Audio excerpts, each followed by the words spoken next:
Hello and welcome to event 10 of the 2022 Motorsport UK British Kart Championships here at Kimbolton on what is a very unique, unprecedented and sombre weekend in the UK. On Thursday evening, it was announced that Queen Elizabeth II had passed away. She was 96 years old and had ruled the UK for over 70 years.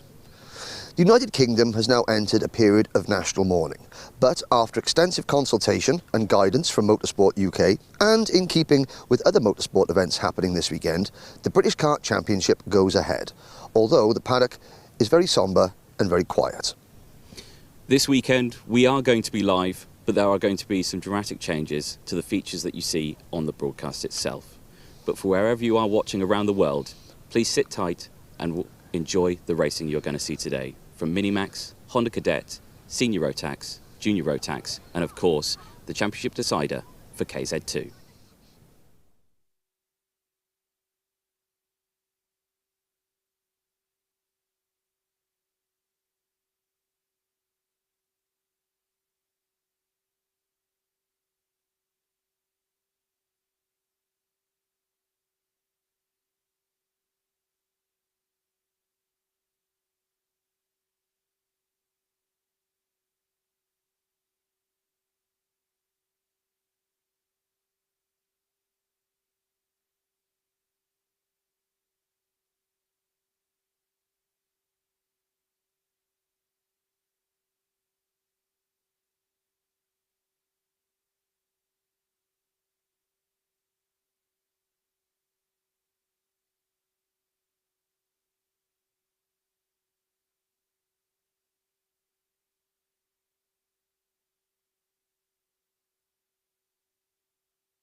Well, good morning everybody. Welcome to Kimbolton and event 10 of the Motorsport UK British Kart Championships. You're looking at a view of the Huntingdon skyline here in the border between Cambridgeshire and Huntingdonshire in the United Kingdom. My name's Henry Beaudette. Joining me as always is Anthony Jordan. Anthony, welcome to Kimbolton. This is the third year that we've been at this track. And of course, there's been karting here since 1959.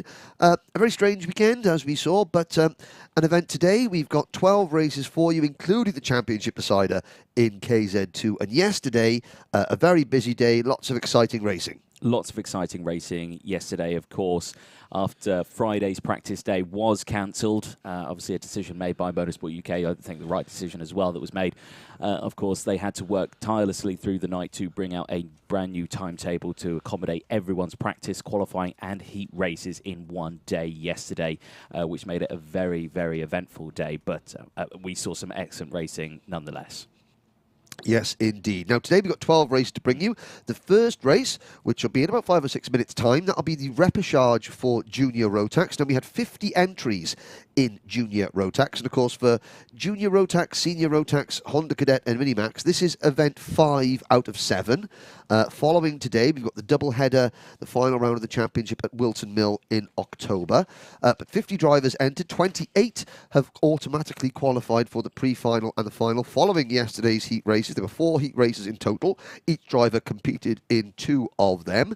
The remaining 22 drivers will compete in the repechage, the first race of the day, coming up very shortly. The top 6 finishers in that race will transfer into the pre-final and the final. Now, following on from that, we have got the first of 2 KZ2 heat races. Now, KZ2 didn't race yesterday. They qualified yesterday, but they have 2 heat races today. At the end of those 2 heat races, the results are combined, and we get given the championship points for the heat races. If Charlie Turner, driver number 4, finishes second on the combined heat score, he is your 2022 champion, but it has not gone smoothly for Charlie Turner so far today. We'll get to that a little bit later on.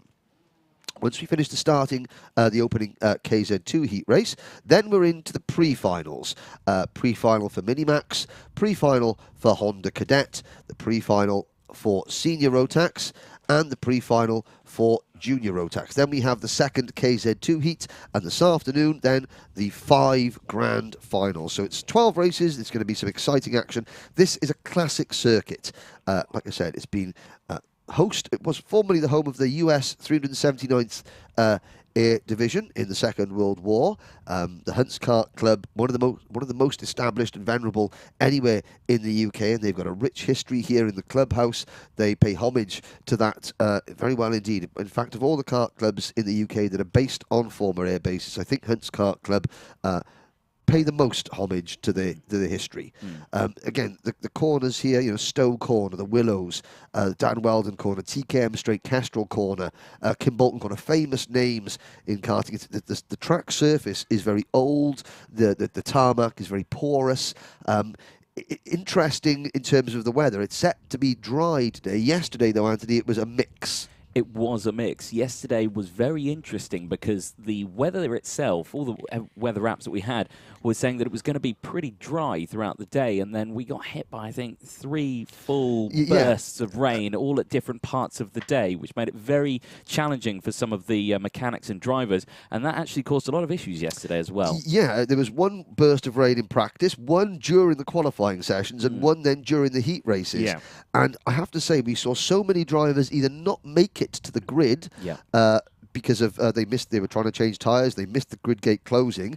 I've never seen so many drivers miss qualifying because they haven't made it on time. But then during the races themselves, we had several disqualifications for the rear bumper width, things like that, which has caused a bit of a mix-up of starting grids, which we'll go through, you know, as the day progresses.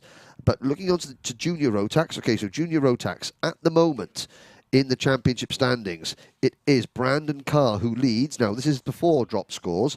Brandon Carr leads from Vinnie Phillips, Charlie Hart, Jez Williams, and Aditya Kulkarni. That's your top 5. Now, all those drivers have safely made it into the pre-final already. Anthony, just take us through quickly what happened in the heat races yesterday, because there were 4 heat races in total, and each driver competing in 2 of them. Yes, indeed. Now, you were saying there, Brandon Carr leading the championship, extending that this weekend, 2 race wins in both his heat races. Ethan Jeff Hall took a heat win in his one. Harry Linden took a heat win as well in one of the 4 heats. So a very chop and change of those there between the classes. But we saw the racing as well, and it was incredibly close all the way throughout. There were drivers who were in the top section, but there was some major changes all the way throughout. Yes. Now, Clay Pigeon, 2 weeks ago, for the last round of the Rotax Championship, passing and overtaking opportunities were at a premium, shall we say. Here, it's very, very different. The racing is very close, but there are lots of overtaking opportunities, which we'll see. I mean, some of the Honda Cadet, the first Honda Cadet race yesterday was absolutely outstanding. Albert Friend coming from 25th on the grid to win that race. So we're going to see an awful lot of excitement and an awful lot of overtaking. Once again, there was no paddock show this weekend, so there'll be no paddock show to show you during the lunch break. We haven't got our usual sort of fan interaction, the comments on YouTube. They've been turned off just for this weekend only. We do have some features to show you. We've done a great interview with James Glenister, who of course is going for the KZ2 Championship, with Caden McQueen, who's doing double duty this weekend in both KZ2 and Senior Rotax, and with the Ellis family, who there's four of them here. They're all involved in the running. Well, there's the dad's the mechanic, then we've got Charlie the driver, then we've got Sam, whose 21st birthday is today, and Mum Mandy, who are both on the marshalling team. But coming up shortly, it will be the Junior Rotax repechage. Looking at the grid, 22 drivers, a lot of drivers, privateer entrants, some guest drivers that we've got here, but 1 or 2 drivers as well that are a bit of a surprise to see in this situation. Yes, indeed. Junior Rotax repechage race 11, though, the first race of the day, will be taken to the circuit in just a moment's time.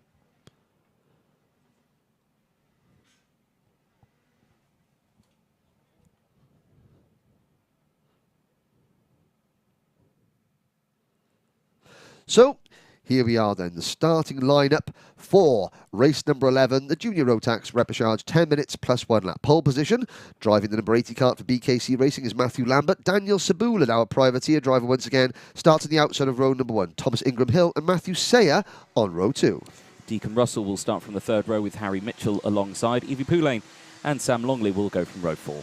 Gracie Mitchell and Jensen Mason, a guest driver, go from row number 5. Reg Hayward and Danny Shields on row number 6. row 7. Stephen Duncan and Angus Scrivener.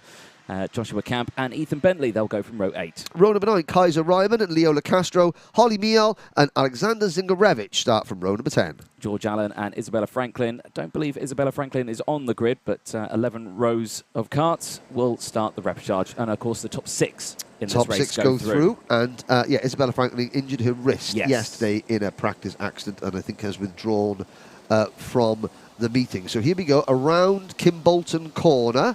They come to the line. Great camera shot, and it's a false start. You can see the drivers waving their hands in the air to signal that it's a false start, so that the drivers behind them know it's don't press full gas to keep it nice and slow. This is the Willows section, that sort of great sort of right-left flowing part of the circuit. You come out onto the Yamitsu Straight, and then in the foreground here you turn left into Derrick's Corner, a long-time member, sadly passed away now, of the Hunts Kart Racing Club marshalling team. You come out of Derrick's Corner, straight into the Dan Weldon Corner. This is Dan Weldon's home track, the late Dan Weldon. His dad, Clive, was part of the committee here, and his late mum, Sue Weldon, was a lap scorer here for many seasons. This is the TKM Straight, and of course Kimbolton is the home of TKM karting very much so. in the UK, the home of the TKM Festival. Now we're into Kestrel Corner. And you can just see there's our official race director, Ken Potter, moving out of the way. This is the Laser Straight. It's a very short straight, this one, but it's got a very short straight, but it gives drivers a great opportunity to duck up the inside going into this corner here. This is Kimbolton Corner, and then you come out of Kimbolton Corner into the tram lines. Matthew Lambert and Daniel Sabula. It's a false start once again.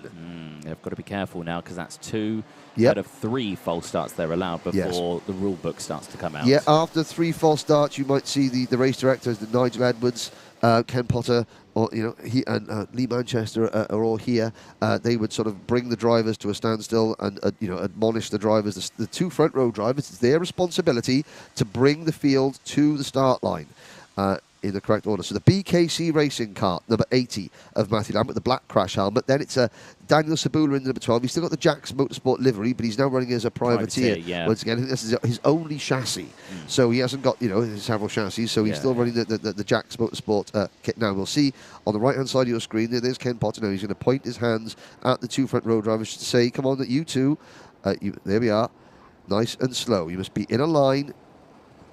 Everyone, of course, wants to get a jump at the start. On the second row, Thomas Ingram Hill for the Dan Holland Racing Team, Matthew Sayer for MLC Motorsport. This is Matthew's first national event. You can see him in the blue, white and red MLC kart number 24. His first national rating, and of course now Daniel Sabula holding back, and this isn't good either. And they're going to go around again now.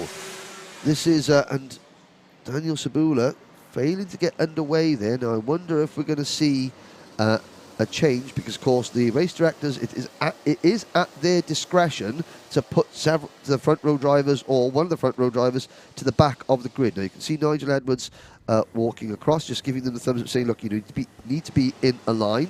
And of course Nigel Edwards, one of the world's most respected race directors. He was the race director at the CIK FIA World Cup for KZ and KZ2 karts last weekend at Le Mans. So these 2 now will have to work together. They've 3 false starts. Not the best thing that we've seen in a while. No, it's a nervy start to the day. Yeah. And the watchful eye there of the Vera Tools officials, and Daniel Sabula saying, come on, slow down. Now, this is Matthew Lambert's second event. He made his debut this season at Clay Pigeon 2 weekends ago. Daniel Sabula, he's actually 20th in the championship. Finished 11th in the most recent club meeting here as the warm-up event. Now, this looks a little bit better. They do look in formation. And they come to the line. This time, lights are out. We're off and racing. Down towards turn number 1. Lambert gets a good start on the inside. Sabula in the middle there. And around the outside goes Matthew Sayer. Great move around the outside there from Matthew Sayer, belying his lack of experience. Yeah, great start. And it already trying to get that battle for second place. Big look over the shoulder there for Sabula, just to make sure that move is covered off. And as they go in, it's not Sabula actually. He's dropped No, he's quite dropped away. out. It was very cautious. Thomas Ingram Hill is up in the second place. It is it's indeed. Sayer in third, and then it's the number 56 KR Sport entry of Evie Poulane. And Evie Poulane, good start. Yeah, very good start there. She's 30th in the championship, had a best finish of 14th in the heat races yesterday. but has made a very good start here. But it's a good, clean opening lap with 9 minutes plus change and a lap to go. But Matthew Lambert leads at the end of lap number 1 comfortably. Yep, Ingram Hill then in second from Matthew Sayer, and Sayer on the outside again trying to go for that move, but he's opened up the move there for Evie Poulain and Deacon Russell to go through. Russell squeezing there Sayer, and they both get through cleanly. So now down again the Yamitsu straight in towards Derek Corner. No lunges into the inside there, so everyone in one solid line, but Ingram Hill holding on to second place now by Evie Poulain. Yeah, Poulain looking very, very close there at the rear bumper of Ingram Hill as they come out of Dan Weldon Corner, up the TKM straight towards Castrol. And behind them, there's the number 12 kart of Sabula, and Sabula is behind Harry Mitchell. Harry Mitchell in the number 26 KR Sport entry, and there's side-by-side action there coming out of Kimbolton Corner. They flash across the line, and that camera angle gives you a great idea of just how bumpy this circuit is. And there's Poulain chasing the number 99 kart of Ingram Hill through the Willows. All 21 starters still in contention, and a move there as Poulain finally passes Ingram Hill for second, with Russell and Harry Mitchell right behind them. And it's Gracie Mitchell, no relation, Gracie Mitchell, the number 61 kart there. She just flashes onto your screen. She is in the final transfer spot with Sabula only 7th, and it's Sayer down 8th. Sam Longley runs in 9th, and a bit of a contact there as Ingram Hill gets nerfed out of the way. Yeah, so they've got to be careful now, because like we say, the top 6 go through to the pre-final, and still so far in this race they're still scrapping for that third place spot. So Russell, Ingram Hill there, they've got to be careful, because they're just going to allow the rest of the field to close in, and they don't want that. They just need to work together now and get this top 6 away from the rest of the main pack. Yeah, Lambert and Evie Poulain are now pulling away. This is the battle on your screen. 3rd, 4th, 5th and 6th, with a little gap behind Gracie Mitchell. Back to number 12 kart of Daniel Sabula. In fact, Sabula's been overtaken now by Sam Longley, the number 23 Strawberry Racing driver. Matthew Sayers down to 8th, Ingram Hill defending, and there is Gracie Mitchell up the inside of Harry Mitchell. So the number 61 kart goes past the 26 KR Sport machine, and Harry Mitchell is now the driver on the bubble. But as you can see, Sam Longley, Daniel Sabula, Stephen Duncan have all caught that 6th place battle. So as the top 2 get away, Thomas Ingram Hill, the number 99 kart, is sort of like the cork in the bottle a little bit. He is driving it on the defensive side of things. Deacon Russell there in that Jackson Motorsport number 88. Russell looks to the inside. Ingram Hill, though, fends him off, gets a better run onto TKM straight. Oh, and there's Gracie Mitchell just putting a wheel on the grass coming out of Dan Weldon Corner, unsettling things, but she continues.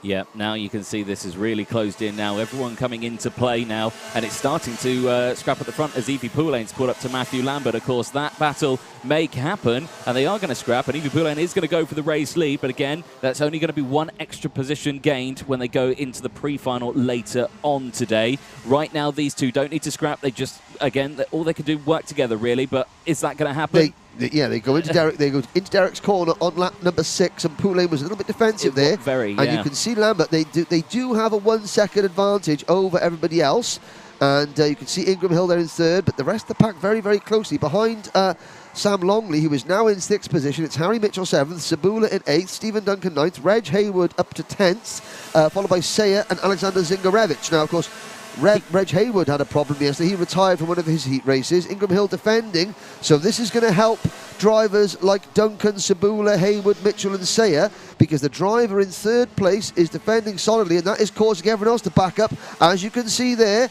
And it's the number 23 kart muscling his way through, so Longley picks up a position, and that brings Sabula, who now passes Hayward. So Sabula in the number 12 kart moves into 7th position, and he's got his former teammate Deacon Russell in front of him. Oh, Harry Mitchell and Matthew Sayer wheel to wheel. So close here in the repechage for Junior Rotax, and of course there's a lot of drivers in this repechage that wouldn't usually be in the repechage. They'd already be into the pre-final, so there's a lot of quick drivers who are coming through this field, which is why you're seeing some concertina effects coming into this one. Big movers so far in this one. Stephen Duncan for the Hunter Motorsport team, he's up 4 places in this one, currently in P9.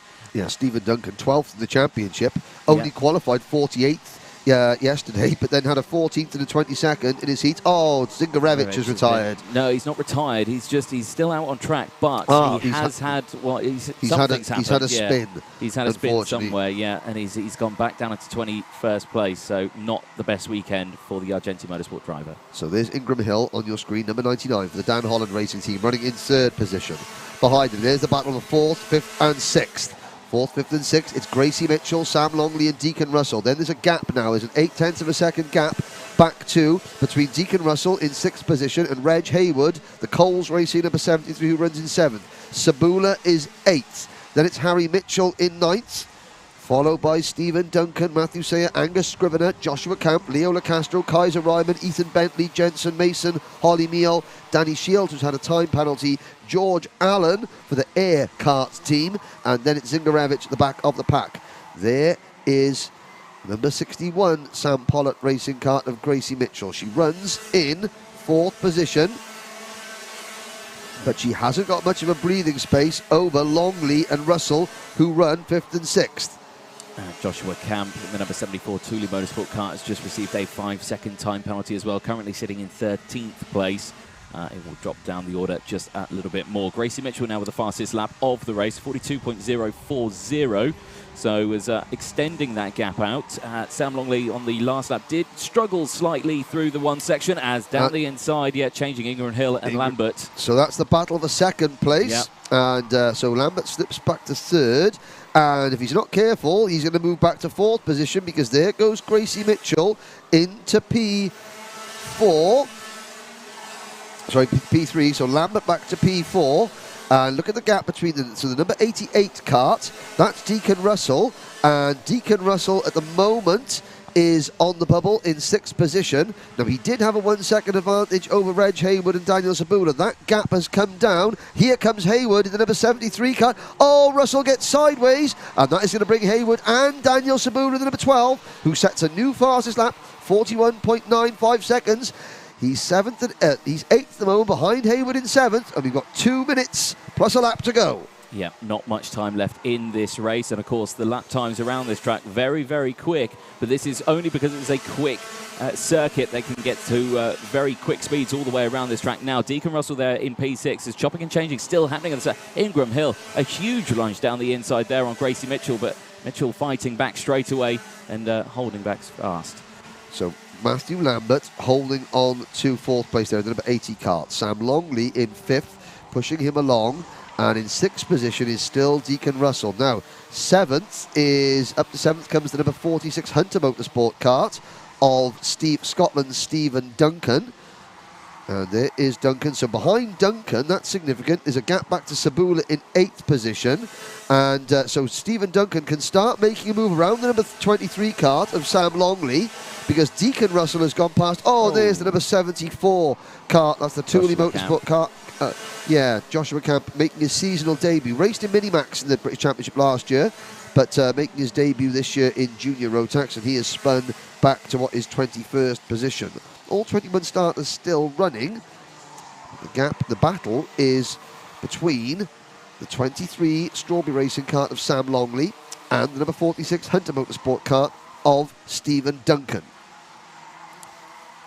So, as they go through, that was Matthew Lambert and Deacon Russell. You can see very close behind that, still 5th and 6th place. So you can see now it's starting to chop and change, because that looked to me like Stephen Duncan came alongside there, and it was. So Deacon Russell now in P6. Sam Longley there now in P7. Stephen Duncan, 2 places gained on that one, puts himself up into P5. So he's in that bubble quite clearly now. Yep, so Duncan checks over his shoulder.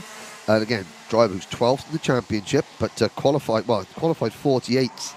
Yesterday. There was a mix of weather in qualifying. Now here's Deacon Russell. So it's Russell on the bubble in that number 88 Jack's Motorsport kart. Behind him is Haywood, then Sabula, Sayer and Angus Scrivener. I think Harry Mitchell's got himself up into the top 6 transfer spots now as well. Yeah, he's in that battle as well. Yes, actually, it is a change of position there. Harry Mitchell now in 6th, so Longley is down to 7th. Then it's Haywood, Sabula, Russell and Scrivener. So that half spin from Deacon Russell really cost him. The clock has struck 0. Next time around they'll get the last lap board. Evie Poulin continues to lead from Gracie Mitchell, Thomas Ingram Hill. This is the battle on your screens now for 4th place. Stephen Duncan trying to pass Matthew Lambert, and then the driver behind them in the KR Sport chassis, Harry Mitchell, is the last driver safely in. At the moment it does look as though Mitchell's got some breathing space. Under investigation, Leo Lacastro. Yeah, switching to the outside there. Harry Mitchell wanting to try and get past, but he's got to be careful now because that group behind, Longley, Hayward, Sabula, Scrivener, Sayer and Lacastro. Deacon Russell has dropped way down the field now, crosses the line in P13. He's dropped well off. Final lap board is out, but they've got to be careful because they are closing in. So they are the last 3 drivers in the transfer spot there. 4th, 5th and 6th place as your race leader, Evie Poulin, on this final lap, cleared out by over 3 seconds. Yep, that's because Ingram Hill sort of being a little bit defensive in his defence of 2nd position. Here is, you can see that Longley is making a last gasp lunge for this race. So he comes into the final corner. Watch for the number 23 Kart. And Longley can't make the move as Ingram Hill and Mitchell cross the line. They're 3 wide further back in the pack. But it is Poulin, Ingram Hill, Mitchell, Lambert, Duncan, Harry Mitchell does hold on to 6th position. So they are your 6 provisional qualifiers as the drivers come back into pit lane. Evie Poulin, Thomas Ingram Hill, Gracie Mitchell, Matthew Lambert, Stephen Duncan and Harry Mitchell. Sam Longley at the moment is out of this event. He did not make it through to pre-final. However, if there are any nose cone penalties or any technical issues amongst the top 6, then Longley will be the first person who will capitalise. Angus Scrivener finishes in 8th position. Matthew Sayer comes home in 9th. Daniel Sabula drops to 10th position. Reg Hayward is 11th and Deacon Russell only 12th. Behind the top 12, we see Leo Lacastro, Ethan Bentley, Danny Shields, Jensen Mason, Alexander Zingarevich, Holly Mial, George Allen, Kaiser Ryman, and Joshua Camp. So that concludes the results for race number 11, the repechage for Junior Rotax. There are some surprising names not going through, isn't there? Well, yeah, I mean, you definitely would have expected Sabula, Hayward, Deacon Russell. He's been getting better this season as Deacon Russell. He's still only 45th in the championship. Leo Lacastro, 37th. He hasn't made it. Danny Shields, he only started the championship back at Clay Pigeon, but finished 8th in the most recent club meeting here, so he's got some pedigree here. Jensen Mason, the guest driver. Zingarevich, who started the season in Minimax, has moved up into Junior Rotax. It's been a bit of a culture shock for Zingarevich moving up classes. Holly Meal, George Allen, Kaiser Ryman, Joshua Camp and Isabella Franklin, sadly, who failed to take the start. We hope that Isabella is okay. And here's a look at the drivers coming in. They go over the weighbridge into the scrutineering area where Paul Klassen and his technical team will ask for specific items to be shown to make sure the karts are legal. Now, the next race is the opening heat race for KZ2, the championship decider today, and Charlie Turner is your championship leader, but 3 drivers have a chance of overhauling Turner during the course of the day. One of those drivers is James Glenister. And yesterday, Anthony, you caught up with James to talk a little bit about his thoughts on potentially winning the championship. I'm here with Rush Performance and James Glenister. James, for KZ2, it's the final round of the championship. We're here at Kimbolton, and it's very, very close in the points. I think the top 5 have got a chance of getting it, and you're second in that top 5 as well. Yeah, well, fortunately for me, Charlie, my teammate, he's a good driver. He's done excellent this year, and so there's no pressure because I know on track if I'm battling with him, there's a lot of respect. Some of the other drivers out there might be a bit more like they've got nothing to lose if they're going for the championship. But I'm just going to concentrate on just doing what I normally do with the weekend, just getting my setup to how I want it and going from there. So. Now, today, you know, we walked in, the team was saying, oh, there was no chance of rain today. Of course, it's Saturday of filming. Tomorrow, Sunday, I mean, if it starts to rain in the middle of a race, what's it like driving one of these in the rain? Because we've seen it at Warden Law. It doesn't look too easy. It's hectic. Like direct drive, it's easy in direct drive because you don't have front brakes, but because of the front brakes and the gearbox, in the wet we usually go more to rear bias. You can adjust it when you're going around, but as soon as it goes wet, you just lock up the front. So a lot of the time you're better off just using the gears to go down if it rains. And then you literally hug every curve just to get your front wheel in, and it hooks you around the track. So. Now, Kimbolton, a very, very fast circuit here, lots of long straights, so slipstream will play into effect here. How much of a slipstream do you get really down that back straight? Yeah, it is a huge slipstream, but the straights aren't exactly straight. They're always sort of turning at some point, so it's quite easy. You're sort of like in the middle of the track a lot of the time. So there's only really, I would have said realistically, 3 overtaking points. 2 of them are quite easy at the end of the straight and into the top corner before you come onto this main start straight. And then the only really other taking point is maybe going into the chicane before going up the back straight. But yeah, it's going to be difficult if you have a bad qualifying to get from the back to the front.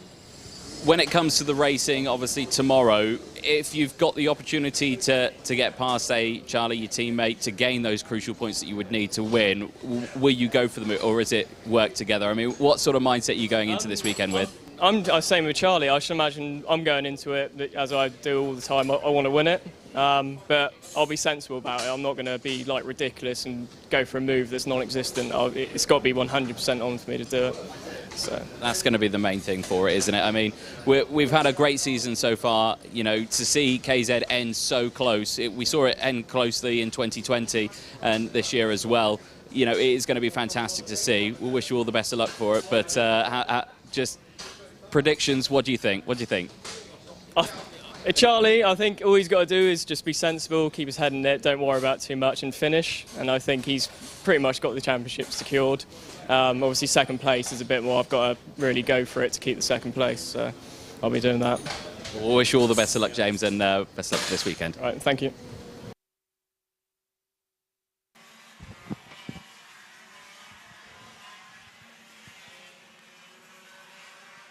So here we go then, race number 12, Heat 1 for KZ2, your starting lineup. Pole position, Bradley Barrett, alongside him Morgan Porter. On row 2, Dan Kelly, and championship leader Charlie Turner. Derek Morgan goes from row 3 with Tom Adams alongside. Dan Gould and James Glenister go from row 4. Row 5, Joe Charlton and Sam Ward. Row 6, Ashley Lewis and Lee Ward. Miles Murphy and Spencer Shinner, they'll go from row 7. Charlie Cole and Caden McQueen, doing double duty, go from row 8. Lewis Halliday and Hannah Lang round out the starting lineup. Lewis Halliday's first time here at Kimbolton. Really? Never raced here before until this weekend. Wow, I mean, he's one of the drivers making their debut in 2022 in KZ2. So, championship standings. At the moment, including drop scores, Charlie Turner has 428 points. James Glenister, on drop scores, has 409 points. He can only gain a maximum of 25 points, though, during the course of the day, which would take him to 434 points. Bradley Barrett is third in the championship, but he can't catch Charlie Turner's existing score. Morgan Porter is fourth in the championship, but he can gain 24 points, which would put him above Turner if Turner fails to add to his tally. Tom Adams is fifth in the championship, but cannot equal Turner's score, while the real outsider is Dan Kelly. Kelly, the 2018 KZ2 British champion, is sixth in the point standings, but he could outscore Turner by 1 point if Turner doesn't add to his championship score and Kelly takes home the maximum. It is going to be a 10-minute plus 1 lap race, a standing start, the fastest karts in the UK on the short circuits, about to get underway. The engine notes are rising. The Sony Vitesse, number 6 of Bradley Barrett, will start from pole position. Championship leader Charlie Turner is on the outside of row number 2. Tension rises, green flag in the air. They look for the lighting gantry. It is lights out, and we're off and racing. It's a great start from Morgan Porter to cut across the front of Barrett as they head down towards turn number 1, and everybody through Stowe Corner cleanly. Now the KZ2 drivers, they don't go through Derek's corner. They use a much longer run through the Imitsu straight, which we're on here, and then it's hard on the brakes for the Dan Weldon corner, and already Bradley Barrett has fought back to retake the lead. Turner runs third. Yep, good driving from Bradley Barrett there. Had to get the overtake done straight away after the Porsche off the line. Like you said, Morgan Porter, electric off the line there, really got that KZ2 car off the grid quickly, and the rest of the field go through. So it's still Barrett from Porter. Turner's still there in P3. He's managed to gain one place. James Glenister, fantastic start. Tucks in behind his teammate. First and second in the championship. Currently third and fourth out on track. Keep a very close eye on them as they go through. But again, down the Yumitsu straight for the second time into this very tricky braking zone. So fast as they go into the Dan Weldon corner. There is a gravel trap there as well, and we did see on Saturday, we saw a couple of drivers end up in there. And we saw that this morning as well. So in morning warm-up, Charlie Turner had a water pipe come loose. It deposited all the water out of his engine.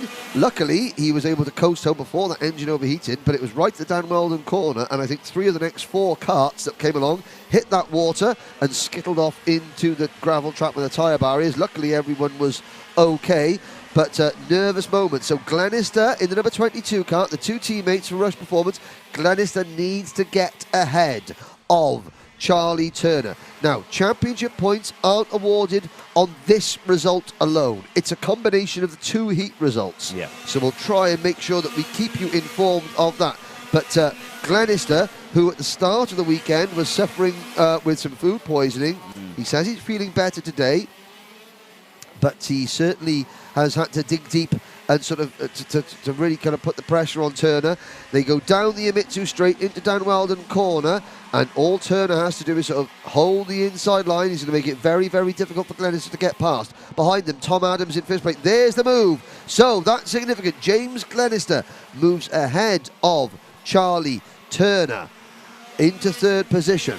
Couple of drivers under investigation, and it is your top 2, Bradley Barrett and Morgan Porter, under investigation in this race. Possible jump starts. Now, you did say they were good starts. Or it may be a little bit too good. Barrett, head down. So Bradley Barrett in the number 6 kart. Best finished this year, top 5 at Rissington and Glenagorse. He's got 3 wins in the British Championship to his name. Finished 4th in the 2019 Senior Rotax British title fight. There's the number 48 kart of Derek Morgan. He's on the right chassis, Simon Wright's British-built chassis. He is in 6th position, ahead of Dan Kelly in 7th. Sam Ward, who started the season with MK Racing, he's now on. He's entered as a privateer. He's on a Rush Performance graphics liveried kart. There's Dan Kelly in the number 29, the Andy Fairless Racing Birrell ART chassis. And Kelly. Well, if Dan Kelly scores maximum heat points and wins the final, then he moves his points tally onto 429, 1 ahead of Charlie Turner. So he's a real outsider, but not expecting, really to sort of challenge the title. But I mean, there has been some changes going into this weekend as well in terms of drivers and chassis that they're using. I know that Miles Murphy, who would usually be running a Birrell chassis out there, he swapped it out this time around for a Kart Republic chassis. Yep, he's still with the Moore Racing team. With the Moore Racing team who run that chassis. Yep, and they also run Morgan Porter, who's on a Kart Republic chassis as well. And Glenister has gone past Porter into P2. This is where James Glenister needs to call on all of his experience. He won the opening round at Shennington. He won the most recent round at Little Rissington. He's got 5 British Championship wins in the modern era.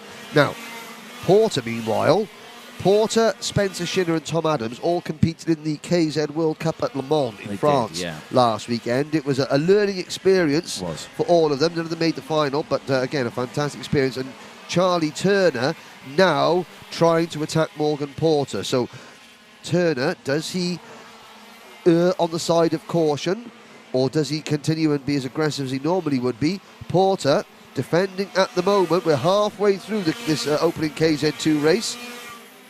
It's Barrett, Glenister, and there goes Turner up the inside into turn number 1 and picks up 3rd position. Glenister, meanwhile, has pulled away from this battle and is closing in on Bradley Barrett for the race lead. Yeah, of course, these top 4 who are currently on your screens in this race, actually, scratch that, the top 5 your top 5 in the championship as well. So Yes. it's all... Well, and Dan Kelly in 6th position. The top Yeah. 6 in the championship Yeah. are the top 6 on the road at the moment. Yeah, yeah. Tom Adams, the youngest driver. I think Tom Adams, Spencer Shinner and Charlie Cole are all just 17 years old. And there is Adams to the inside of the number 17 Rush Performance kart. Tom Adams passes Morgan Porter for 4th position. Glenister, another new fastest lap of the race, 35.000. And he has caught, as you can see on your screen, yeah. he has caught nose to tail now Bradley Barrett and James Glenister. Glenister has the momentum. Barrett has the track position. 4 minutes to go. And 4 minutes would be an awfully long time for Barrett to sort of hold off and defend against James Glenister, especially with Glenister all fired up, firing on all cylinders after feeling unwell earlier this weekend. And James Glenister knowing that all James can do is win every race, maximise his score, then the pressure is put on Turner's shoulder. There's a look at the inside over the curb at the entrance down Weldon Corner. And that's going to unsettle the kart a little bit, but Glenister showing that he is quicker than the race leader at the moment. I don't think that camera angle did that attempt any justice. They're going into that corner at such a fast speed.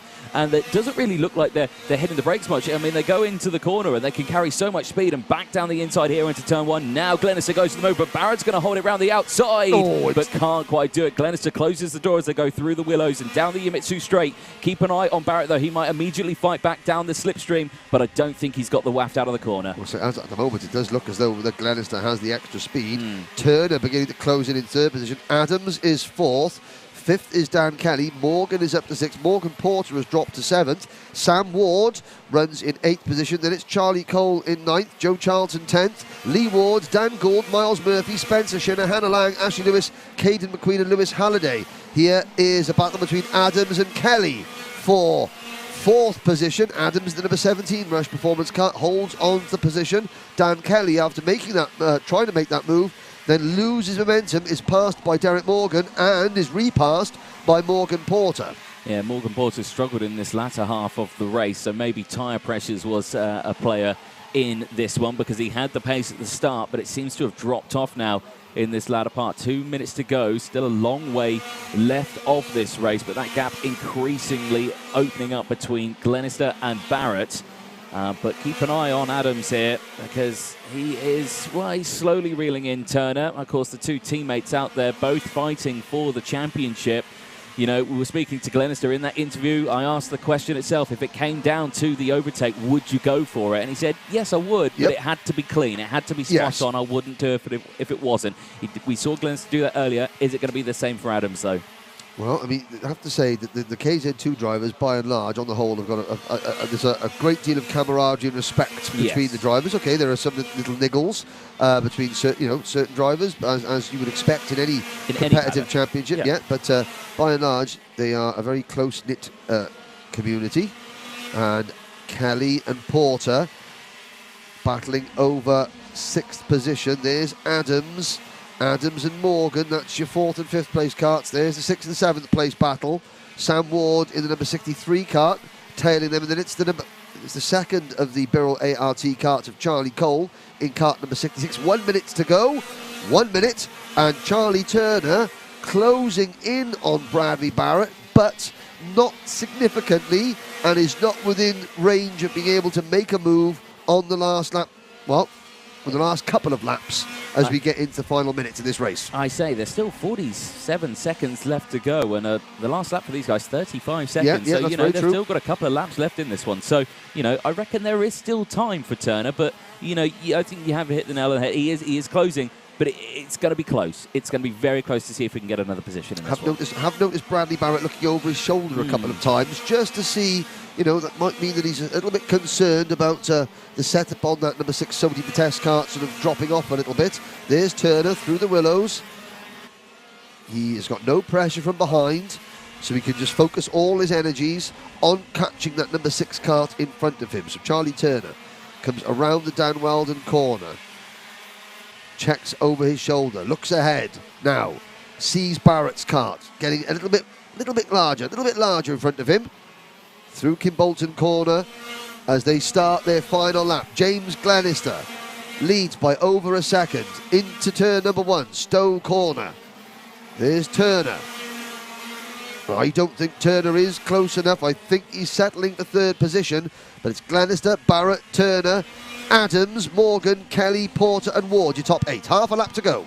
Yep, not long left in this one, and of course championship points will update after the 2nd heat race. Of course, they will work with these 2 race heats. They'll collective the results on that one, and that will give them their who gets the 65 points and so on in the championship. But out of the final corner, checker flag goes out. Glenister takes it from Bradley Barrett. Charlie Turner, Tom Adams crosses the line to take P4, gaining 2 places in that race. Derek Morgan take 5th place from Dan Kelly. Morgan Porter crosses in 7th from Sam Ward. Charlie Cole, the top 9, 6 places for Charlie Cole, a great result. Joe Charlton struggled in that one, dropped 1 position to finish in the top 10.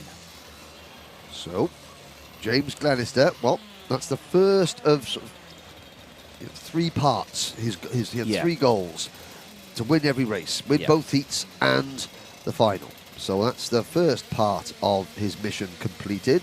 Charlie Turner will be happy with 3rd position. So on to drop score. We'll get to drop scores in a little bit, but there's Glenister, Barrett, Turner, Adams, Morgan, Kelly, Porter, then Sam Ward, Charlie Cole, Joe Charlton, the 2020 KZ2 British champion, finishing in 10th position, followed by the rest. And there is Dan Gould, Spencer Shinner, Lewis Halliday, all 18 drivers that started this race, making it to the finish as Glenister goes over the weighbridge. With a little smile on his face as well. Yep, so he's happy with that. He is happy with that Now, one. we'll check the drivers' reactions. That is race number 12. Next race up, coming up very shortly, is your Minimax pre-final.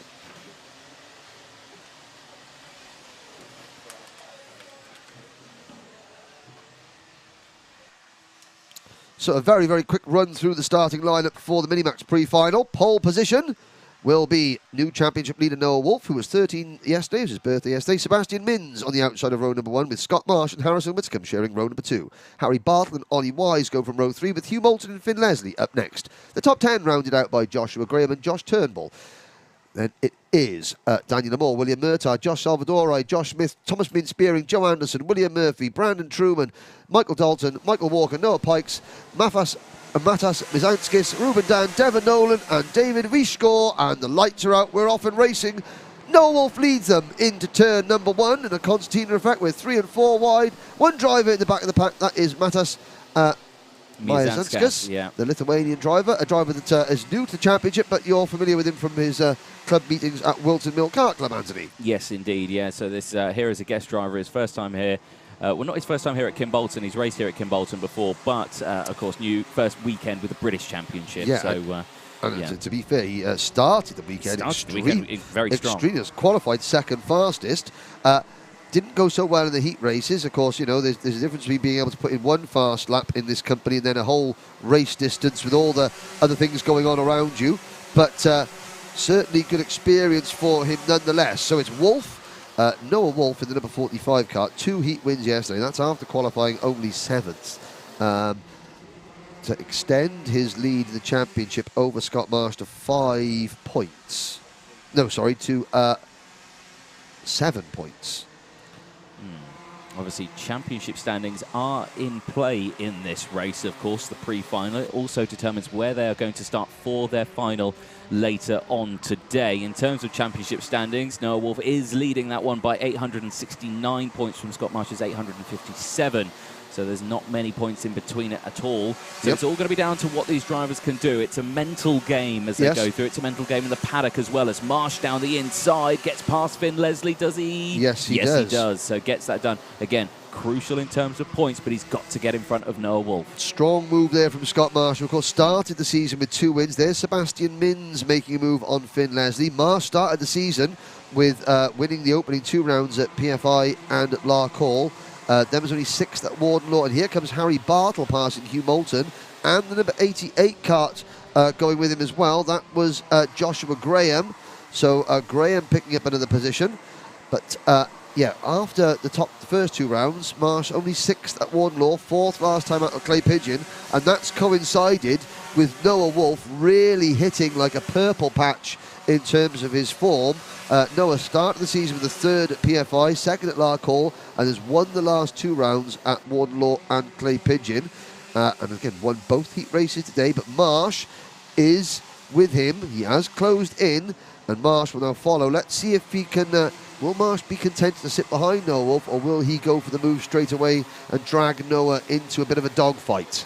I think he'd probably go for the second of the two because, of course, we're coming into the latter stages of the championship. You can't really play it safe anymore, and he is going to go for the move straight away down the inside of Kimbolton corner. They get a little bit tangled there, but now Sebastian Mins is coming into play. He's put himself up into P2 now, and now he's gone for the race lead as well. So Marsh is now back down into second place, and now he's got the company of, who's that just behind him? Finn Leslie is back in. And behind Wolf, who's now dropped to 4th place, is the number 66 Argenti Motorsport car of Wales' Harrison Whitcomb.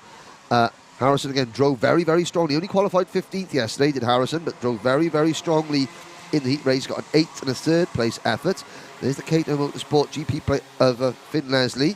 So, Sebastian Mins, who is 3rd in the championship. Wolf back up the inside of Leslie for 3rd position.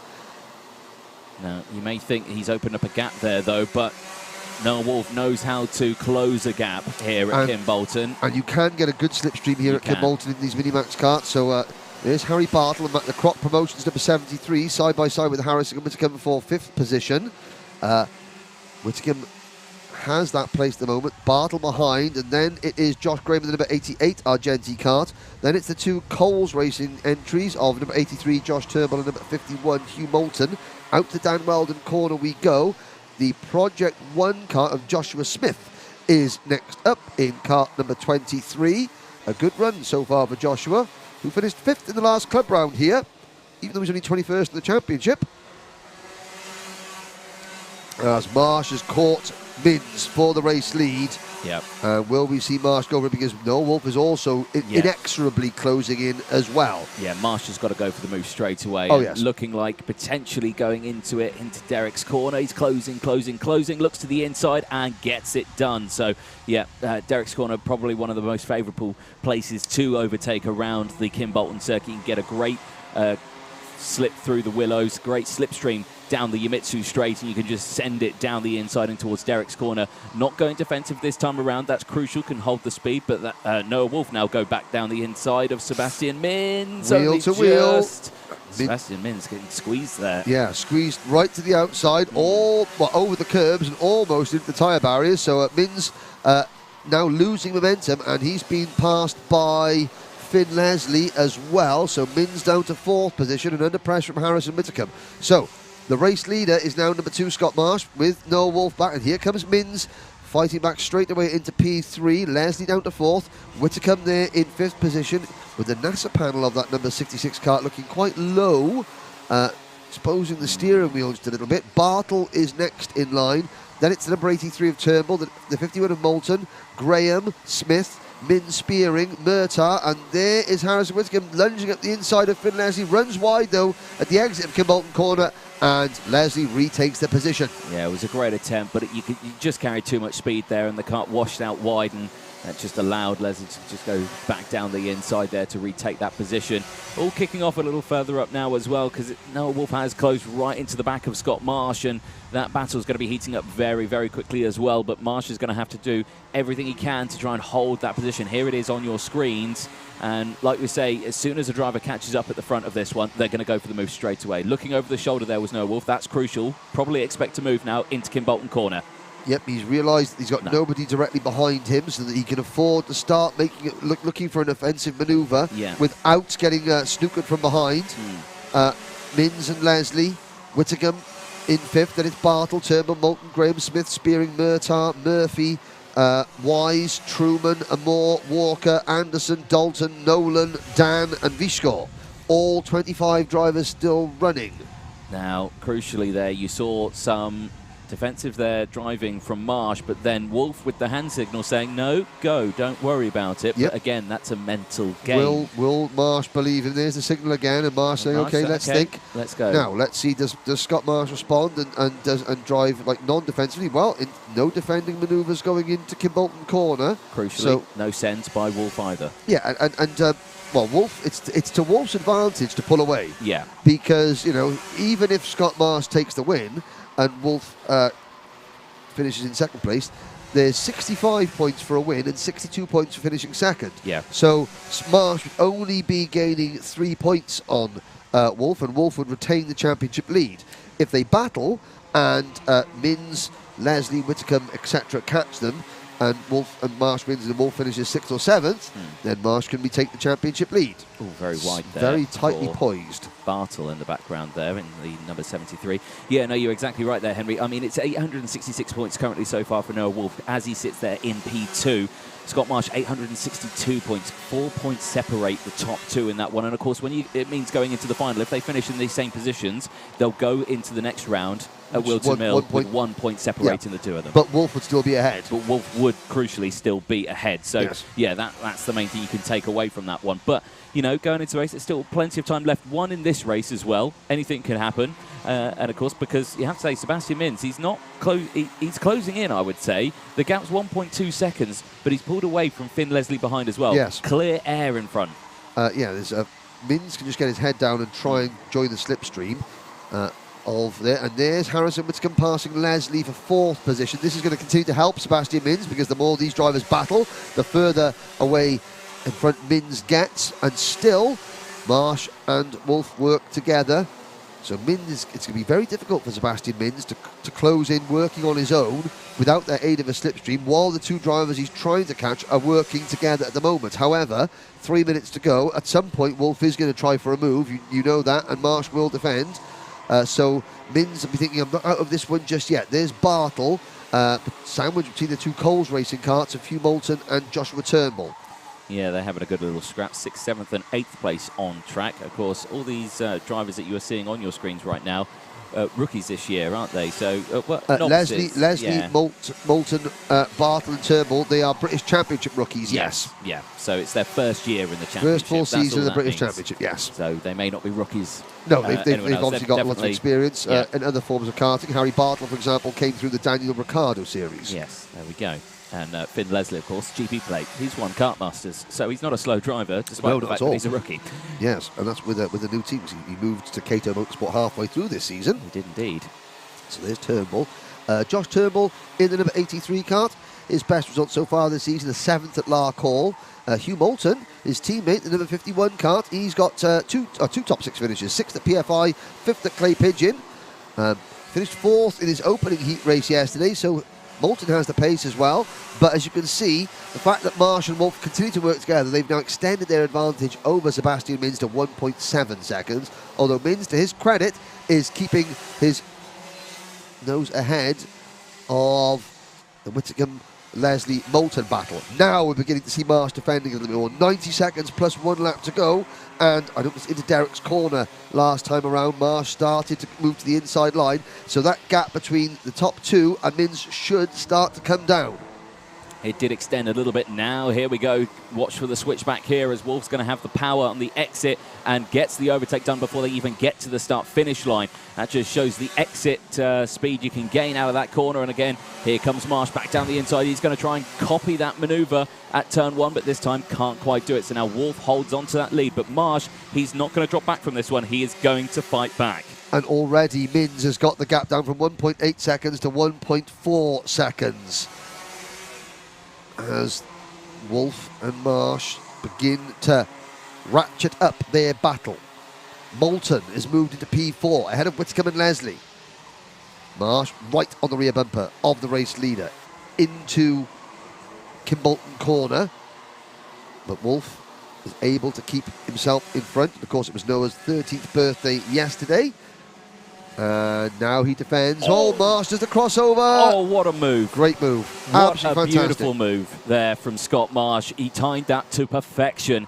Just looking to the outside, played into Noah Wolf's hands there, and it just, straight away, Great dive there from Marsh. So now he's going to have to try and do all that work again. He's going to try and hold this position. He's got to learn from what Noah Wolf did last time around. Of course, Wolf with that fantastic switchback manoeuvre out of Kimbolton corner. He doesn't want him to replicate that, so he's going to have to position the kart slightly different now. The timer strikes 0, so last lap board is out this time around. I have to say, Wolf struggled through that the last section there. Yeah, he didn't look particularly good. Maybe chose the wrong line into Kimbolton corner. Mins, Moulton, Whitcomb and Leslie have all caught the leaders now as well. So as we start the final lap, there are 4 karts in a row with Mins and Moulton 3rd and 4th. Joining this lead group, Marsh checks over his shoulder, still has 2 kart lengths to his advantage.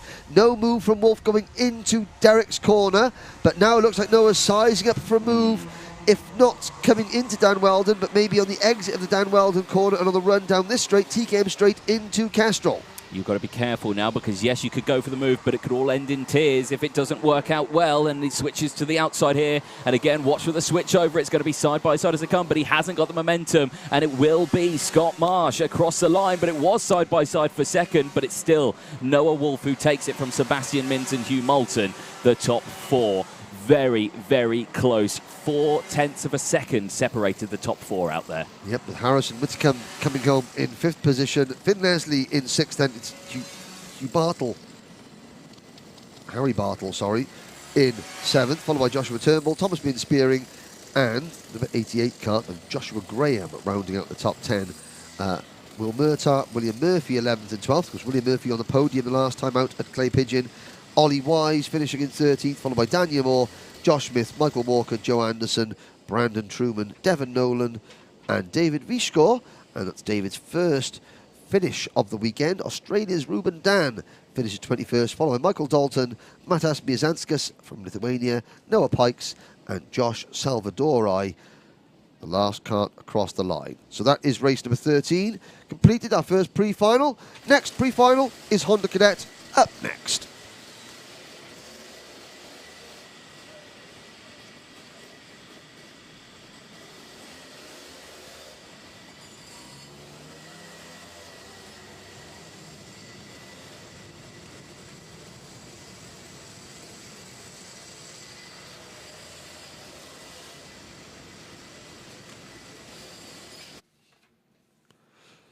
.27 drivers in Honda Cadet. It'll be a standing start.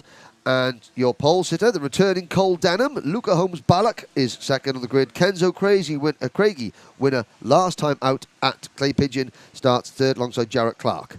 Albert Friend and Mason Brooks, they'll go from row 3 with Max Endicott, and Charlie Wolfett, they'll go from row 4. The top 10 are rounded out by Finley Lyons and Kai Clark, with Rocco Leon Shenton and Noah Barham completing the top 12. Charles Kitely and Oliver Majewski will go from row 7. Ethan Griffiths and Ellis Bell go from row 8, the Welsh and the Scottish. Joshua Griffin and Bella Fairclough on row 9. The top 20 rounded up by Oliver Warner and Jensen Hookey. Jacob Bashler and Albie Lapper, they'll go from row 11. Hayden Gray and Harry Taylor go from row 12. Row 13 is Rio Licata and Oliver Spencer, and the young Scots lady Evie Davidson rounds out the 27 kart field. Yesterday, Albert Friend, who qualified only 25th, came through to win the opening heat race. Kenzo Craigie took the second heat win. Point standings, well, Kenzo Craigie second in the championship behind Jarrett Clark. However, Cole Denham, who was suspended, he had his licence suspended, wasn't at the last round.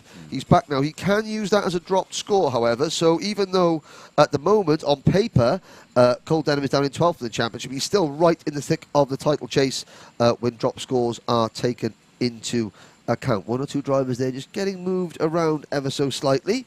And once we get the green flag, there is Denham checking over his shoulder. Luca Holmes-Ballock on the outside of row number 1. The engine notes rise and lights are out. We're off and racing, and Denham gets a good start, and you can see his teammate Luca Holmes-Ballock trying to move across to the inside, and he does to take second position. Kenzo Craigie gets squeezed out a little bit and down to 4th, and they're all going to get through turn 1 cleanly. Yes, they do. A little bit of a sideways moment there from Albie Lapper, who's moved to Project 1 racing now. He has indeed, but yeah, slots back into position. now will have that hard work of closing back into the field. All changing in the back, and the yellow flags actually into the entrance of the Derek's corner section. Several karts off. Yes, 4 karts off, one going across the grass, one driver still stationary, and 2 others sort of getting back underway. Yeah. Looks like it might have been Jensen Hookie, Rio Licata involved in that, and a couple of others. But up at the front, change for second, that is Jarrett Clark moving into P2. Craigie back into 3rd position, but at the end of lap number 1, it's number 10 for the Synergy Racing team, Cole Denham, who has the race lead. I don't think Jensen Hookie or Rio Licata actually came out on circuit. I believe the drivers involved in that one, Charles Kitely, Ellis Bell. Okay. Hayden Gray and Harry, no, not Harry Taylor. And yeah, so those drivers involved in that one. So a couple of drivers who have not come out on track, which is a shame. Yeah, because I think they were both out in morning warm-up. Maybe they just missed the gate. Who knows? There's Albert Friend, the SFR Motorsport Great driver. day yesterday. Yeah, now in qualifying, we were watching, Anthony, and qualifying was in the wet. Yeah. And Albert Friend just didn't have the setup on the kart whatsoever. He was skating all over the place. Look, the tyre pressures were way too high. Qualified only 25th. Yeah. In the dry, in the first heat race, he came through to win, and it was a fantastic race. It was a fantastic performance. So he's up in the 3rd position now. There's Finley Lines in the number 94 kart, pushing the number 95, Charlie Wolfit, along. That is the battle for 7th position. But here are the top 6 all in one big group. Denham, Clark, Friend, Craigie, Bannock, and Mason Brooks. Youngest driver in the field, number 84, Mason Brooks, still only 7 years old. Mason had a fantastic... there's a move from Albert Friend, who takes the lead. But quickly talk about Mason Brooks in the number 84 kart. Qualified 5th, a 6th and a 5th in his heat races yesterday. And just, 17th in the championship, youngest driver here. And a top 10 result would be absolutely magnificent for him. Oh, yeah, very much so. We'll keep a very close eye on that one as this race goes on. 9.5 minutes to go, though, and you can see all the heads bobbing up and down there as they try to get as much out of that kart as they can. And a change there for the leaders. Back down the inside goes Jarrett Clark, gets past Albert Friend. Again, a well-timed move through turn number 1, which didn't lose them a lot of time, because you can see there the top 3, still a very clear advantage from the rest of that main pack. And Albert Friend once again wheel to wheel with Jarrett Clark going into Derek's there, and that loses Clark a lot of momentum, and Kenzo Craigie capitalises to retake, or to move into P2. Denham runs in 4th position, then it's Brooks, and Wolfit and Lines have caught this lead group now, and behind them the number 77 kart of Kai Clark, the E plate of Rocco Shenton, and the 18 of Max Endicott are also now part of this huge battle with 2, 4, 5, 6 Synergy Racing karts, the factory zip entry of Finny Lines, and privateer entry Rocco Shenton. Exactly that. So as they go through, this has been a fantastic season so far in Honda Cadet, and again, with all the championships, we are nearing the end of the year. Of course, it's flown through, hasn't Absolutely. it, Henry? Blink and you'll have missed the season, and I mean, in the Honda Cadets alone, it's been so good. I mean, Kenzo Craigie this year has shone. We've been watching him over the last couple of years, and he's always been at that sort of top end, but sort of top to mid pack area. Yeah, this year, he's really come into his stride. Finally broke through with that win at Clay Pigeon, a very emotional win, of course, on the anniversary of Martin Hines' passing. Of course. Noah Barham gets a warning flag, and of course Kenzo actually won driver of the day for that performance at Clay Pigeon. He did indeed. There is Denham, who started the season winning the first 3 finals at PFI, Larkhall and Warden Law. Actually was undefeated in any single race during the first 2 weekends. That has helped him into a fantastic championship lead. But then, of course, didn't race in the 4th round at Clay Pigeon. This is round number 5. They've got a double header at Wilton Mill for the last 2 rounds of the season. As you see Luca Holmes-Ballock having his best performance of the season so far. He there is in 5th position behind the number 55 kart of Jarrett Clark. So, not the main pack sort of breaking away here, but we've got a good group of drivers all the way through this. 7 minutes to go, and again, back There's down the the move. inside. Kenzo Craigie gets that move done. Nicely timed. And Albert Friend doesn't defend. He No. doesn't sort of like try and block him or move across. He's thinking, okay, you go, and I'll just tuck him behind you. Yep. And Albert Yeah, Friend returning the favour now, Yeah. going into Derek's. And Craigie doesn't defend, but he does lose second place briefly, although Craigie does look like, no, he can't get up the inside going into Dan Weldon corner, so it's Denham back into P2, Craigie down to third, then it's Clark, and behind Clark it's Holmes, Ballack and Wolfit. Very Tour de France that Yep. we're seeing here. Yes, yeah, the peloton with like drivers almost peeling off from the front of the pack to the back of the pack, and they wait for their chance to cycle through to get back to the front. 6 minutes to go, a long time ago, so I think we could see this sort of like ebbing and flowing go on for another couple of minutes at least before drivers start to defend. Yeah, exactly. A little bit more defensive going on in the sort of mid to back pack of the group here, but everyone slotting through, so still Friend that leads. Now it is Jarrett Clark who's up into P2 now. He's got a synergy teammate of Luca Ballack just behind, so Craigie now down into P4. More chopping and changing here as there comes the number 10 of Cole Denham through the pack. Now Denham has slipped to the back, and now he's working his way back towards the front.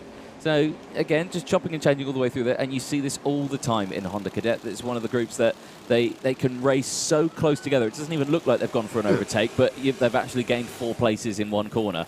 So Luca Holmes Ballack, he was the 2020, finished third of the Bambino Championship in 2020. Didn't do much racing last year as he moved into Cadet. Well, he moved into Honda and, of course, did majority of he did club racing.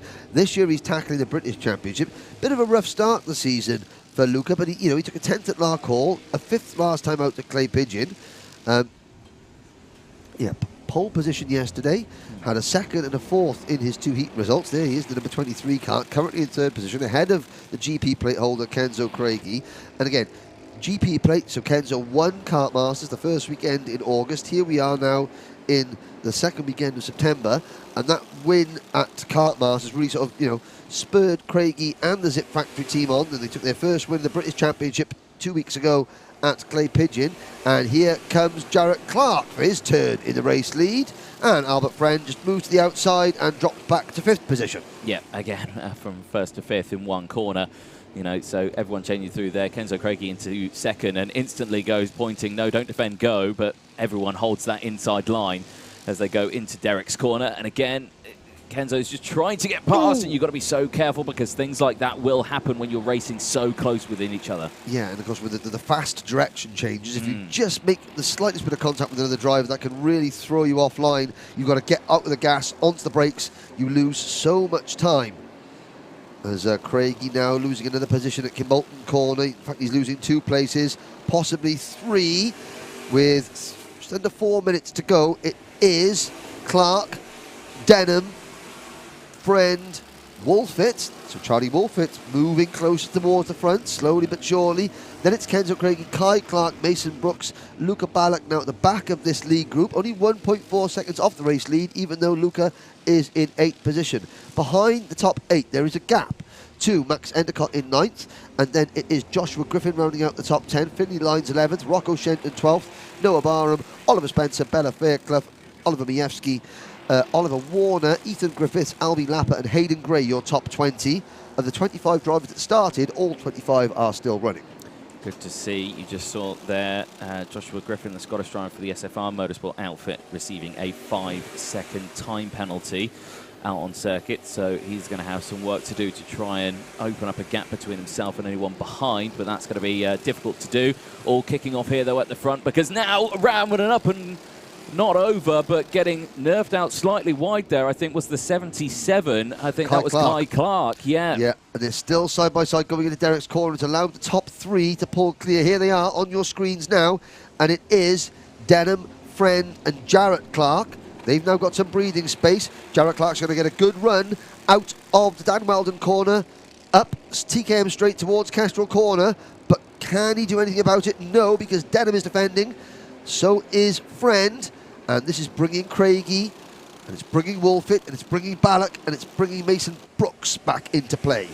Yeah, definitely so. And now the championship standings are going to look a little bit interesting now, because Jarrett Clark on I think before drop scores is there on 813 points from Kenzo Craigie's 803. So, you know, not many points between them, 10 points in total.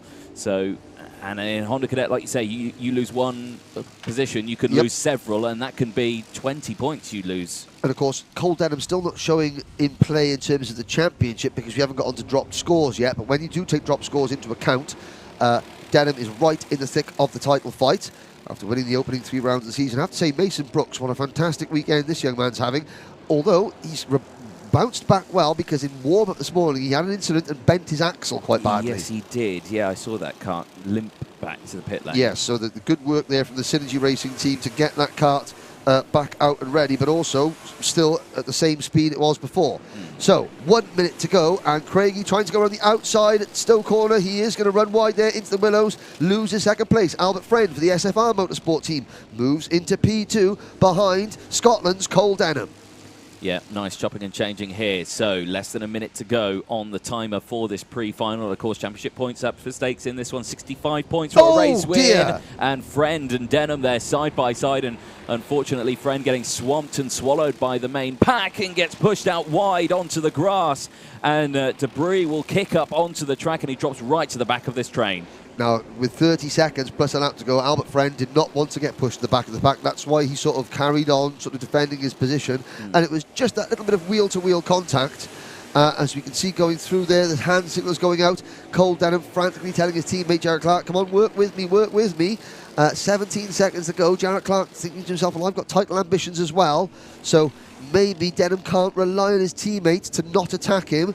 And certainly Denham deciding to defend going into Derek's corner, but Clark makes a little look at the inside. It's going to cost him a bit of momentum, but he does have the inside line for the run into the Dan Weldon corner, and that prevents Kenzo Craigie from making a move. Finley Lines in the number 94 car, which you can see with the bright, luminous yellow and green crash helmet. He is now into 4th position, and is a gap back to 5th. So the top 4 are clear, and it's Ballack, Wolfit, Brooks, Kai Clark and Albert Friend down to 9th place. We've all dropped off this league group now. Yeah, I'm quite impressed of how Finley Lines got there so quickly. I mean, he was running at around 8th, 9th place earlier on in this one, way off the league group. Now he's in the league group, currently in P4 on the final lap. But like you say, you saw lots of hand signals there from those 2nd down to 4th place drivers who all said, right, okay, let's go, because they'd seen that there'd been a gap opened up between them and Cole Denham. Now that they've closed in, now we're going to start to see some moves. As back again goes Jarrett Clark, looks to the inside but can't quite do it, and that's already opened up that gap once again. Yep. Onto the TKM straight. Denham looks over his shoulder. Clark looking over his shoulder. Craigie having a little look at the inside of Clark. So the 2 Synergy karts have now got 2 members of the Zip Factory team behind them. This is the final lap. Checkered flag is out. It looks like Cole Denham is going to pick up where he left off after 3 rounds by taking another win in the pre-final here at Kimbolton. Jarrett Clark finishes in 2nd. Kenzo Craigie is 3rd. Finley Lines is 4th. Luca Ballack comes home in 5th. Joshua Griffin is 6th. 7th for Mason Brooks. That's one of his best results of the year so far. Wolfit is 8th. Friend is 9th. And Shenton, so Friend is 10th. Shenton 11th. Then it is Barham, Endicott, Fairclough, Spencer, Warner, Griffiths, Lapper, Bell, the young privateer driver from Scotland, who is really fighting for that top privateer award. His main competition is Rocco Shenton, Rocco Shenton, Charles Kitely, Evie Davidson and Riola Carter are his main rivals. There is a look at your top 12, down to Noah Barham in P12, and then the drivers that didn't quite get the result they were hoping for in that race on your next screen. Here it is: Endicott, Fairclough, Spencer, Warner, Griffiths, Lapper, Bell, Gray, Majewski, Davidson, Kitely and Harry Taylor, with Jacob Bashler, the last car that started, finishing in 25th position. Well, next race due to start at 10 minutes past, which is in about 2 minutes' time. You can just see there Kenzo Craigie getting onto the weighbridge there just to make sure all is well. There's Finley Lines, and again, good result for Finley. Struggled yesterday, looked quick, but dropped back into the pack a little bit, but showing that he's got the pace out there. Finishing a very impressive P4. in the pre-final. Looking good for the final later on today. There's Luca Ballack. Luca not overly pleased when he came into the pit lane. Still P5 finish, but... Well, he should be. He's having his best weekend of the season so far, isn't Luca Ballack? His body language there tells us that he's not overly fond of the positions that he had. Not every driver wants to win every race, but exactly, now we'll have a little bit of a conference between some of our Honda cadets. There's Finley Lyons on the left, gives us a thumbs up. The Maximum Motorsport sort of logos on his race suit. There is Jarrett Clark, taking his race off. You can see all these young drivers wearing rib protectors. So important for every kart driver to have the correct safety equipment. Rib protectors being the main one. There's Ellis Bell, the orange crash helmet, standing in the foreground, waiting to greet his dad on the kart trolley to explain how the kart was handling and what happened. He finished 19th in that race, did young Ellis. They come from a long way, don't they? Scotland, it's a long old drive for them. So, and Ellis has never been to this circuit before, so having practice cancelled on Friday didn't help him, and then yesterday the mixed conditions didn't help either. So that concludes race number 14. The next race up is race number 15. It's the Senior Rotax pre-final.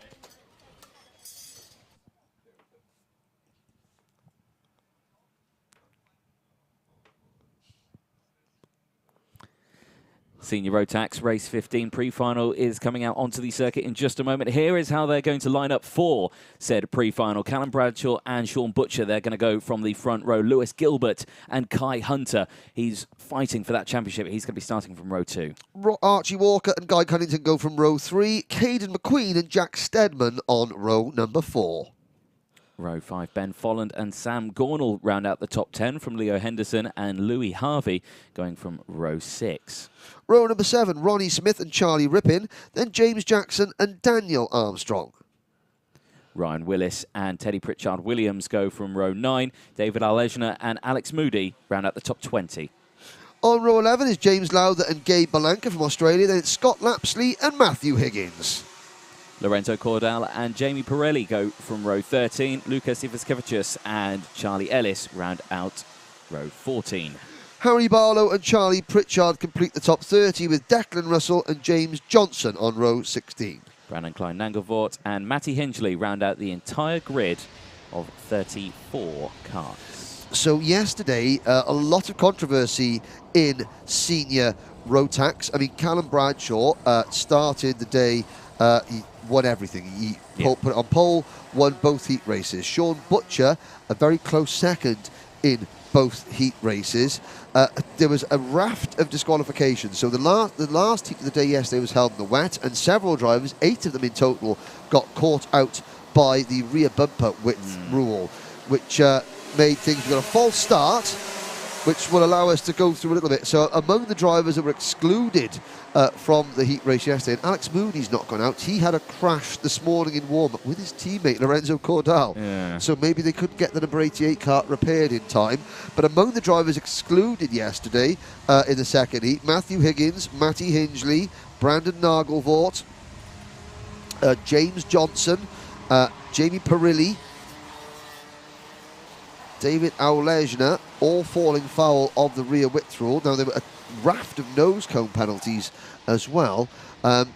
So a little look at some of the drivers. So let's take you through this. James Johnson, number 35. James, a former Welsh karting champion, a former race winner in Senior Rotax. This is his final race in the UK. Yep. He's got one more race in Europe to go after this, the final round of the Euro Trophy, and then he says that's it. He's packing up his tools one last time. He wants to stay in the sport, however, as they come to the line. Now lights are out, now we're off and racing. Can Butcher get past Bradshaw on the run down to turn number 1? He's trying around the outside. Has he got the move? Bradshaw's going to squeeze him, and Bradshaw holds on. Butcher falls back, and that's Lewis Gilbert up at the P2. Great start from Callum Bradshaw, even though Butcher timed his part of things perfectly. You may have the advantage of being on the clean bit of the track on the outside going into turn 1, but just trying to hold the momentum as you try and cut back in to take the apex. You just can't if the person there in the race lead holds that inside line. So it's a real challenge through turn number 1 at the start of these races. And unfortunately for Butcher, sees him drop back. There's someone going in slowly. I think that's Brandon Klein-Nangle yeah, slowly. There's a couple of drivers that are off. One driver still stuck at the top end of the circuit. We'll get a name check on that next time. Alex Moody did go out, however, but I think it might be... I think it's Jack Steadman, because it's the Project 1 livery that I'm seeing. Steadman, unfortunately, well, I mean, Jack Steadman in the number 62 kart, 2 top 12 finishes yesterday, but he's pulling the number 62 off the side of the circuit. There's Guy Cunnington chasing the number 2 of Kai Hunter. Guy Hunter, only 11th fastest in qualifying, came back with a 4th and a 5th place finish in the 2 hit races. The 5th place, though, was with a nose cone penalty. That second race today yesterday was very, very dramatic indeed. Now, you can see that Butcher lost all momentum and has fallen right back to what is 6th or 7th position. It's Bradshaw and Gilbert. Archie Walker has made a great start. He's up in the 3rd position. And those 3 drivers have got a huge gap in hand over this group on your screen, which is Cunnington, Hunter, Butcher, Louis Harvey, Sam Gordle and Charlie Rippin. Now, Louis Harvey, he had a test in a British Formula 4 car earlier this week. So, you know, thanks to obviously the links with Argenti Motorsport. Speaking of Argenti Motorsport, the driver that won the championship for them last year in Junior Rotax, Dan Ginchard, he's here in the paddock with us this weekend. He is. Watching on and obviously offering some advice to his former teammates. Guy Cunnington, well, he's having to drive defensively here at the moment. The number 52 Strawberry Racing driver, Cunnington, only qualified 21st yesterday and a 10th and an 8th place finish in the heat. And that is Harry Barlow in the number 79 kart. And I couldn't quite see who he was. I think it might have been, it might have been his teammate in the Thule Motorsport team, the number 45 kart of Lucas Ivaskevicius, that came to grief together. That's not going to go down too well. No. Chopping and changing there as Sean Butcher trying to get past Kai Hunter, successfully does so. Now goes second in the second group of karts, so P5 overall for Butcher. And of course, the top 3 are breaking away quite nicely at the moment. Callum Bradshaw again, fastest lap of the race, 40.54, is pulling away with Gilbert and Archie Walker. And look at Hunter and Butcher chopping and changing positions again. Now, looking at the way that Guy Cunnington was defending, when you look at his performance yesterday, 21st in qualifying, then a 10th and an 8th in the 2 heat races. There were no penalties with that, so he obviously doesn't have the pace, although as I say that, he was defending. Now he seems to have pressed the loud pedal and is pulling away from this battle pack behind him. There's Louis Harvey in the Argenti number 14 moving in. Archie Walker, meanwhile, has passed Lewis Gilbert for 2nd position. Kai Hunter gets a warning flag. A bit further down, Daniel Armstrong in 10th position. Matthew Higgins already up 13 places to 11th. Leon Henderson, Teddy Pritchard, Williams, Roddy Smith and Caden McQueen rounding out the top 15.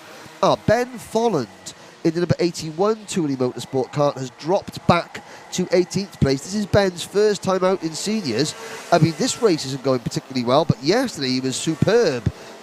Qualified 2nd overall, finished a really strong 5th in the opening heat, had a penalty in the 2nd heat and dropped to 19th. But Folland for the Thule Motorsport team having a very good senior Rotax debut. James Johnson is up for the back of the grid to 19th. Alex Moody runs in 20th.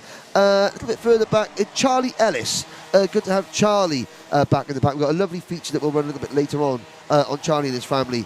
He's in 31st position.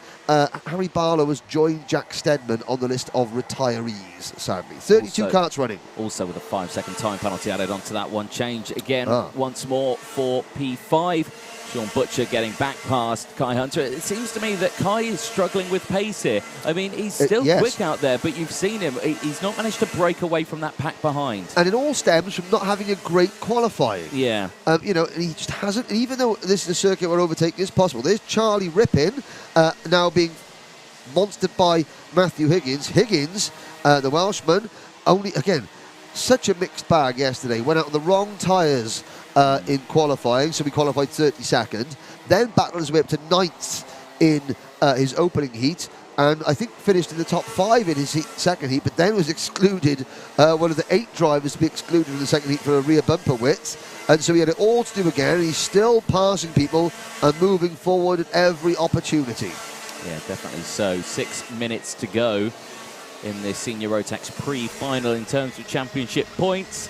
853 so far for Callum Bradshaw. Kai Hunter, who is so wanting to end this season with that #1 place. Absolutely. You know, he's still there, 833, 20 points behind. I mean, Bradshaw has just hit his sweet spot He has. at exactly the right time in the season. Of course, it was Kai's older brother Reese who won this championship in Senior Rotax last year. I mean, Kai, in the modern era of the British Championship, which is from 2019 onwards, Kai's the most successful driver in terms of overall race wins. 12 wins in total. This year, it's been pretty much feast or famine for Kai Hunter. 2 wins, but then only 2 wins at Larkhall and his home track at Warden Law, but then only a 9th at PFI and a 7th at Clay Pigeon. You change that with Callum Bradshaw. Bradshaw won the opening round at PFI and then had a 3rd at Larkhall, a 3rd at Warden Law, and 1 last time out. So Bradshaw, the 2020 FIA World Karting Champion, the picture of consistency, and is now just able to keep everyone at arm's length. Archie Walker, there's a move, and that is Leon Henderson in the number 94 Strawberry Racing Kart, passing the number 24 of Caden McQueen. Caden, another driver that we spoke to yesterday, who's doing double duty. So Caden's going to hop out of this kart and get ready for his KZ2 second heat. Yeah, that main interview was talking about doing the double, really, in that one. And, you know, he said... Oh, Lowther at the inside. Sorry, Anthony. No. He said it perfectly out there. I mean, he's got 2 different track layouts that he's doing. Yep. He's got 2 different tyres that he's doing. He's got 6 gears on one kart. And He's no got gears on another, no gears. He's got front brakes on one car, and he hasn't on the other. Signalling to let Lowther back through. I wonder if there was a little bit of contact earlier on, and McQueen's thinking, do you know what? At the risk of getting a penalty, I'm going to, you go back through, James. And I mean, James Lowther retired from his opening heat race, but James is 10th in the championship. He finished 7th last year, so he's aiming to sort of go higher. Archie Walker, first-year senior driver, the number 91 kart there, ahead of Lewis Gilbert in the number 29 Potenza Racing entry. Walker, first senior podium at Clay Pigeon 2 weekends ago, and he's, that is a big boost for him. He is using that momentum and that confidence that he's gained to good effect. Now, behind them, there is, I'm wondering, is that a back marker? Yeah, so behind the top 3, we have Alex Moody in the number 88 Cato Motorsport kart, who is a lap down. Moody in 32nd position. Scott Lapsley has just retired the number 30 Strawberry Racing kart. Now, yesterday, in heat number 2, for the Senior Rotax drivers, 2 drivers went out on slick tyres in the rain. Charlie Ellis was one, Alex Moody was the other. The marshals had their hands full with the blue flags for that one, let's put it that way. Moody and Alex Moody, hand in the air, yes, because Alex Moody eventually received a black flag for not getting out of the way in time during the blue flags, but he's like, nope, I've learnt my lesson, and in he comes. I think some corner cuttage may have been involved in that one as also was that as well. And Archie Walker... he's closed in now, hasn't he? Closed in. Yeah, and plenty of time left in this race as well. 2 minutes, 40 seconds plus that 1 lap as James Johnson once again fastest lap of the race. Yeah, Archie Walker now with some pace. So... He's split. He's got past Lewis Gilbert there as well, hasn't he? Yes, he has. He made the move a couple of laps ago going into turn number 1. Yeah. And he's closing in. So this is Young Pretender versus Grandmaster. Yes. This is Bradshaw having to defend against Archie Walker. Now, up until this season, Callum Bradshaw would have never shared a track with Archie Walker because Archie was a junior and Callum was a senior. The first few events of the season, it's fair to say, Walker was sort of learning the ropes in seniors. Didn't get in the top 10 at PFI, then in a 10th at Larkhall, then 8th at Warden Law, and then was on the podium at Clay Pigeon. So he's Callum Bradshaw. I mean, Callum, he goes head-to-head with Sean Butcher all the time. He knows Lewis Gilbert. He knows Guy Cunnington. He knows Kai Hunter. Archie Walker is a different proposition. So for a driver, he's not sure, okay, Archie, is he the type of driver that will sit behind me, or will he go for a lunge, you know, where I'm not expecting it? Or will, you know, for Callum, he's got to work out how Archie Walker operates. Yes. And defend against him accordingly. Yeah, exactly. And again, trying to do all that while racing yourself. At 70 miles an hour. Yeah, quite but difficult. that is what makes these drivers the best in the country. Yeah, definitely so. And that timer quickly running out. You can see on track, you can see the dark rubber lines that are starting to bed themselves into the track. The track started today very green. It did, yeah, because it was quite cold and moisturous, and now we're starting to see the battle happen. Bradshaw goes to the inside, defends from Walker. Walker takes the normal racing line, doesn't go for the dummy move. Now he's right behind. He'll go to the outside here. No switchback, no late lunge down the inside. Gilbert's closed in as well. Gilbert will go for the move on Walker if he senses the opportunity to do so. Lewis Gilbert, 4th in the championship last year, currently 8th in the standings this year. Now, Callum Bradshaw's modus operandi. He waits for the driver to make a move or to go offline. Bradshaw will jink and defend. When the driver trying to pass him then gets out of the gas, you know, to adjust so he doesn't run into Callum, then Callum goes. Yeah. And of course, then he gets that little advantage and can control things from there.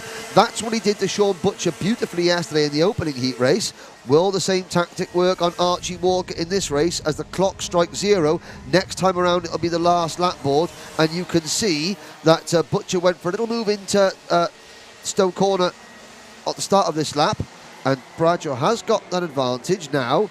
Can Callum Bradshaw, and also with Callum, you never know if he's giving it 100%. Until Callum, and he's fantastic at doing it, is Callum, driving at 99% until the last lap. When he's the pressure, he bangs those extra couple of tenths. This is the final lap. It's now or never for Archie Walker. Here we go then through the Willows and down the Yamitsu straight for the final time. Into Derek's corner, favourite one for an overtake, but no overtake there this time around. Walker holds on to that P2. Crucially, has now managed to open up the gap between himself and Gilbert, so Gilbert's dropped back slightly there in P3. Only one real opportunity to get it done. Bradshaw looks over the shoulder. Thought about going dear. Oh no, what's happened to Walker? I think that may have been tactical. I think Archie Walker's thought to himself, I don't want to start on the outside of the front row. I want to start directly. And he's let Lewis Gilbert go. And Lewis Gilbert slows down. And Archie Walker finishes in second, reluctantly finishes in second. And it's not something we've seen much of this year, but it is something that goes on in karting quite a bit. And Lewis Gilbert probably thinking to himself, I know what you're trying to do, and I'm wise to that. I'm an old campaigner.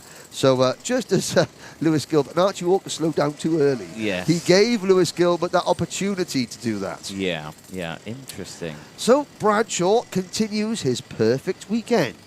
Pole position, 2 heat wins, and the pre-final win. His championship lead extends to 20 points over Kai Hunter. Here's a look at the results. Bradshaw, Walker, Gilbert, Cunnington in 4th, then it is Butcher in 5th, Hunter in 6th, Matthew Higgins, fantastic result in 7th, Sam Gornall 8th, Teddy Pritchard-Williams 9th, Louis Harvey rounding out the top 10 ahead of Daniel Armstrong and James Lowther. Then it's James Johnson for the Potenza racing team, Charlie Rippin, Leon Henderson, Caden McQueen, Ben Folland on his senior debut, Jamie Perilli, Ronnie Smith and David Aulejner rounding out the top 20. Matty Hingley, Gabe Belanca, Ryan Willis, James Jackson, Declan Russell, Charlie Pritchard, Lorenzo Cordal, Brandon Nagelvort, Lucas Ivaskevicius and Charlie Ellis. Alex Moody, Scott Lapsley, Harry Barlow and Jack Stedman failing to take the finish. And there's Lewis telling Callum the story about what Archie Walker was trying to do and how he was wise to it. And here's Archie Walker.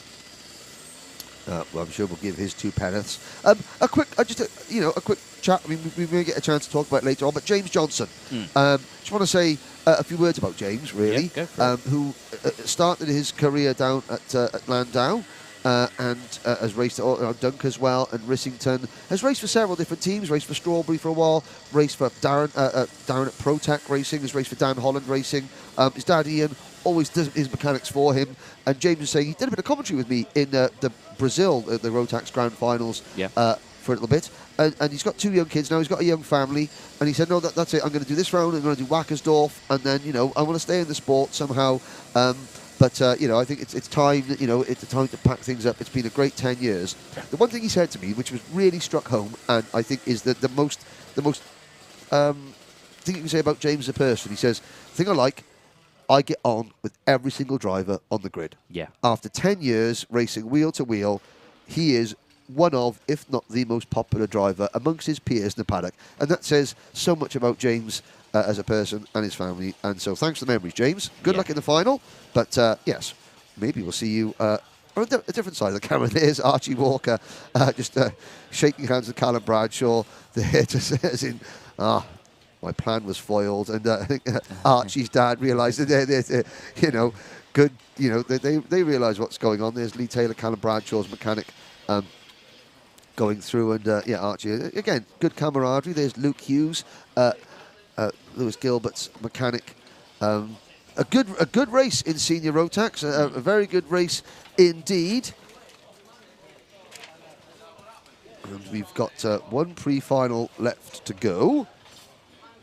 But there's and again, it's great to see. Obviously, the coverage is quite different, but I mean, it's good to see the interaction between the drivers, of course, who arrived here on Friday under a cloud with the news. As you can see, Elizabeth's logo there in the top of your screen, top right of your screen. There's Paul Class on the right, our technical sort of director. There's Sean Butcher. And Butcher is there. But that concludes the Senior Rotax pre-final. Next race is race number 16, the pre-final for Junior Rotax.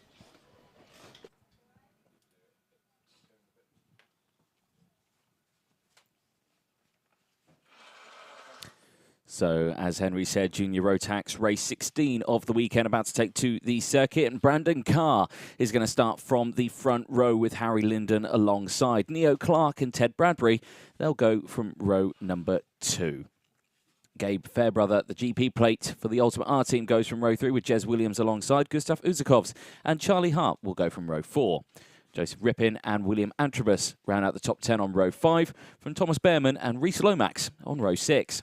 Vinnie Phillips and Harrison Crowther, they'll go from row 7. Aditya Kulkarni and Macaulay Bishop, who's back in the championship after missing a round. He starts from row 8. Tommy Harfield and Ethan Jeff Hall, the O-plate, go from row 9. George Donald and Mikey Porter round out the top 20 on row 10. From Tyler Harris and Ollie Stevens on row 11. Oliver Sander and Pearson Bullock Carter, they'll go from row 12 with Henry Beaumont and Alex Duncan on row 13. Harry Hannum and Ewan Charman go from row 14. Eva Poulain, the winner of the repechage, goes from row 15 with Thomas Ingram Hill alongside. Gracie Mitchell and Matthew Lambert on row 16. Stephen Duncan and Sam Longley go from row 17, which means I think Harry Mitchell did finish in the top 6 initially in the repechage, but was given a penalty, and there is a wheel off a kart, and that has got part of the rear axle assembly. And I'm looking up, and I believe that is Matthew Lambert walking away. So the BKC Racing number 80 kart. Obviously, that looks like a wheel. I think it did have a bit of axle attached to it, or if it didn't, it was just a loose fitting. And so he is out of the race. Will we get a start this time around? Yes, we do. Lights are out, we're off and racing, and from the outside of row number 1, it's a great start from Harry Linden, and Harry Linden in the number 7 Dan Holland racing car moves to the lead. Oh, and a clash there. Someone loses a nose. It's a KR Sport nose. Do you know what? I think that was Brandon Carr's nose cone. And if that is the case, the champ... No, it's not Brandon Carr. It may have been Jez Williams. I thought it might have been a single-digit number. We'll catch up on that as the lap progresses. But that's the first time we've seen an incident there at the first corner. Neil Clark is there. Yes, it was Jez Williams. And Jez, who moved up to 4th place in the championship, courtesy of a top 5 result at Clay Pigeon last time around.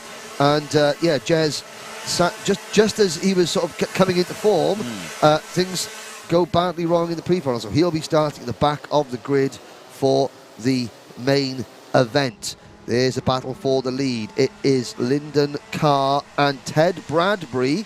Bradbury missed the last round of the championship. Well, Lyndon's got a huge advantage. Look at that. And Ted Bradbury missed the last round of the championship, but he can use that as his dropped score. So Bradbury in the number 20 Sam Pollock racing kart. The pole position yesterday, then had a third and a fourth in his 2 heat races. Finished 7th at Warden. That's hard to believe. That's his only top 10 finish in the finals, is Bradbury's. But there's Brandon Carr now into P2.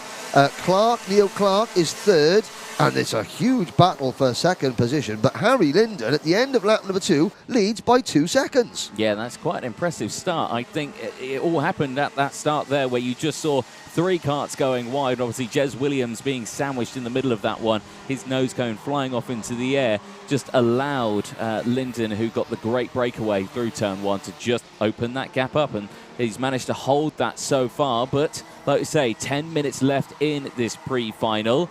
Can Brandon Carr close that gap? We'll see what the gap is this time around. It was 1.84 last time around. We'll see what it updates to as they cross the line. Oh, look at that, 1.78. New fastest lap for Brandon Carr, 42.36. So that gap is closing, and I have to say, he's bringing Neo Clark along for play as well. Yeah, Neo's not had the best season. I mean, he's had a 5th at Larkhall, 8th at Wardenlaw, 8th at Clay Pigeon. He's only 11th of the championship. That's the driver that finished 5th in the series last year. Brandon Carr is in a great position points-wise because his nearest title rival, Vinnie Phillips, is only 11th in the number 87 Strawberry racing kart. Vinnie Phillips is a former winner here at Kimbolton. That was in his Mini X30 title winning year in 2020. But Vinnie has not really been at the races this week so far. I mean, looking at his, he's qualified 15th, and then at a 12th with a nose cone penalty in his first race. Did finish 3rd in his 2nd heat race. But, so he's one of the drivers. He's had a top 5 finish in all 4 rounds of the championship so far, has Vinnie. But he's certainly not looking very competitive here at the moment as we look at Gustav Uzakov's the number 89 kart, and Gabe Fairbrother, the GP plate holder. They're just in front of William Antrobus in kart number 57. This is a good weekend so far from Antrobus. 18th of the championship, hasn't been out of the top 10 in any session so far. And there's a move from Antrobus on Fairbrother for 6th position going into Kimbolton corner. Reese Lomax is up next. Now Reese in the number 52 Coles racing kart there, he makes a move on Fairbrother. Reese is going to be very good here because Reese is a former TKM driver. Yes. And TKM's, this is the home of TKM racing, so he would have done many, many laps around here. Harry Linden under investigation, possible jump start. Well, he had a good start to that race, didn't he? Yeah, he did have a very good start. Was it too good? That's something. But of course, he'll be thinking, well, if I get a jump start, is that going to be a 5-second penalty or a 3-second penalty? Ethan Jeff Hall, the O plate, running a little bit wide. He's down in 12th position behind Macaulay Bishop. So Linden will get his head down and is thinking, okay, I'm just going to stretch things out as much as possible. If I'm going to get a 5-second penalty for a jump start, or whatever the punishment might be, 3 seconds, 5 seconds, I'm going to try and make sure that there's only 1 or 2 drivers within 5 seconds of me. Yeah, there's Macaulay Bishop just having a scrap there with the driver just in front. That is Vinnie Phillips with the Strawberry Racing team, the number 87. Brandon Carr, the fastest lap of the race, 41.95. That gap down to 1.3 seconds. Actually, it's now 1.2 seconds as they hit the next timing beam. So, closing that gap up. So that battle will kick off in the next few laps or so. Yep. Here's Ted Bradbury in 4th place with Uzakov's right behind him. Neo Clark having a good job in 3rd position. This would be his best result of the season. A little bit further back. Let's have a look. Well, Gabe Fairbrother's dropped to 12th position. Here comes Macaulay Bishop, 3 wide. Bishop passes both Lomax and Vinnie Phillips. That will put the Dan Holland Racing drive into 7th position. Phillips and Lomax still side by side for 8th going into Derek's corner. And behind them, a bit of a log jam now forming with the O-plate of Ethan Jeff Hall. Then there's Fairbrother and Ripon in the number 22 MLC Motorsport kart. Also, you've got Aditya Kolkani in the number 32 Argenti Motorsport machine. Thomas Behrman, whose brother Oliver's out racing in FIA Formula 3 in Monza this weekend. Charlie Hart is 15th, and Ollie Stevens 16th. Harrison Crowd the 17th. Tommy Harfield, Pearson Bullock Carter, and Ewan Charman 20th. It's been an up and down weekend for Charman. Won one of his heat races, but then got a penalty. And then in his 2nd heat race was disqualified. George Donald receiving a 5-second time penalty, the 96, who's currently sitting in 29th place after dropping 10 positions at the start of that one, so not had the best race. seeing himself with that 5-second time penalty. Gap update for the race lead as well. Just about a second now. It's actually under a second once again as they break the next timing beam. So, and across the line they go, and 0.8 of a second. So that'll be heating up very, very nicely. Gustav Uzakov's making moves as well. He's up into P4 now. Macaulay Bishop, 9 places gained. Ethan Jeff Hall, 9 places gained as well. Ollie Stevens, good start to his race. 6 places gained so far in this one, as well as Ewan Charman. Charman, a driver who's very quick. Yes. You know, he's started quite far back in this pre-final, didn't he? He did indeed. Looking there, the number 42 Kart started 28th. He was the last driver to automatically qualify for the pre-final. Didn't have to go through the repechage, but he is now moving forward. There's the battle between, you can see Stevens, you can see Hart. They're closing in on Joseph Rippin, Aditya Kulkarni, Gabe Fairbrother, Thomas Behrman up into 11th position, which is actually where he started. So he's fallen back a little bit and now moving forward again. Yellow flags waving on the TKM straight, and that is... It's a Jack's car. It's a Jack's Motorsport car. Is that number 54? I think it is Mikey Porter, who is touring back to the pits to retire. There's Rhys Lomax in the number 52 Coles Racing car. Lomax is now, well, he's fallen to 10th position behind Ethan Jeff Hall. Hard to believe that the O-plate, Ethan Jeff Hall, Clay Pigeon, second place, his first, not only his first podium, his first top 10 finish in a final this year. In the British Champs, but he's got the O-plate as well. So at a Motorsport UK event, he's won. Yes, he's won. But at the British Champs. At the British Champs, you know, and of course he's the European champion this year as well. Exactly. And he now passes his teammate Vinnie Phillips, so this is working out very, very well for Brandon Carr as he sets the fastest lap of the race, does the number 30 KR Sport driver, and he has now caught Harry Linden for the race lead. Gabe Fairbrother getting a 5-second penalty. The GP plate holder, and again the GP plate, hasn't had a top 10 finish in the British Championship this year, even though he is the Kart Masters champion and has been one of the quickest drivers, you know, has got heat wins. But when it comes to the finals, hasn't managed to put it in the top 10 yet. This is only a pre-final, but he's already dropped down to 11th place and he's got a penalty. Yeah, so not good. Here we go then. Brandon Carr has latched onto the back of Harry Linden with 3.5 minutes to go in this pre-final for Junior Rotax, and immediately going for the move into Derek's corner, not managing to get it done. Now that he's closed up into the back, he wasn't able to carry the momentum and immediately get past. Now he's kind of stuck at that pace now. He's stuck at Linden's pace. Neo Clark's going to start closing in, and crucially, Macaulay Bishop has now started to set the fastest lap of the race. P6 currently, 10 positions gained. He's also closing in.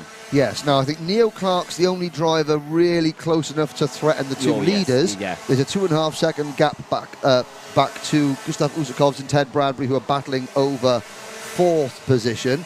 So Carr gets his momentum back up onto the Amitsu straight. This is where he made a move a lap ago. He lets Linden defend a little bit into Derek's corner. Now this gives Carr the momentum that he didn't have last time around. So he's regained that momentum that you mentioned correctly, Anthony, that he lost last time around. Will he look for a move up the inside?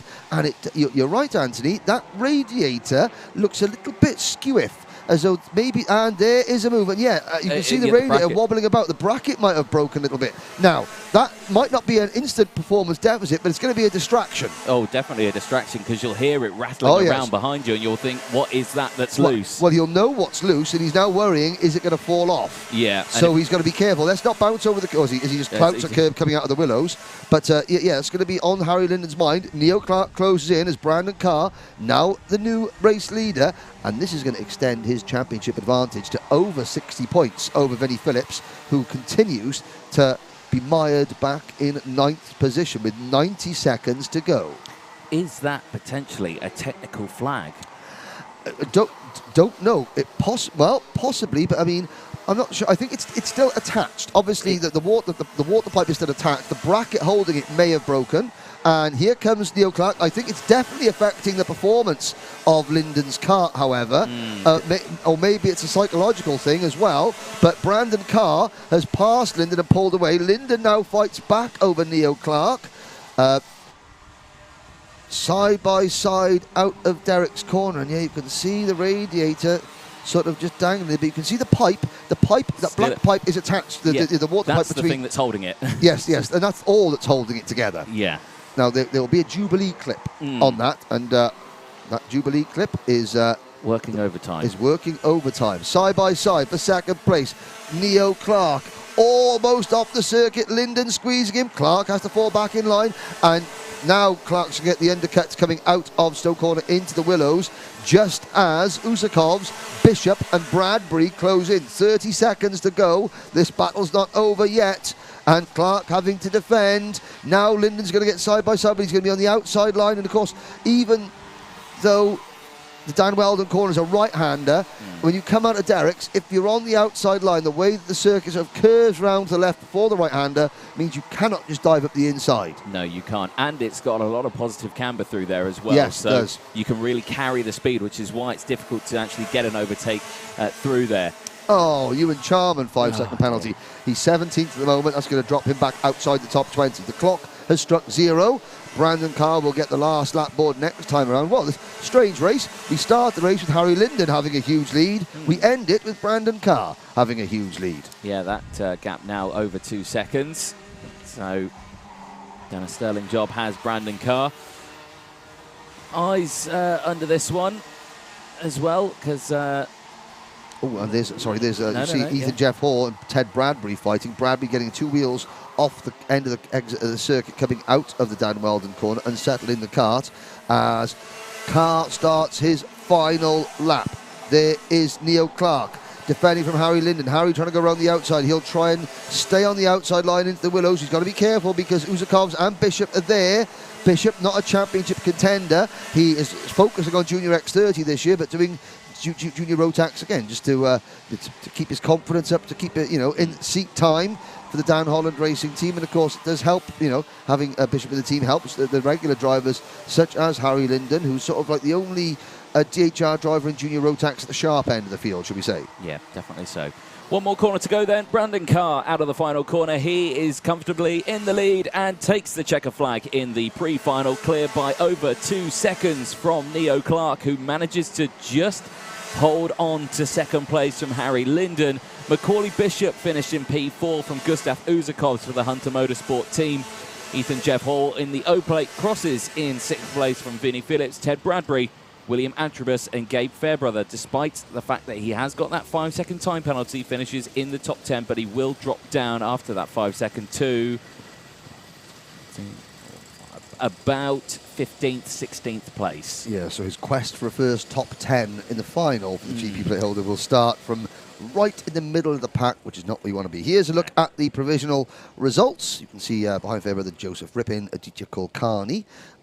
Teacher has been rather anonymous this weekend. He's been very, very strong of late, but only 12th in this race. Reece Lomax, Ollie Stevens, Pearson Bullock Carter, Thomas Behrman, then Ewan Charman, followed by Harrison Crowther, Harry Hannam and Charlie Hart, your top 20. Tommy Harfield, Thomas Ingram Hill, Henry Beaumont and Evie Poulane, your top 24. Behind the top 24, Alex Duncan, Tyler Harris, Gracie Mitchell, Oliver Sanders, Stephen Duncan, George Donald and Sam Longley, the last finisher in 31st position. Mikey Porter, Jez Williams and Matthew Lambert failed to finish. So as they come onto the weighbridge, this will be the first indication of whether the loose radiator bracket is going to be a problem for Harry Linden. As you can see there, having a chat with Gaynor Griffin, the weighbridge scrutineer. They go across there and you can see there that the radiator flap, yeah, that pipe there, that black pipe from the engine to the radiator is all that was holding that radiator on. You can see it underneath the radiator. There is a bracket that attaches the cart. There's the number 80 cart of Matthew Lambert going through. Shake of the hands there between Brandon Carr and Harry Linden. There's Macaulay Bishop.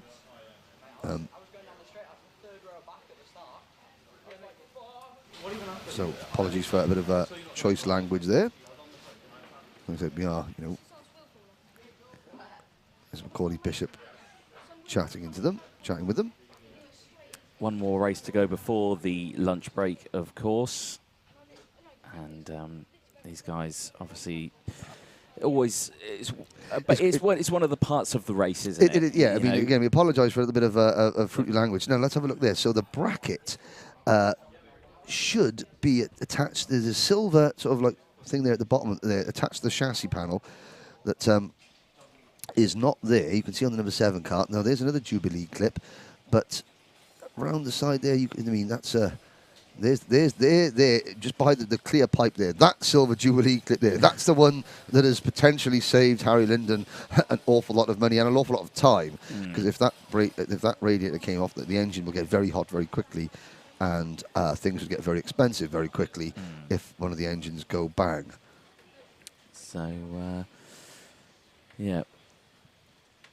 Yes, and of course, radiators are at a premium at the moment. They are, yeah. I heard that information from Louis from KR Sport, actually, who came in and said there is a shortage of those at the moment. So yeah, and again, this season it's such a strange season as we get out of the COVID pandemic and the various supply chain issues that have been caused from whether it be Brexit or whether it be the COVID, things like that. At the start of the season, there was a shortage of Mojo tyres because so many people were in the Rotax classes, and now there's a shortage of radiators as well. But I mean, there's there's Harry Neil Clark getting help there. Jonathan Paler, mechanic in this weekend for Thule Motorsport. We normally see Jonathan for the Dan Holland racing team, but there's been a change of scenery. Yeah, he has swapped over to the Thule outfit. Ollie Walker and there's Liam Wright, Harry Linden's mechanic, looking down and looking few. Thanks to Lucky Stars. And there's Gustav Usakovs, proudly carrying the Latvian flag. Now, Usakovs won the Latvian Rotax Challenge this year, so he has qualified for the grand finals representing Latvia. Okay. He can, so I'm speaking to Reese Hunter. So Reese Hunter's got 2 drivers there. He's got, he said, which driver I can, look after. So that is the conclusion of race number 16. The next race is race number 17. It's the final heat for KZ2.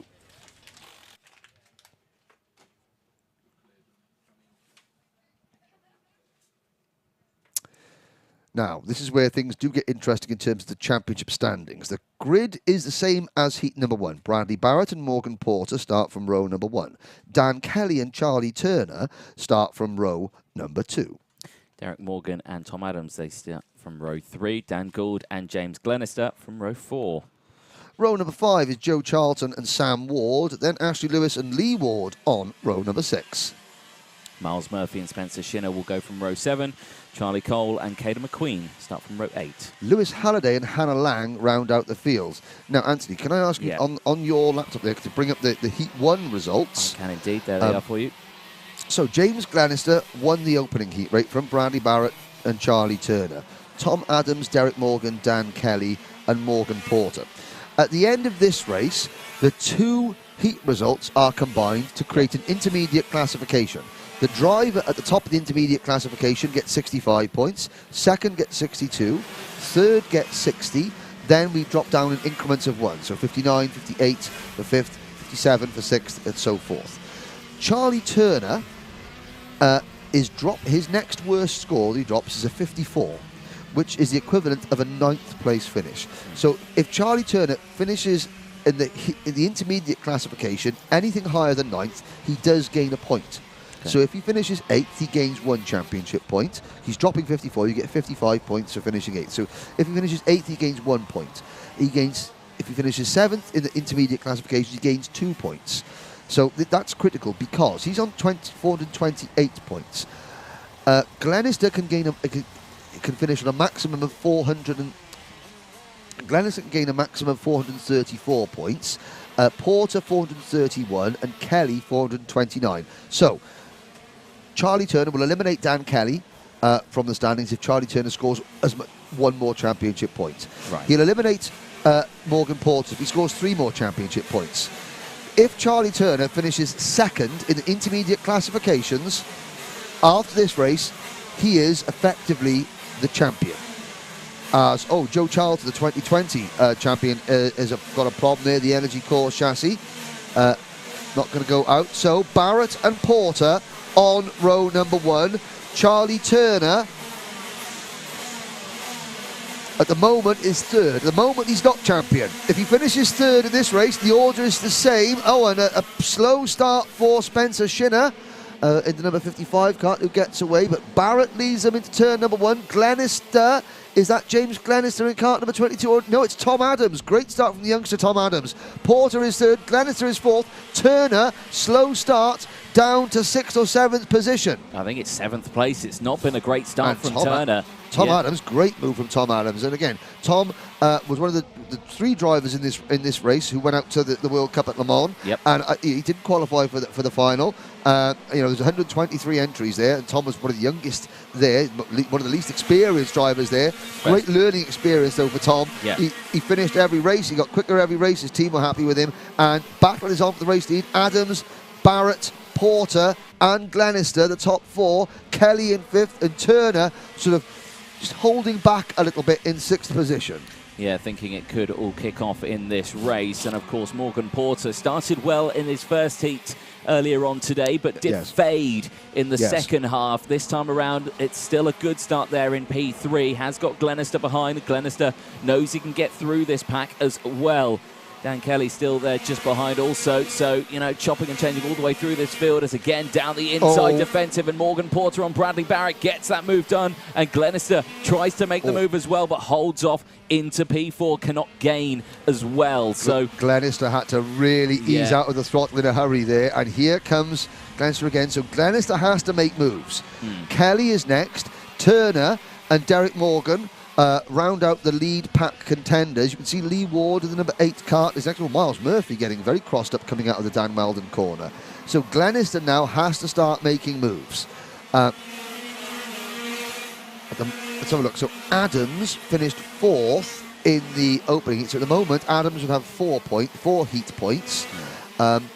Morgan Porter would have 9 heat points. Barrett would have 4 heat points. Glenister would have 4 heat points, but Glenister would have the advantage of having a win, so he would take the tiebreaker in the first race. I mean, it's going to be very, very close here. So at the moment, even as things stay as they are, James Glenister would get maximum championship points from the heats. Turner, a 6th and 3rd, 9th, he would finish 4th or 5th, so it wouldn't be enough to seal the title for Turner if things stay as they are at the moment. James Glenister does need to start making some moves, and he needs to do it in a hurry, because Adams in the 17 and Port in the 46 are pulling away. James Glenister has to deal with that number 6 Sodi Vitesse kart of Bradley Barrett and get onto the tail of the 2 leaders, because as Barrett backs the pack up, Charlie Turner is sitting there and waiting. Well, I mean, this is going to be a challenge for Glenister as well, because Barrett's also a contender for the championship. But no, is he not? No, even though Barrett is 3rd before drop scores, he can't outscore Charlie Turner. Oh dear, Charlie Cole. Cole, who is fighting for one of the last seeds. He's 10th in the championship, and Scott Allen is here helping Charlie this weekend for the Jade Racing team. Yeah, Charlie with the Jade Racing team. And that is not the best start for Charlie Cole, who is pulling in to retire. Derek Morgan, fastest lap of the race in the number 48 right kart. Glenister, 6 minutes to go. And you can see Charlie Turner has now passed Dan Kelly to move right onto Glenister's rear bumper. Very much so. This is going to be an interesting situation then for the 2 Rush Performance teammates. And like you said, I said it before earlier on, if James is going to go for the move, and he does go for the move down the inside. Critical. Very well-timed move. He tried that move in Heat 1 as well. It didn't pay off this time around. He's learned from that. He managed to get it to pay off this time around. Now moves up into P3, and crucially, another couple of points. Yes, so that would put James Glenister in sole possession of the top spot in the intermediate classification. But look at that, Turner following him through. Now, this could have a turn up for the books, because Bradley Barrett is falling back. Barrett, that would give a 2nd and a 4th, 2nd and a 5th. That would put Barrett onto 7 points. Turner, a 3rd and a 4th. That would put Turner onto 7 points as well. Adams at the moment, Tom Adams is the driver standing between Charlie Turner and Charlie sealing the championship at the end of this race. Yeah. Tom Adams he's not going to worry about that. He is just Yep. focused on trying to take a race win. Yeah, exactly. But Morgan Porter's making that slightly difficult for him. And Yep. I have to say, Glenister has closed right in now on Mark Morgan Porter. Glenister is marching up to the rear bumper of the number 46 More Racing Kart Republic chassis of Morgan Porter. Fastest lap of the race, 35.210 from Glenister. Here's a look further back. There's Dan Kelly in the midst of that one. Bradley Barrett just in front still with Derek Morgan. Lee Ward also in that group. Back to the leading trio here. And again, a very distinctive helmet livery there of Morgan Porter holding on second place. But now he had a look over the shoulder there and could see the Rush Performance James Glenister just behind. And I suspect he's getting worried. Morgan Porter, very talented, skilled driver out there. But this was the time of the race in heat number 1 where the setup to fade. The setup on Porter's kart went away slightly. Adams, Porter, and Glenister. A gap back to Turner. Turner has got Barrett, Kelly, and Morgan directly behind him. There's a gap back to Lee Ward in 8th, Dan Gould 9th, Sam Ward rounding out the top 10, then Caden McQueen, Miles Murphy, Hannah Lang, Spencer Shinner, Lewis Halliday, Ashers. Joe Charlton did get out there, so Charlton at the back of the field in the number 3 car did make it to the start. Charlie Cole out of the race.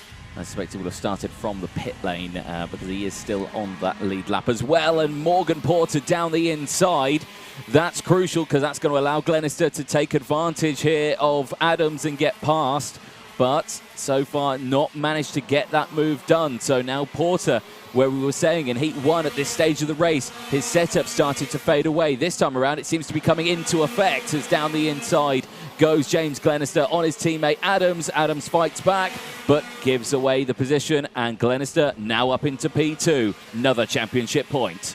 So Glenister would be on a total of 2 points coming out of the heats. That would put him top of the intermediate classifications.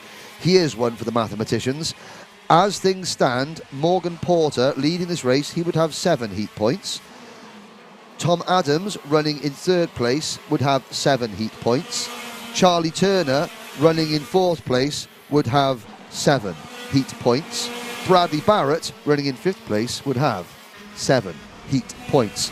Who gets the tiebreaker? I don't have the rulebook in front of me. I don't know. But Charlie Turner would be in a tie for 2nd place. They wouldn't get 2nd place points.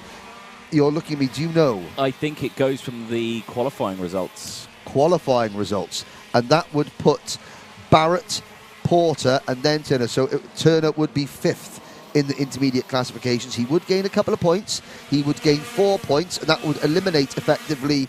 It would be a head-to-head fight between Glenister and Turner in the final race. I'd like to stress, as things stand, that's provisional, ladies and gentlemen, and there's still 2 minutes to go. And I'd like to stress, I said I think it is from the qualifying results. I think yes. So here we go then. 1 minute 40 seconds left on the timer. Porter still leading from Glenister. Glenister still defending from Adams, and I have to say, I think the group behind are closing in they now are. as well, being led by Charlie Turner with Bradley Barrett in tow. Kelly is still there, so is Derek Morgan. The tension is mounting considerably. I know that Charlie's dad, Derek, is there, and he's got the calculations out. Oh, and there's the number 9 Rush Performance car of Ashley Lewis retiring to the pits. You know, Charlie, he's an experienced campaigner. I remember commentating on Charlie back when he was a junior Rotax driver back in Stars of Tomorrow Championship in 2010, things like that. He's represented the UK in the Rotax Grand Finals.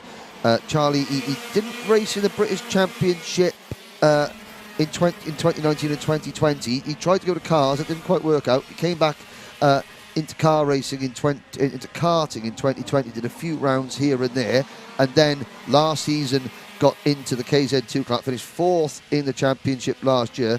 He won at Warden Law. He's got 4 third-place finishes in his career in the modern era of the British Championship. Now, Glenister, we can sit here, we're doing the calculations. It might even be beneficial for Glenister to stay in 2nd position, because that would keep Morgan Porter on 7 points. Glenister's not going to be aware of this. He's still going to be pushing forward and trying to make a move. he won't be aware of that because he will just... And Porter now begins to defend. The whole season has got one race and one and a quarter laps to go. And it is coming down, ladies and gentlemen, to, one position on track. It's been a fantastic season of KZ2 racing so far. I think we're going to save the best to last. Turner is there in 4th place, and now Porter's defending. He's really hugging the inside line, and Glennis has got to be careful. He's got to be so careful here, because any disadvantage, and he's going to be closed in by Adams and Turner. And if it's Turner who gets the position, he might seal this before we even get to the final later on today. But again, we're not too sure. We'll work the maths out later. We will give you an update later. I mean, Charlie Turner's reaction crossing the start-finish line will tell us something. Yeah. But it's going to be Morgan Porter who takes the win. 2nd for Glenister, 3rd for Adams, 4th for Turner. Barrett is 5th. The rest of the field coming across the line there. Derek Morgan in 6th place, then Dan Kelly, Lee Ward, Dan Gould, Sam Ward, Miles Murphy, Caden McQueen, Spencer Shinner, Hannah Lang, Joe Charlton, Lewis Halliday, the 16 finishers. I think no celebrations from Charlie at the moment. That's very finely poised. Provisional results, provided there are no penalties or anything like that. My calculations have it that Glenister will take maximum heat points with a win and a 2nd place. Barrett, Turner, Adams and Porter all tied for 7 heat points. Now, so Charlie Turner can finish anywhere from 2nd to 5th. 2nd would give him the championship. 3rd would mean that he only has to score 1 more point. And he's, it's going to be close. He's still got the upper hand. Still has the upper hand. Now,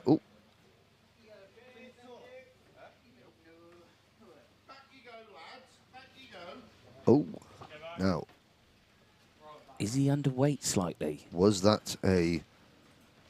That, ladies and gentlemen, could change everything. It could. Now, I think they're telling him to go back so they can remove... so that they can try it again. Yeah.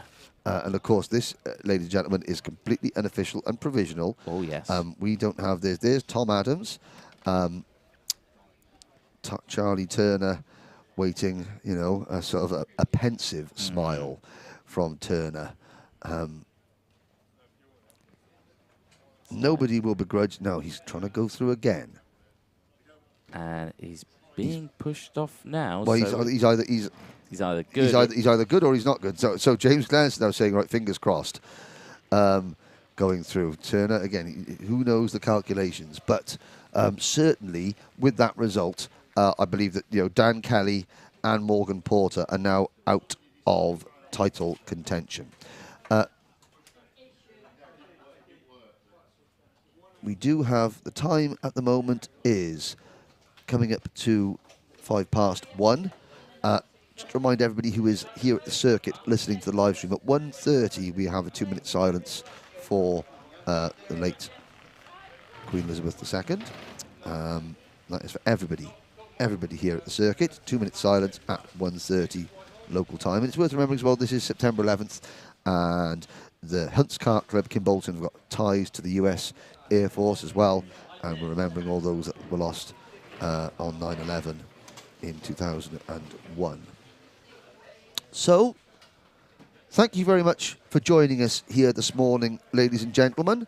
There's no paddock show. There's no paddock show, but we'll be back at 29 minutes past 1, so we will be on the live stream observing the 2-minute silence. So, Anthony, let's go and do some calculations, refresh our batteries, and we'll be back at 29 minutes past 1 for, very important 2 minutes, and then the finals. Thank you.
Well, welcome back, ladies and gentlemen, here to Kimbolton, event 10 of the 2022 Wera Tools Motorsport UK British Kart Championships.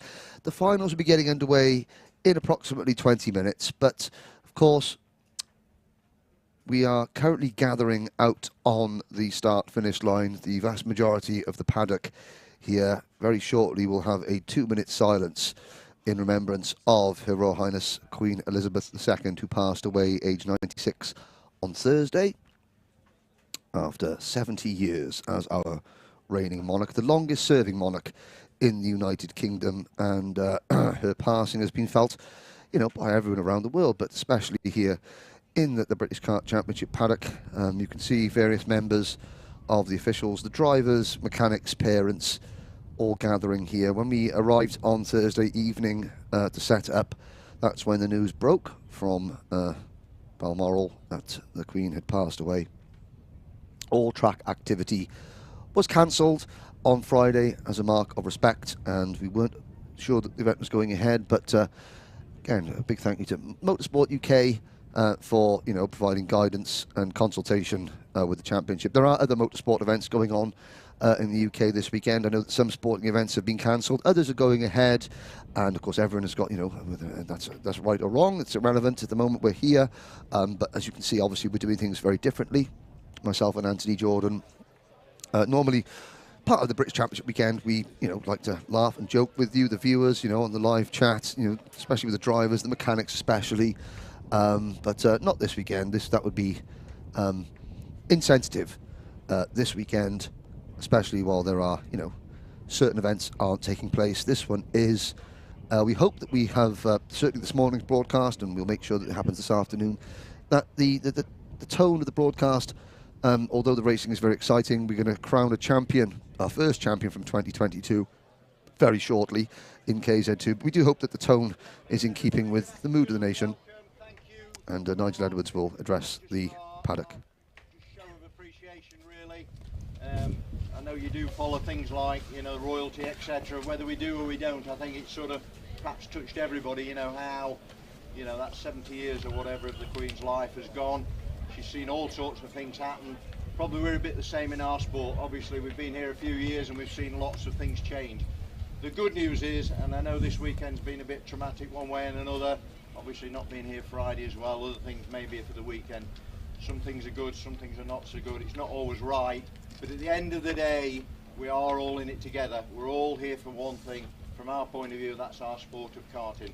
But just for the moment, our thoughts are with the royal family and obviously the passing of our Queen. So just as a token of appreciation from everybody in the karting fraternity, from down at Motorsport UK, everybody who's here this weekend, thank you. Just 2 minutes of silence would be great. Thank you.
Excellent. Thank you, everybody. Very much appreciated.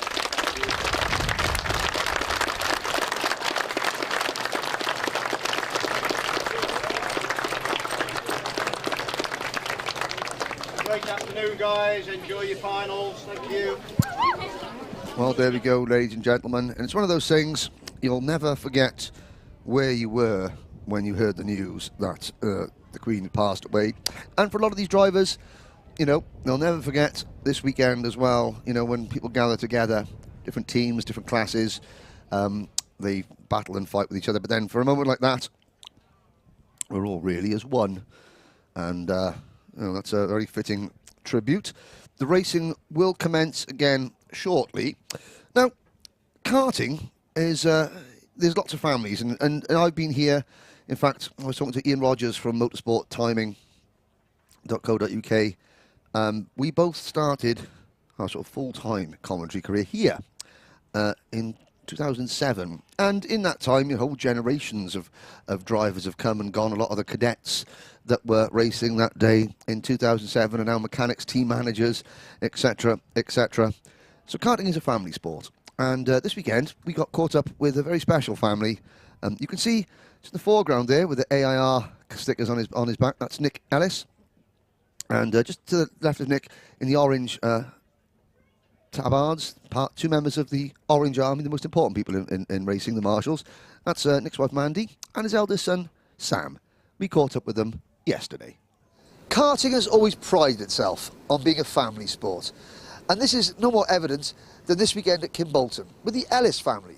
Not only do we have driver Charlie, we've got chief mechanic and team boss Nick, we've got two members of the Orange Army, the most important people in motorsport, Mandy and eldest son Sam.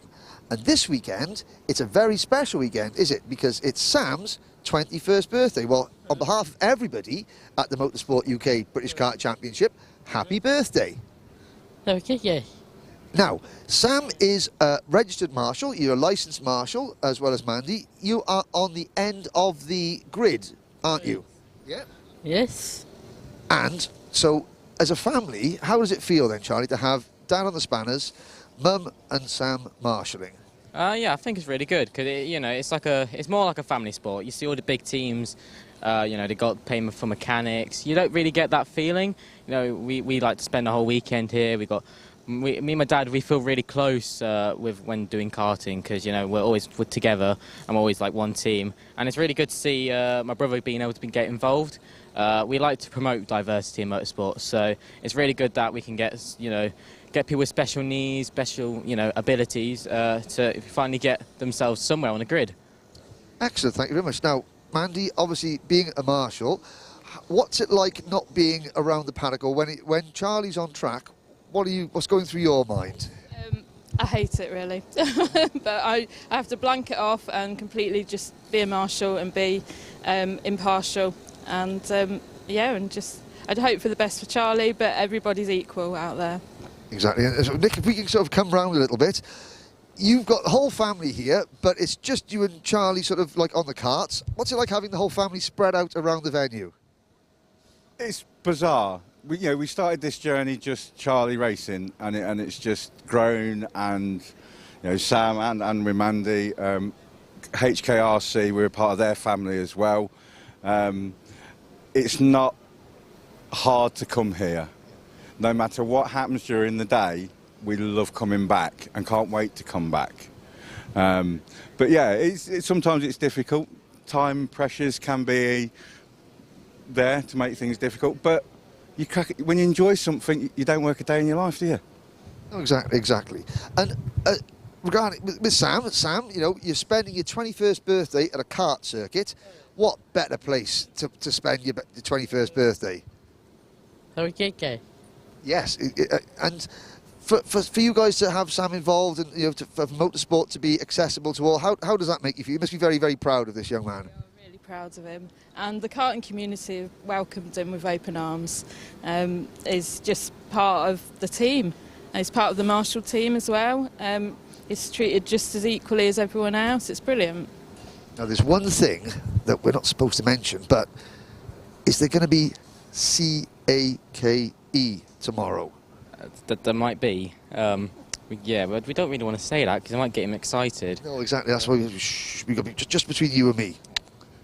Yeah, yeah. You want to come round sometime? Have some cake tomorrow? Oh, why not? Why not? That'll be a good way to celebrate a very special young man who's doing an excellent job. You know, he's got the registered marshal for a reason. He's had to, you know, prove that he's capable and, you know, safe and doing that as well. That must make you very proud. He's attended all the training days as well. He can put out a fire. He's learnt the first aid. So he's just, yeah, he's brilliant. Brilliant. So, last word though has got to go to our birthday boy, Sam. Happy birthday! Are we going to see extra special waving your flag tomorrow? Yes. Excellent. Congratulations on being a registered marshal, and the Ellis family, it's fantastic to have you back in the paddock. Good luck tomorrow. Cheers, thank you. Thank you.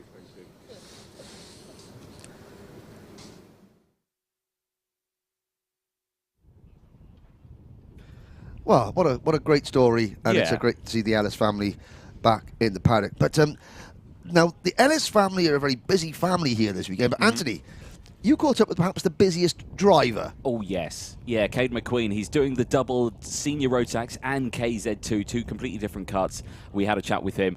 This is what he had to say. I'm here with Cade McQueen in the Zip Factory kart tent with two different karts. We've got a KZ2 with a Croc Promotion chassis, and we've got, well, a senior Rotax with a Zip Factory chassis. That's quite a difference, isn't it? Two different karts over one weekend. Yeah, I mean, it gives me plenty to do. Going to keep me very busy. I think there's something like 20 minutes between both races or practices. But yeah, no, so yeah, the Croc is the Croc team. They provided the kart, you know, I raced for them as well. And then we've got the Zip kart over here, which is a Croc chassis, but just under the Zip colours. So a bit of a change-up for you on that one. Now, of course, we talked to many drivers over these weekends who are doing two different classes, but they're both, well, they're essentially the same kart, just a different engine. But this one, well, this is completely different. You've got gears on this one, no gears on this one. The mindset change that you're going to have to go through between sessions, that's quite a change. Yeah, I mean, they're completely different to drive, especially because this one's got front brakes and this one doesn't. So that makes it incredibly difficult. You almost jump back into the Rotax and think, oh my God, is this going to stop? But yeah, no, we're getting on well at the moment. The gear changes are quite hard to get as well, especially jumping from one to the other. The most difficult thing is remembering to do the bus stop in the Rotax and not in the KZ. So, yeah, no, but we've got the hang of it at the moment. I think you bring up an excellent point there. You've got two different circuit layouts as well to contend with. And, yeah, with it being so fast, it's got to be a challenge. Has it happened at all today where you've jumped back into the senior one and gone for a gear change and nothing's happened? No, to be honest, I've got the hang of it at the moment. You know, everything's going really well. We're fast in both, considering the tyre wear in both. We haven't got a new tyre yet, whereas others have in both classes. So, yeah, we're playing the long game. We're happy with where we're at the moment. No, that's excellent stuff. And, of course, yeah, tyres as well. You've got the LeConte tyres on the KZ. You've got the Mojos on the senior. So, you know, a change-up with that. Any major difference between those, or are they pretty similar? No, there is a massive difference. The LeConte, the tyre wall stiffness is really soft, so it's very important not to push too hard too early and wear the tyre out. Don't get me wrong, the Mojos, they wear out quite quickly as well, but nowhere near as much as the LeContes. Well, this weekend is going to be a challenge. Luckily, you don't have any KZ heats today. They're all going to be Sunday. Obviously, we're Saturday of filming this one, but you've got your heats for your seniors. How do we think it's going to go? Yeah, I think, you know, it all depends on qualifying as well, because, you know, that plays a massive part, especially in the KZ, because, like I said, you've got to look after the tyres so well. So if you do qualify at the front, you can relax a little bit in the heats, just to get that final position for the final, of course. So, yeah, no, hopefully it'll go well. I think we're looking good in both, so it should be good. Is Kimbolton one of those circuits that's kind of up there on circuits that you enjoy? Yeah, the track's really good. It's a lot different to a few we've had on the calendar this year, so yeah, no, I'm looking forward to it, and I think it should be a really good weekend. Oh, brilliant stuff. Cade McQueen, wish you the best of luck both in Senior Rotax and KZ2, but we'll see you out on track. Cheers.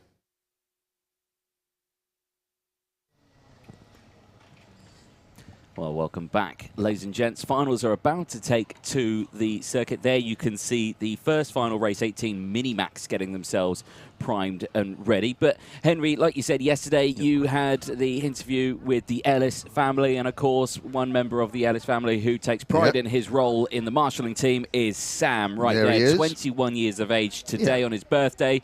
and he is there with his green flag doing what he loves doing best. Well, yeah, so careful now. So you'll worry the drivers if you're waving that right now. They'll think that the race is starting. But no, I mean, it's fantastic. 21 years old. So happy birthday to Sam. And, you know, he's a fully accredited marshal. And a big thumbs up there. His family, they had cupcakes this morning for us. And a big wave there. But, yeah, he does this at Wilton Mill as well. And so he does his training, goes to all the training days as well. And, again, it just shows that, you know, people with, you know, special needs, what have you, can still get involved in motorsport UK events and still training and things like that. It's an inclusive sport, as well as a family sport, motorsport as a whole. But karting, especially, is the grassroots level of motorsport, working extremely hard to be as inclusive as possible. Yeah. Now, looking ahead to this next race, Minimax, race number 18. And believe it or not, this is the first time in the modern era of the British Championships that the Rotax classes have come to Kimbolton. Normally, it's the TKMs and the X30 classes, but the Rotax class is here. So we haven't got any previous results from Rotax here at Kimbolton. However, if either Scott Marsh or Noah Wolf win today, they would move to a tie for third place on the all-time Minimax winners list with Harry Linden and Jez Williams.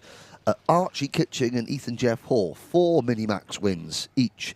They tied for the top spot. Coles Racing have still got the most Minimax wins of all, 9 wins. Dan Holland Racing are up to 5. Strawberry Racing have got 4. Vision Motorsports have got 3. And then Project One and Synergy have got 2 wins apiece in the Minimax class in the modern era of the British Championship. Of course, there was a British Championship before 2019 for many, many years, but since Motorsport UK took over the running of it, that's what we call the modern era. Now, there's a look down at some of the drivers. Looking there, there's Thomas Min Spearing, and the number 27, there's William Murtagh. Privateer driver Dan Amore, 13th on the grid. He is the best of the privateers. He's got Brandon Truman is alongside him, the second best of the privateer. But Brandon, he's got the Strawberry Racing graphics kit on, but he's still running as a privateer, I believe. And a little bit further up the order, there's Josh Turnbull, just getting a last-minute tyre pressure adjustment. Finn Leslie getting some words of advice there from his dad. Noah Wolf starting second. I'm in the championship standings. At the moment, Noah Wolf leads Scott Marsh by 4 points. So, this race, 15 minutes plus 1 lap. It's round 5 out of 7. Sam Ellis brings the drivers onto the circuit. Race number 18, the Minimax final.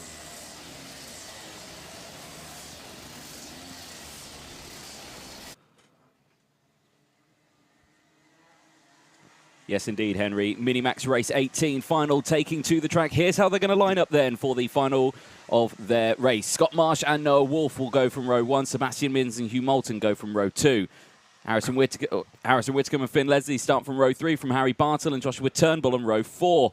Top 10, Thomas Min Spearing and Joshua Graham. William Murtagh and Ollie Wise go from row 6 from Daniel Moore and Brandon Truman on row 7. William Murphy and Joshua Smith go from row 8. Michael Walker and Joe Anderson. Devon Nolan and David Vishkor will go from row 10. Ruben Dan and Matas Miazanskas go from row 11. Michael Dalton and Noah Pikes. Josh Salvadori rounding out the grid, but I don't think Josh Salvadori has gone out on track. He's still showing his in and into the tram lines. It is a false start. Yep, false start. Let's have a look. No, I cannot see the number 53. 53, sorry, not 83. That's Josh Turnbull. The 53 car of Josh Salvadori out there, and I'm wondering if there is still a kart on the W grid. I can't see that, so go around again.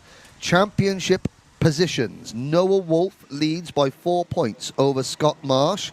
Sebastian Mins third in the championship, but he's 50 points back. Then Harry Bartle, Hugh Moulton, Harrison Whitcomb, Josh Graham and William Murphy. Drop scores haven't come into effect yet. 65 points for a win, 62 for second, 60 for third. So if Scott Marsh wins this race and Noah Wolf finishes second, that means that Noah Wolf would have a championship lead of 1 point heading into the last 2 rounds of the weekend, which will take place on October the 15th and 16th at Wilton Mill. So for the second time here at Kimbolton, drivers into the tram lines, lights are out, we're off and racing, and it's neck and neck between Marsh and Wolf. Down towards turn number 1, Marsh on the inside line, gets round cleanly, everyone else follows in line. So Marsh and Wolf already trying to break away from, that's Hugh Moulton, I believe, up at the 3rd position. You saw at the start there that these two already had the advantage before they even surpassed the start-finish line. They got on the gas early, and I don't think 2nd and 3rd really, well, 3rd and 4th, reacted quick enough for it. But anyway, they get underway. And like you say, Marsh holding on to that lead, crucial. It was a drag race, really, for the apex at turn 1. And these two have been nose to tail all the way throughout this season. It's been fantastic to watch. And like we say, the final round or the final event at Wilton Mill and is going to take place soon. But down the inside, there's Noah Wolf. He's got that move done. And Scott Marsh is going to fight back, but Scott Marsh has dropped back into 3rd. Noah Wolf runs a little bit wide going into the Willows, and Hugh Moulton capitalises. Moulton in the number 51 kart, best finish so far, a 5th place effort last time out at Clay Pigeon. Hugh, 5th in the championships. And in his debut season, he is a British Championship rookie. And there is Sebastian Minns at the inside of Finn Leslie. A lot of looking over their shoulders heading down there, but it's Moulton from Wolf. And now Noah Wolf back to the inside at Kimbolton corner. Takes the race lead back. Moulton under pressure. Marsh into P3. Looking, here comes Hugh Moulton back up the inside of Noah Wolf. And Marsh goes through. Wolf back to 3rd. No, make that back to 4th because Sebastian Minns moves into P2. Yeah, Noah Wolf managed to get back down the inside of Scott Marsh there, so he's back down into P3. So Marsh there in P4. This is certainly shaking things up. We weren't expecting Hugh Moulton and Sebastian Minns at the front of this one. They are still two very quick drivers, and they're in there in the top points. Yep. But we thought this was going to be Marsh and Wolf. It had all the hallmarks of a head-to-head battle, especially when you see how quickly they got off the line at the start of proceedings. But here comes Sebastian Minns. No, Wolf gets a warning flag. Oh, Hugh Moulton there squeezed very, very wide, coming out of Kimbolton corner, almost into the barriers. Has to ease off the gas ever so slightly. He drops back into 4th place, but considering how much of a breakaway that Marsh and Wolf got at the start, the rest of the chasing pack were able to close in very, very quickly indeed, and joining the front 4, turning it into a lead pack of 5, is the number 88 Argenti Motorsport kart of Joshua Graham. There we go. So Ruben Dan sets the fastest lap of the race. He's currently in 21st place at the moment. Shows the paces all the way through the pack. Yeah, very, very evenly matched. And again, no overtakes so far within these top 5. Like I say, like you say, Joshua Graham is latched onto the back of this one also. So down into the first corner, and again, everyone sticking to the outside line. Move further back. That was Finn Leslie getting past Joshua Turnbull, or vice versa? Yeah, Finn Leslie is now ahead. No, Finn Leslie is behind Turnbull. There's a change of the lead. Minns, was that Minns making a mistake or being squeezed a little bit going into Derek's corner? But certainly, I think he's got an issue, maybe, because he's... Well, he ran offline in a very strange place and lost an awful lot of speed, but he's sort of like head down again, sort of getting back into line. I'm not sure if we just didn't quite catch the sort of incident that precipitated Sebastian Minns sort of running offline, but certainly a top 5 battle, nose to tail. Behind them, Leslie, Turnbull, Whitcomb, Bartlewise. Here's another change the lead. Scott Marsh. Oh, and Marsh runs Wolf a little bit wide because he knows that will allow Hugh Moulton to get back into the race, into 2nd position. Here comes Hugh Moulton for Coles Racing, and Coles Racing now retake the lead. 5 drivers, nose to tail. And I have to say, Anthony, considering how much they're battling, the fact that nobody from the chasing pack behind has been able to close in, if they carry on like this, we're going to have a 20-kart battle for the race lead before the end of things. Quite literally. I think we've had about 5 lead changes over the space of 3 laps. Amongst 4 leaders. Yeah. You know. This is shaping up to be quite a final, I have to say, in Minimax. And again, Wolf back down the inside, retakes 2nd place from Scott Marsh, and Marsh now back down into about 5th place now. So Joshua Graham's got through, and Sebastian Minns has got through as well. So Seb there in third place. He's wanting to get through, and again, you just see there the concertina effect kicking in as they go through Derek's corner. Now back through Dan Weldon corner. And again, everyone just looking over their shoulders, but no moves going. And that's kind of crucial in these stages now. Kind of crucial, actually, for Hugh Moulton. Because, like you say, he's leading this way, looking pretty comfortable out there. Again, 10 minutes to go, a long way to go. But Coles Racing's last Minimax win came the final round of last season at PFI with Harrison Crowther.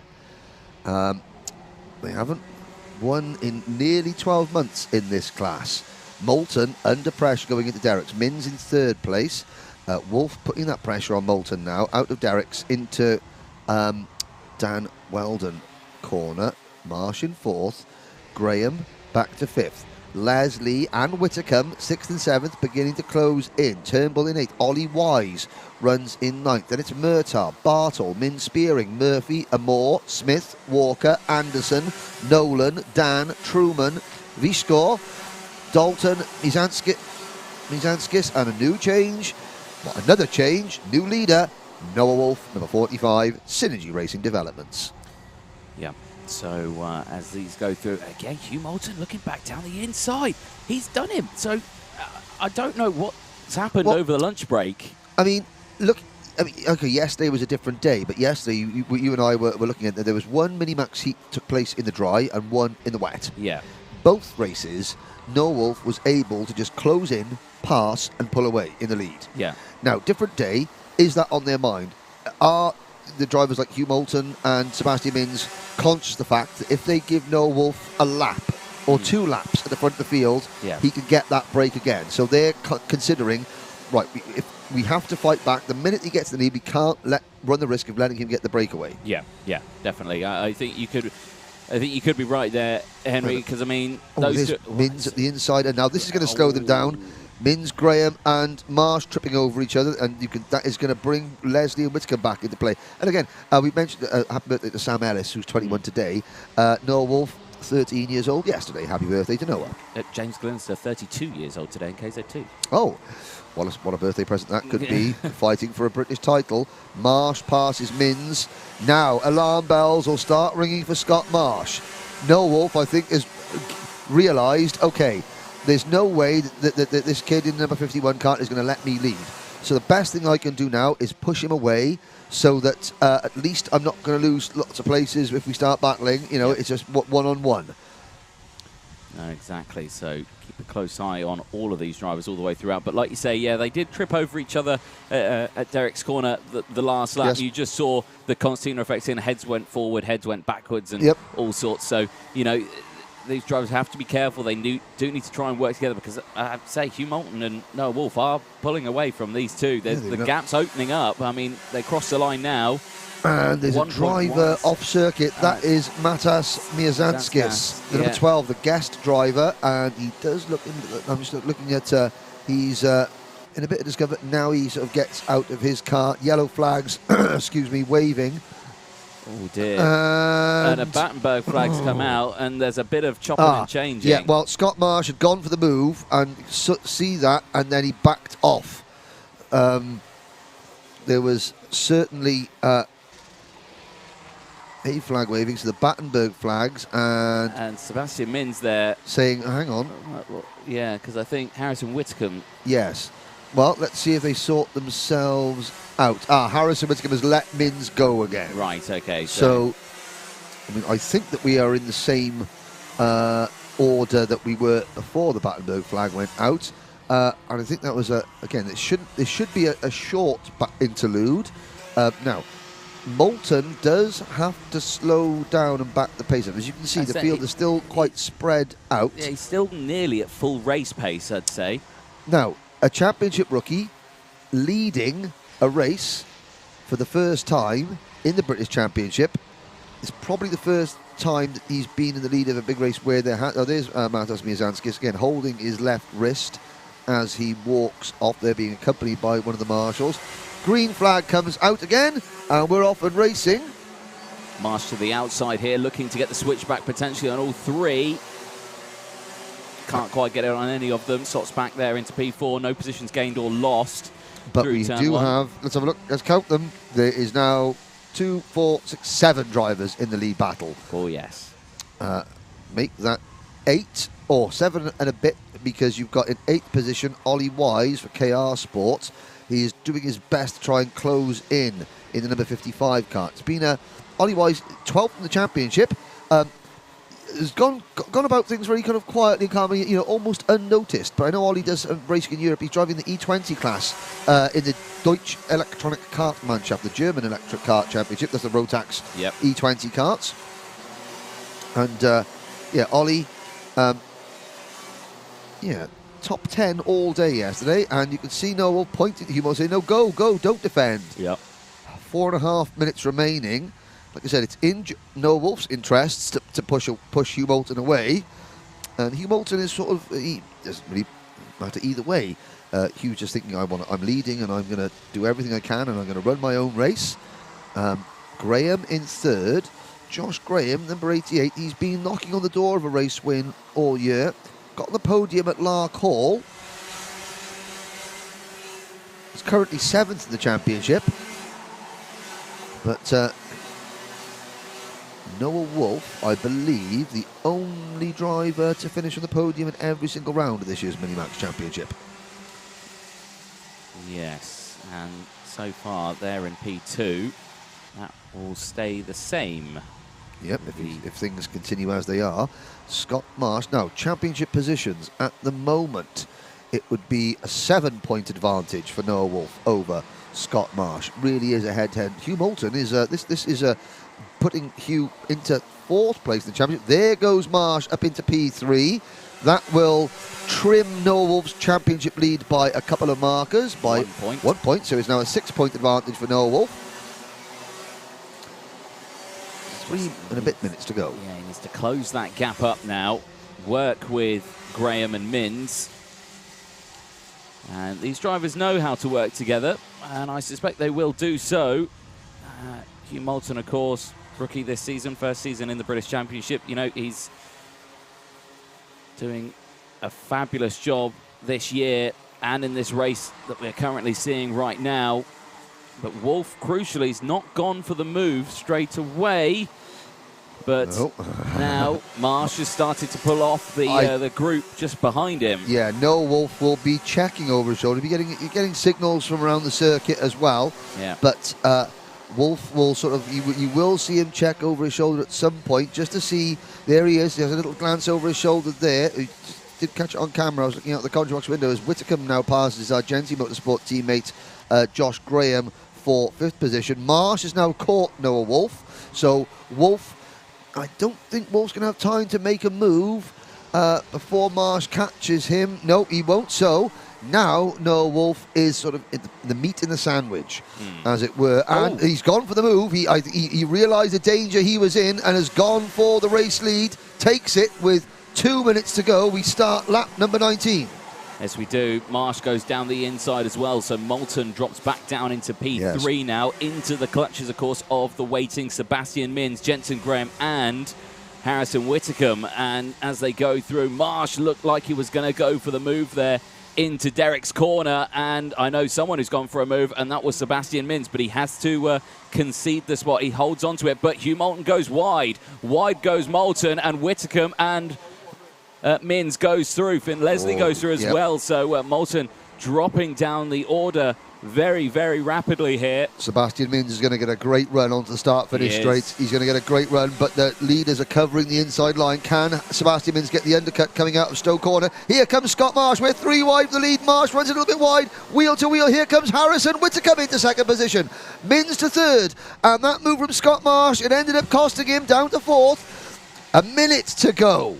1 minute to go. Synergy Racing Team, they've got a total of 8 wins in the British Championship across Cadet and Minimax. Could this be win number 9?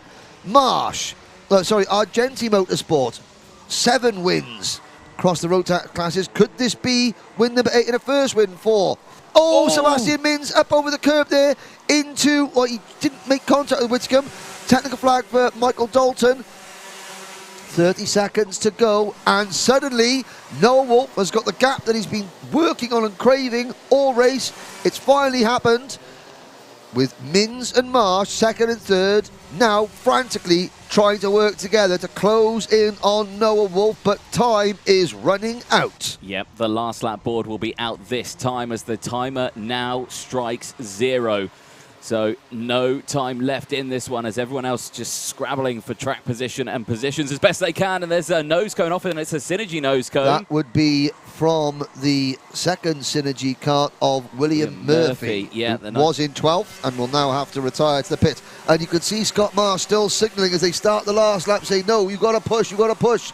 And do you know what? Say, they've pushed, they're closing. Scott and Sebastian Mins, they're quite pally in the paddock. I've seen them with and again, Scott sold Sebastian a dummy there. He went for the move going into Derek's corner.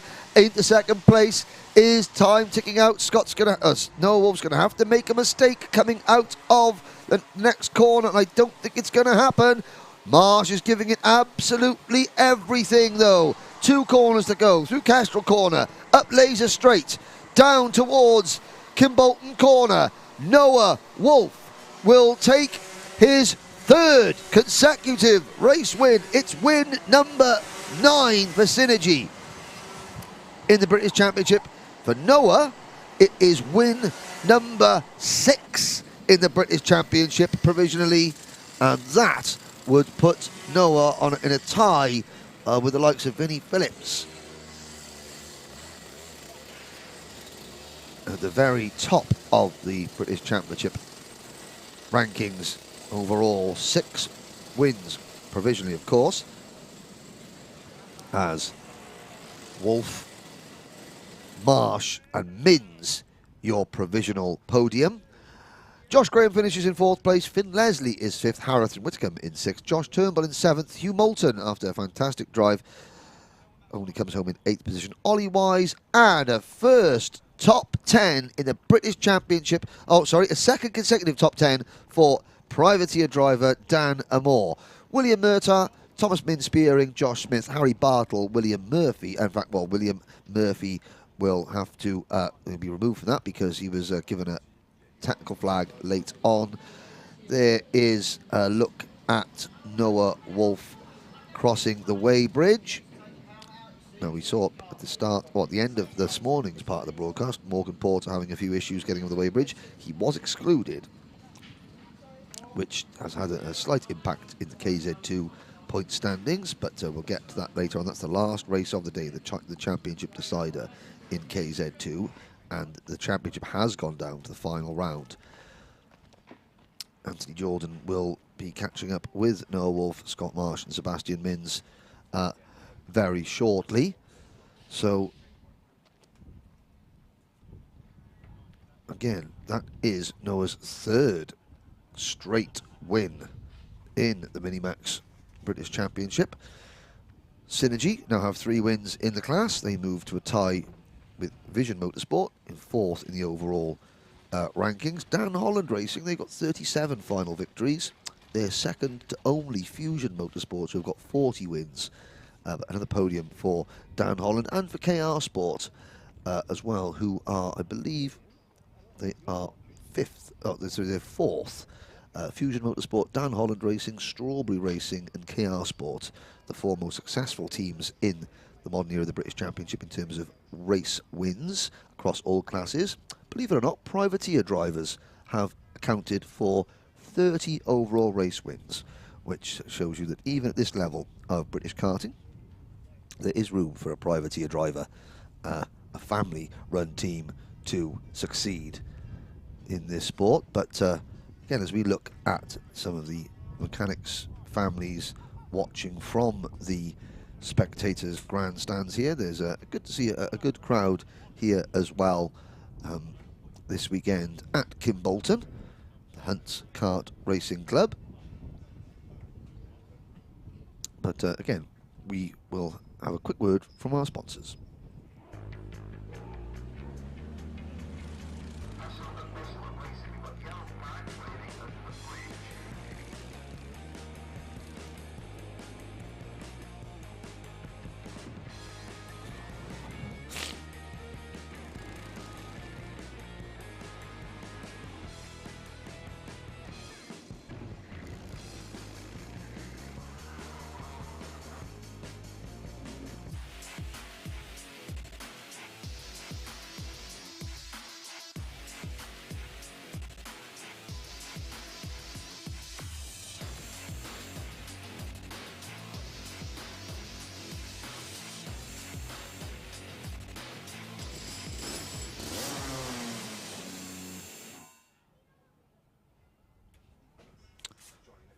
And while we're just waiting for the interviews, again, chance to pay tribute to the marshals. You can see there in the foreground of your screen, the Orange Army, the most important people in all of motorsport.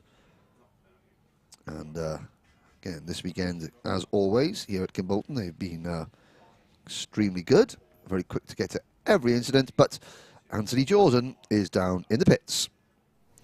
Thank you very much, Henry. Yes, down here in our, well, paddock area, and Noah Wolf, another race win for you. Congratulations. That was a tight race all the way to the end, but those last couple of laps, they just came in your favour, didn't they? Yeah, pushing Moulton, we had a massive gap, so I told him to go. We're going to push till the end and battle it out. But then there was a Battenberg, which brought the field all up together.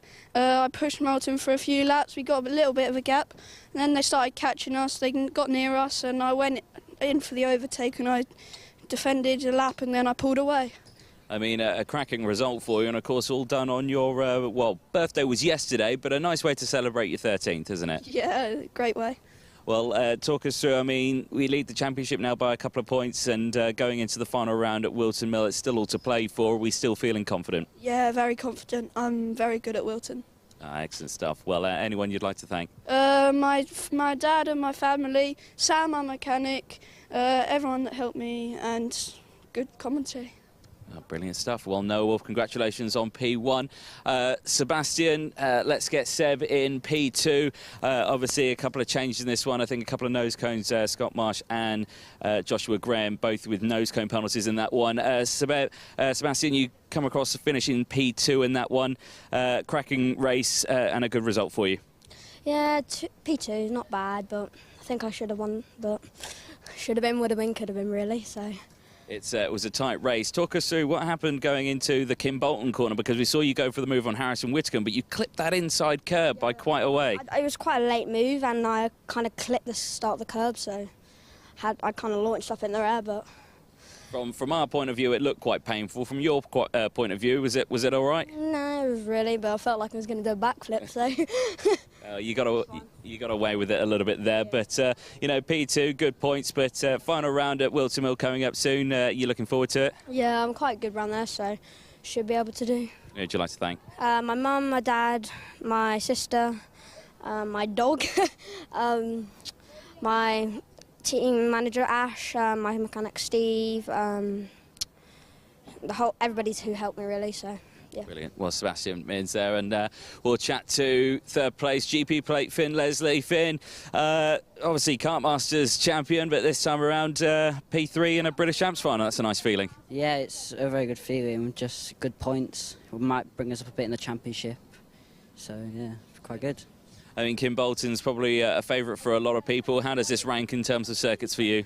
Well, I'd never been here before until like 4 months ago. So I've not had a lot of experience around here, so it's good to come away with a good result. Exactly that. So it shows that you've got the pace out there. Team done a fabulous job, of course, but you know, you're feeling ready for the final round. Yeah, I mean, Wilton is probably one of my strongest tracks, so we'll be looking for 2 wins there. Well, who'd you like to thank? Cato Motorsport, KR Racing Engines, and my family for supporting me. Oh, well, Finn Leslie, congratulations, P3 here at Kimbolton. Thank you. Excellent stuff there for our top 3 for the Minimax category. I can hear some 4-stroke engines rumbling in the background, so something tells me that the Honda Cadets, they're going to be coming up next, but back to you, Henry. Thank you, Anthony. Yes, Honda Cadet is up next, but before we get to that, this wouldn't be possible without the support of our title sponsors, Wera Tools.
So the starting lineup for race number 19, the Honda Cadet final. Cole Denham and Jarrett Clark share row number 1. Kenzo Craigie and Finley Lines on row 2. Luca Ballack and Kai Clark go from row number 3, with Charlie Wolfett and Albert Friend up next. The top 10 rounded up by Rocco Shenton and Max Endicott. Noah Barham and Bella Fairclough on row number 6. Row 7, Oliver Spencer and Oliver Warner, Ethan Griffiths and Albie Lapper on row 8. Hayden Gray, Oliver Majewski, Charles Kitely and Mason Brooks round out the top 20 ahead of Evie Davison, Harry Taylor, Ellis Bell, Joshua Griffin, Jacob Bashler, Jensen Hookey and Rio Licata, although I don't think Rio Licata has gone out. Now, the last time the Honda Cadets came to Kimbolton was all the way back in 2019. On that day, a double-header, Mitchell Gibbons and Jaden Gregg won. 2021 World Junior Karting Champion Kian Nakamura Berta was second in the second final. And Zach Drummond, who will compete in the World Junior Karting Championship next weekend at Sarno, he was third. But here we go. This is the Honda Cadet stars of today. 28 of them, Anthony. And looks like it's going to be a fantastic race as the sun comes out. Yes, indeed. Track temperature warming up and the air temperature warming up. Honda Cadet for their final. Should be an exciting one. It was an exciting pre-final. Very much so, We yes. saw, obviously, Cole Denham take the race win on that one. Good to see him back, of course, Yes. after his race suspension. He's back and, kickstarts it, starting on pole position for the final. Green flag up at the back. Lights will be at the ready. And the lights go out. Here we go. 15 minutes plus 1 lap. And it's a great start from the front row. And it's a great start from Jarrett Clark. Gets hold of that race lead before they even get to the apex. Finley Lines on the outside's going to go Wow. for all three. Great and move. he does do it. Goes into the race lead as the rest of the field squabble at the back. But in terms of a race start, it's a good start throughout. Kenzo Craigie in third place there, just signalling to Jarrett Clark to push, but Clark's choosing to defend, going into Derek's corner. Finley Lines, though, round the outside at turn number 1 from 4th on the grid to take the lead, and Cole Denham just not that sharp off the line. Denham has fallen to, I think that is 4th position, so it's Lines from Clark, Craigie and Denham into Kimbolton corner as we complete 1 lap of this 15-minute race. Now, a win for Cole Denham would take him on to 4 wins. That would give him 2nd place in the all-time Honda Cadet Roll of Honour behind Mitchell Gibbons, who had 5 wins. So Cole Denham could still sign off his Cadet Honda career as the most successful Honda Cadet driver in the modern year of the British Championship. A long way to go, though. This is round 5 of 7. Kenzo Craigie in P2 behind Jarrett Clark. Jarrett Clark, again, 3 podiums for the first 4 rounds. Clay Pigeon was the first time that he failed to reach the podium. Only finished 9th last time out of Clay Pigeon. And look at that now, Finley Lines. I must have missed it because he's gone from the lead to back to about 8th place. Yeah, so into turn 1. Kind of went slightly defensive but didn't commit to the full, and then the train went through. Okay. But that explains that then. As you can see, already we've got, well, I'd say there's 11 or 12 drivers in this league group. They go through the Willows onto Yamitsu Straight, and Luca Holmes-Ballack into P2. This is Luca's best weekend of the season by a long way. Driver who won as a Bambino in the British Championship back in 2020, as Kai Clark there just gets muscled wide at Dan Weldon corner by Cole Denham. Clark down to 5th position. So it's the 55 of Jarrett Clark, the 23 of Holmes Ballack. There's the GP plate Kenzo Craigie up the inside, passing Ballack. Ballack slots to 4th place as Cole Denham capitalises. And the back of this league group, look out for the E plate. Rocco Shenton, privateer driver. Rocco Shenton as Kenzo Craigie takes the lead. That would be the 3rd leader in, and we're starting lap number 4. 3 different leaders, 4 laps. There we go. So there we go. I mean, it just shows that it's just the same as Minimax in this one, although Yes, it's indeed. a little bit slower and a little bit, I'd say, noisier. Yeah, but again, parity is the key, because there's nothing to choose between so many of these engines and the setups of these cars. There's Albert Friend, the number 91 SFR Motorsport team, and he just squeezes at the inside of Bella Fairclough in the number 63 Zip Factory driver. Bella is up into 8th place. Now, Bella, she did enter Clay Pigeon in the number 63, but then an incident in the final, didn't finish the final, but she's been very, very quick and is running inside the top 10 once again here. Finney Lines has dropped back to 11th position, but now he starts to make moves back up through the field, passing Bella Fairclough going into turn number 1 as Craigie holds on to the lead. There we go. So changes all the way throughout the field as well, chopping and changing a little bit further down as well, because I can see, I think that was Ellis Bell making moves there as well, getting up. He's had a good start. 5 places gained with Joshua Griffin just behind as well. The 2 Scottish drivers working well. As a privateer driver, Ellis Bell, it's his first time here. Yeah, exactly. So big changes there. Now, Craigie still holding on to this lead, but Cole Denham back there in 2nd place. Jarrett Clark doing a good job in P3, but like you say, was leading this one. I'd say in terms of championship standings, it's going to be interesting going into the final round, of course, because so many of them could chop and change, and there was an overtake there as Cole Denham gets through into once again, the race lead. And yeah, it just shows that there's lots happening in this latter part of the race, or this early start of the race. Another, how many changes? 4? No, 4 different leaders. 4 different leaders. 4 different leaders, and we're on lap number 6. Yeah. The only driver in this lead group now that hasn't had a turn in the lead, well, Luca Holmes-Ballock hasn't yet.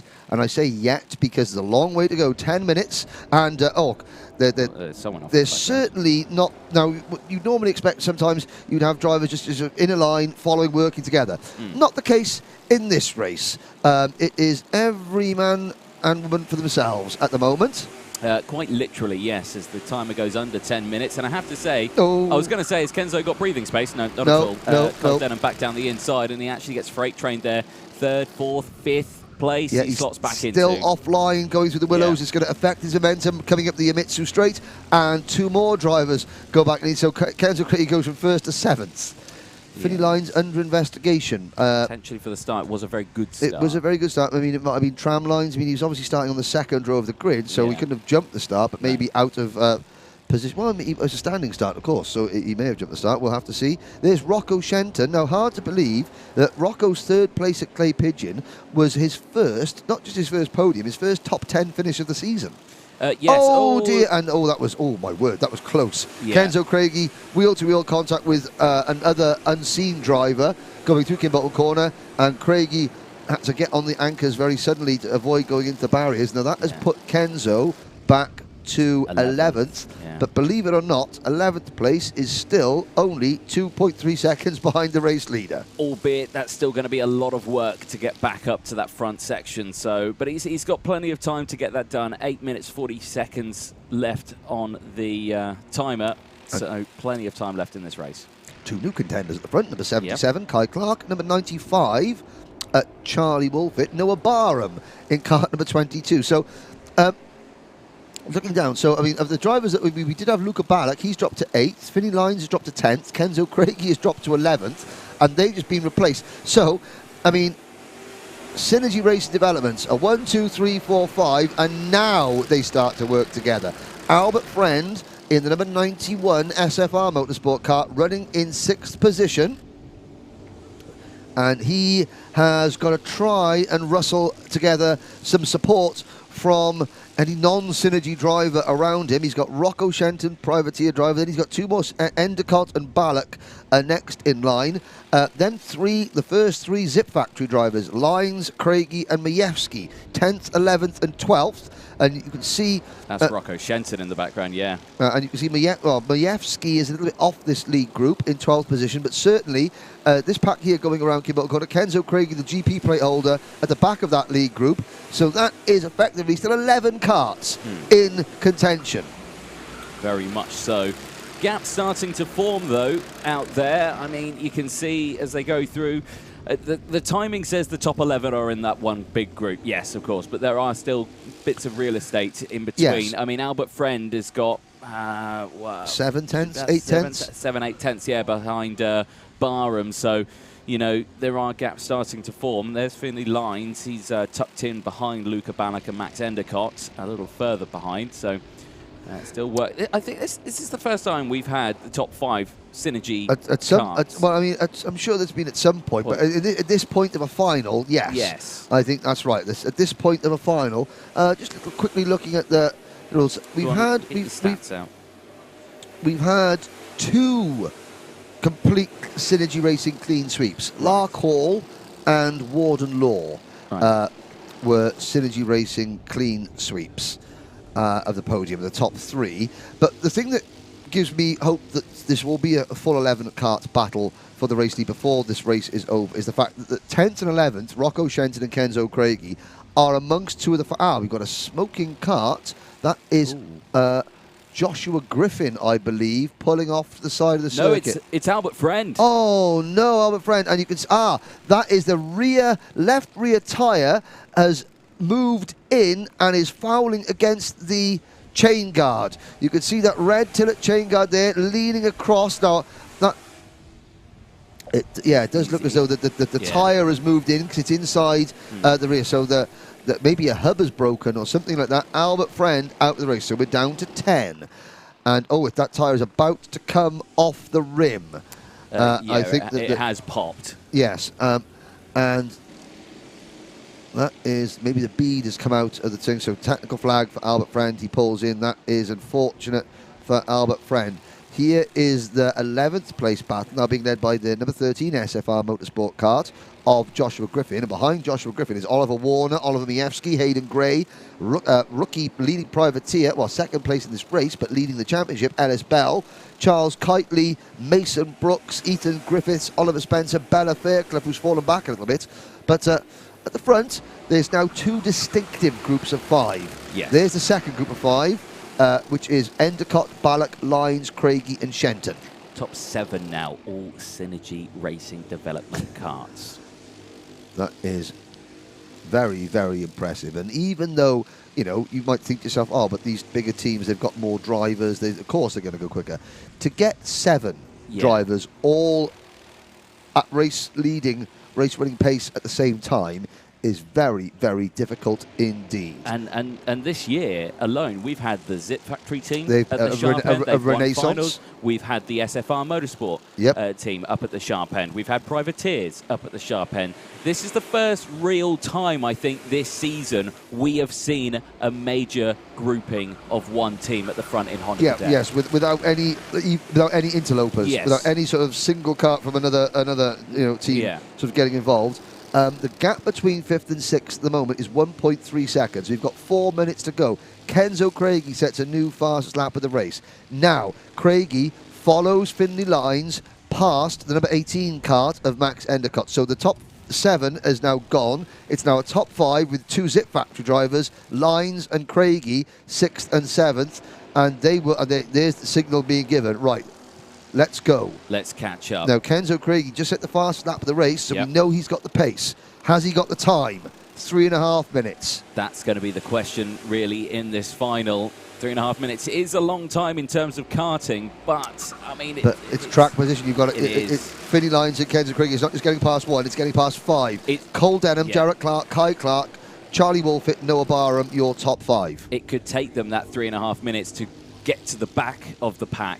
Yes, and then even if the top 5 start battling, it's getting past 5 drivers in maybe 1.5 laps when they do. But I mean, fair play, they're pulling away. The gap's still 1.3 seconds, but Craigie is pushing lines away from Ballock in the number 23, Shenton in the E plate, and the 18 of Endicott.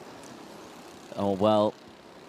I think this is tactical again. Still, maybe thinking, Craigie, he's got the fastest out of the race. Thinking, I've got to go. I'll pull you along. Yeah, but also, and he didn't do it at a place where they would lose time. No, the gap has actually come down. It's 1.29 seconds, only by a tenth, but it has come down. That shows that Kenzo and Finney, they chose the right moment to swap positions. Looking there, so Kai Clark, number 77, currently in 3rd place. He finished 4th last time out as Clay. That was his best result of the season. Charlie Wolfett, a 6th and a 7th. A 6th at Lark Hall, 7th last time out at Clay Pigeon. He's currently 4th. Noah Barham in Kart 22. He was the podium at Warden Law. in third position. Barham's actually third of the championship, very consistent at the moment. But yes. Oh dear, that's not gone.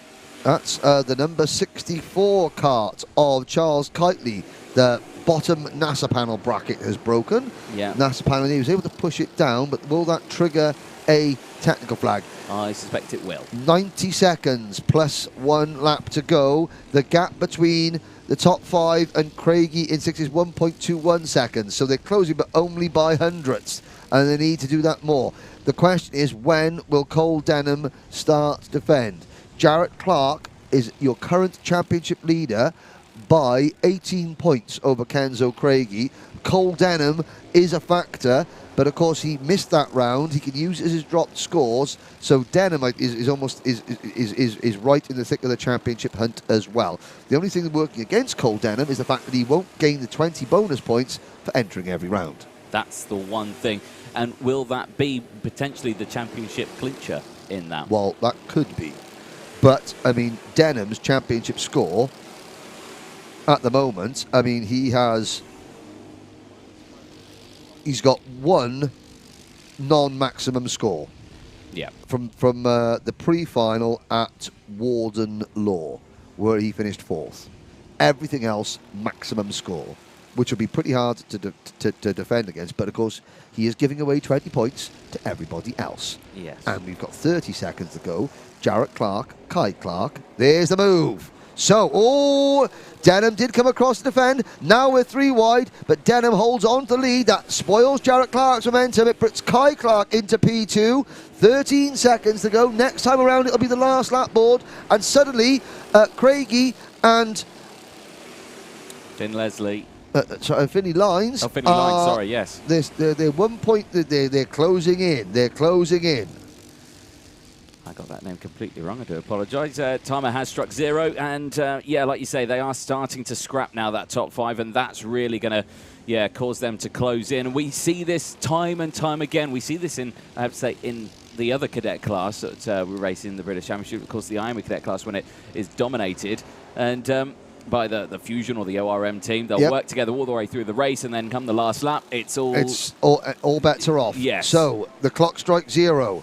Last lap board goes out. Charles Kitely is black flagged. He hasn't obeyed the mechanical flag. Now Denham defends into Stowe corner from Kai Clark, Jarrett Clark. Charlie Wolfett. Then Jarrett Clark in 4th.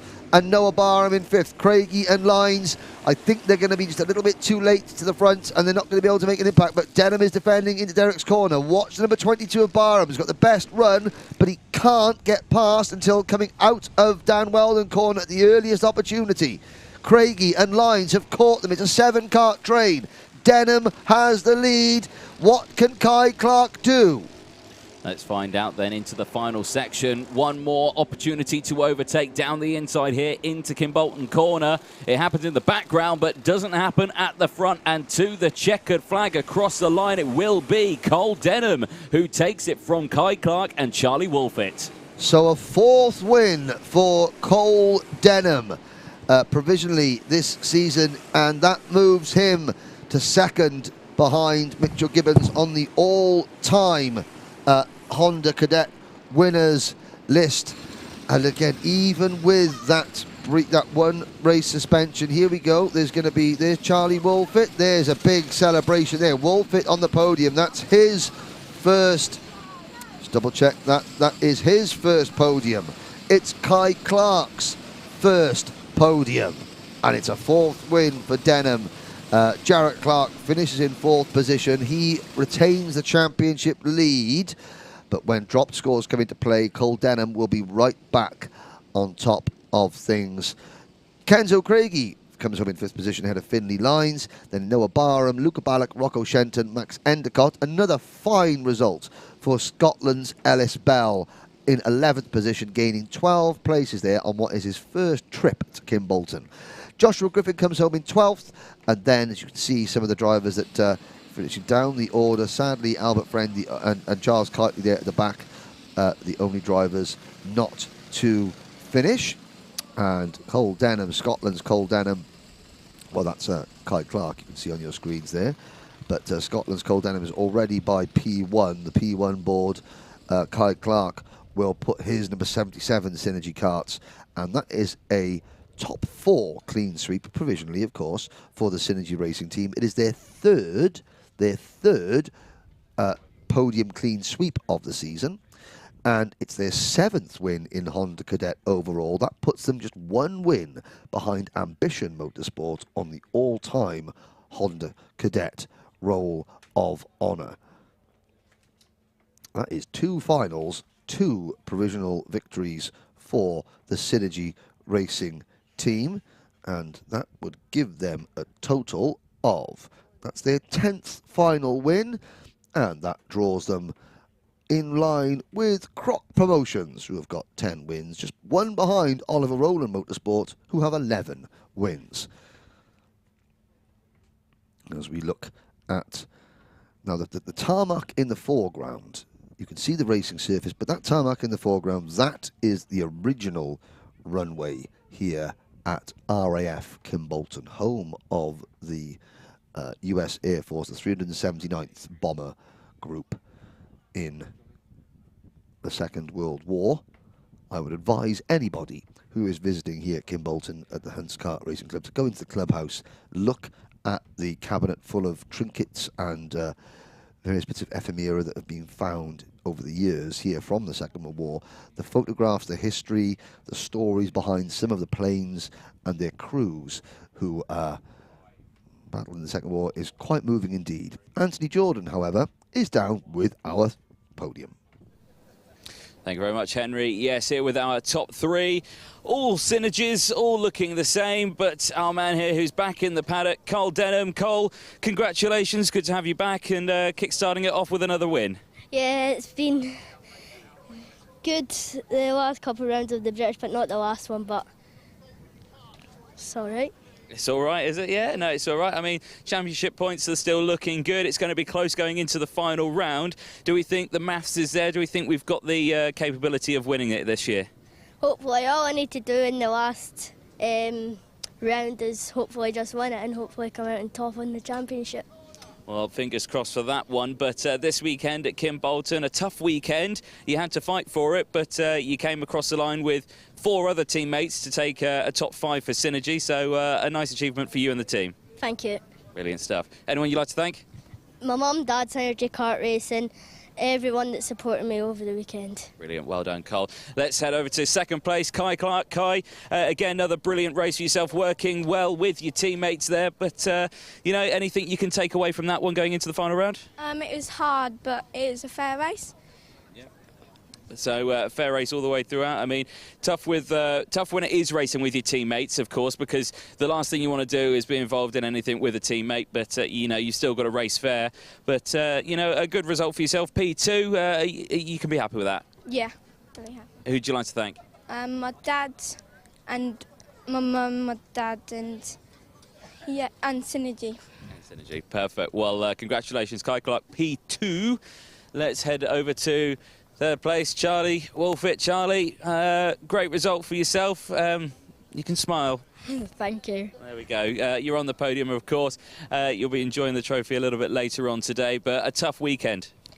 Yeah, definitely. Definitely. You always have a lot more to say when we chat in the paddock, but I'll put a microphone in your face and you suddenly go a bit quiet. But a great result for yourself. But, you know, working with your teammates, racing with your teammates, is it more of a challenge than racing against someone who isn't in your team?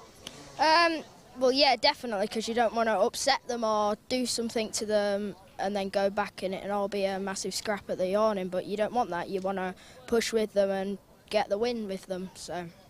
Yeah, that's probably the main thing, of course. Racing with respect is the most important thing, especially in cadet racing. But you take a third from that one. Who would you like to thank? I'd like to thank my mum, dad, Synergy Racing and RPM for the mega waft. Brilliant stuff there, Charlie Wolfit, and our top 3 in Honda Cadet. More races coming up. Henry, back to you. Thank you very much, Anthony. And a few minutes to go before the next race on our calendar. So let's hear once again from some of our loyal sponsors who help make this event happen.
Welcome back, ladies and gentlemen. Race number 20, Senior Rotax, is going to be coming up next. Now, again, this is the first time the Senior Rotax drivers have raced here in the British Championship at Kimbolton. A lot of the drivers don't have much experience here. Looking at the most recent club meeting here at Kimbolton, Matthew Higgins was the best placed, the British drivers. He finished third in the most recent club meeting here. Scott Lapsley, Ryan Willis was in the top 5 the last time we had a club meeting here at Kimbolton. But I mean, Senior Rotax, well,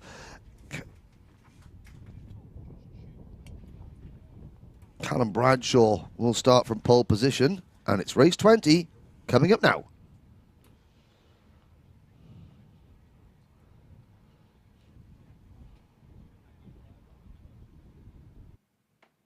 So 34 drivers will set off for this 15-minute plus 1 lap race. Callum Bradshaw and Archie Walker share row number 1. Lewis Gilbert and Guy Cunnington share row 2. Sean Butcher and Kai Hunter, they'll go from row 3. Matthew Higgins and Sam Gornall, they'll go from row 4.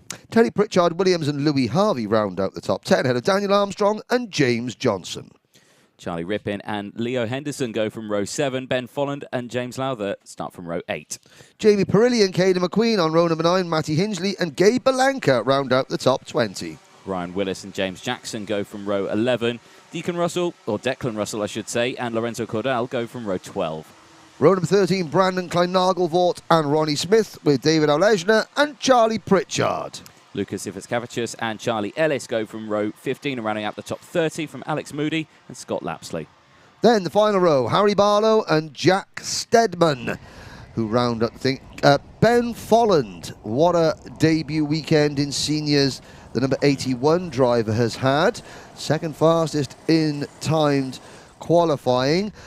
Callum Bradshaw, 20 points to the good against Kai Hunter.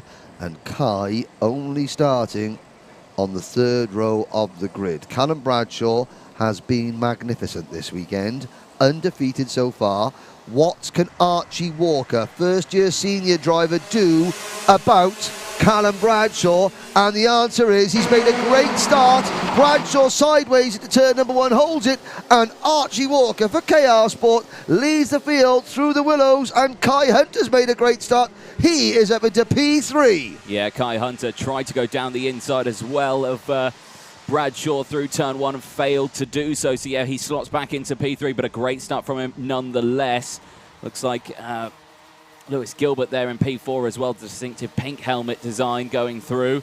There is Cordell just in the middle of that main pack, but everyone getting through this first lap pretty cleanly. One kart going quite slow off the back. It's a Thule kart that's going slow. Yeah, and David Olejna, there you can see David Olejna with an engine issue going on, but it's Walker who leads going through turn number 1. Now, I will cast my mind back to Junior X30 last season at Kimbolton, where in Junior X30, no, it was Archie Walker didn't quite make it onto the podium. There he was 3rd in Junior X30 here in 2020, however. So Archie maybe got a little bit more experience of Kimbolton than some of the other drivers who just race in Rotax. Like I said, Rotax not a usual class here in the British Championship at Kimbolton. There they go, out of Kimbolton corner to complete lap number 2. Bradshaw and Kai Hunter now both closing in on that number 91 KR Sport machine. Hard to believe KR Sport have only had 3 wins in Senior Rotax in the British Championship. The last time they won a Senior Rotax final was the last round of 2021. Sean Butcher at PFI. Butcher has slipped back to 7th at the moment, however. Yeah, so there we go. That's not gone too well. And reports as well that the 65 David Olejna front puncture. Oh, okay. There was an incident. So maybe, well, Jamie Perilli has had a problem as well. And already we've had Callum Bradshaw catches Archie Walker and moves into the race lead. And now Bradshaw defends, brings not only Kai Hunter, but brings Lewis Gilbert into play. And instantly, that's what Callum does so well. I'm not chairman of the Callum Bradshaw fan club or anything. I'm just trying to explain to the viewers that he defended going into the first corner because he knew Archie Walker would be slow coming out of turn number 1. And Callum is eased to the outside line to take the best racing line into the willows, and suddenly he finds himself, when we go back to him, look at that, a 3-kart length lead. Yep, no drama there whatsoever. Kai Hunter then's latched onto the back of Walker for P3. It's allowing everyone else to close in as well. Guy Cunnington there, but he has just received himself a warning flag. He goes down the inside in towards the first corner and squeezes Kai Hunter out of the way there, but that brings Matthew Higgins into it. Oh, yes. And Higgins now goes up into P3. Lewis Gilbert has fallen back a little bit. He is down in 7th place. Sean Butcher in the number 3 kart is there for KR Sport. And at the back of this league group, that looks like the number 27 Coles Racing kart of Sam Gornall in 8th place. And the next driver in line with the blue race suit with the red sort of lapels, that is James Johnson on his farewell to the British Kart Championship. His last kart race in the UK. He's got his Team Great Britain race suit on in the number 35 kart. James Johnson bidding to go out on a high. There is Butcher to the inside of Lewis Gilbert coming out of Stowe Corner. Bradshaw, meanwhile, extending his advantage over Walker to 3/4 of a second. Yeah, indeed. So 11 minutes to go then on the Senior Rotax final, race 20 of the weekend. There is James Johnson, obviously a guest entry into this weekend. And like you say, Henry, his last time racing in the British Champs paddock. Wackersdorf is his final race before he hangs the helmet up, and it doesn't look like he's about to retire from racing as he sends it down the inside at turn number 1 on Sam Gornall and gets that move done, moves himself up into P8 now. Well, James was saying, and again, he is virtually universally liked around the paddock, especially amongst his fellow drivers. He says, the best thing, I'm leaving and I get on with everybody. I'm not quite sure that hand signal was saying, oh dear, that's Harry Barlow backwards going into the Willows, and that is a Cato Motorsport car of Alex Moody involved as well. Here's James Johnson though, and again his dad Ian has always been his mechanic, and as somebody who's not from a traditional karting background, his dad always says, oh, I'm holding him back, and James always turns around and goes, well, I don't want to do it without you, because it's a family thing, which always is being very touching, as well. And it looks as though that Ian has so far done a good job of bolting it together properly. Matthew Higgins, meanwhile, there's Harry Barlow. That's the main thing, that he's okay. He strides away. Harry Barlow, last round at Clay Pigeon, was a threat for the top 10. Kai Hunter getting it a bit wrong coming out of Kestrel Corner, onto the sort of the grass spot, the old tarmac, unsettles the car. Yellow flags waving down at turn number 1. And, there's a big... Now, there were yellow flags waving, and something went on behind this league group amongst the chasing pack that I won't comment. Well, this pack here. Let's just say that was not the order that pack was in as they went into the yellow flag. Yeah, we'll leave it there. 9 minutes to go, and I think that, is that league group kind of pulling away? I think it is. I think Bradshaw and Walker, 6/10 between them. I think, that they are pulling each other along, but there's a sizable gap between the two of them, isn't there? Yes, I mean, Bradshaw's controlling things at the front. Walker is, he's doing enough to stay clear of Matthew Higgins. And what a result this would be for Matthew Higgins after qualifying 32nd out of 34. In fact, he didn't go out for qualifying. He missed the gate. Came through from 34th to 32nd to 9th in his first heat race. Then got excluded from the second heat. One of 8 drivers to get excluded. So it started right from the back and is moving forward. There's Guy Cunnington. Is that Guy Cunnington? Number? Yeah, he's dropped right back to 13th position, just in front of Jamie Perilli in the number 40 kart.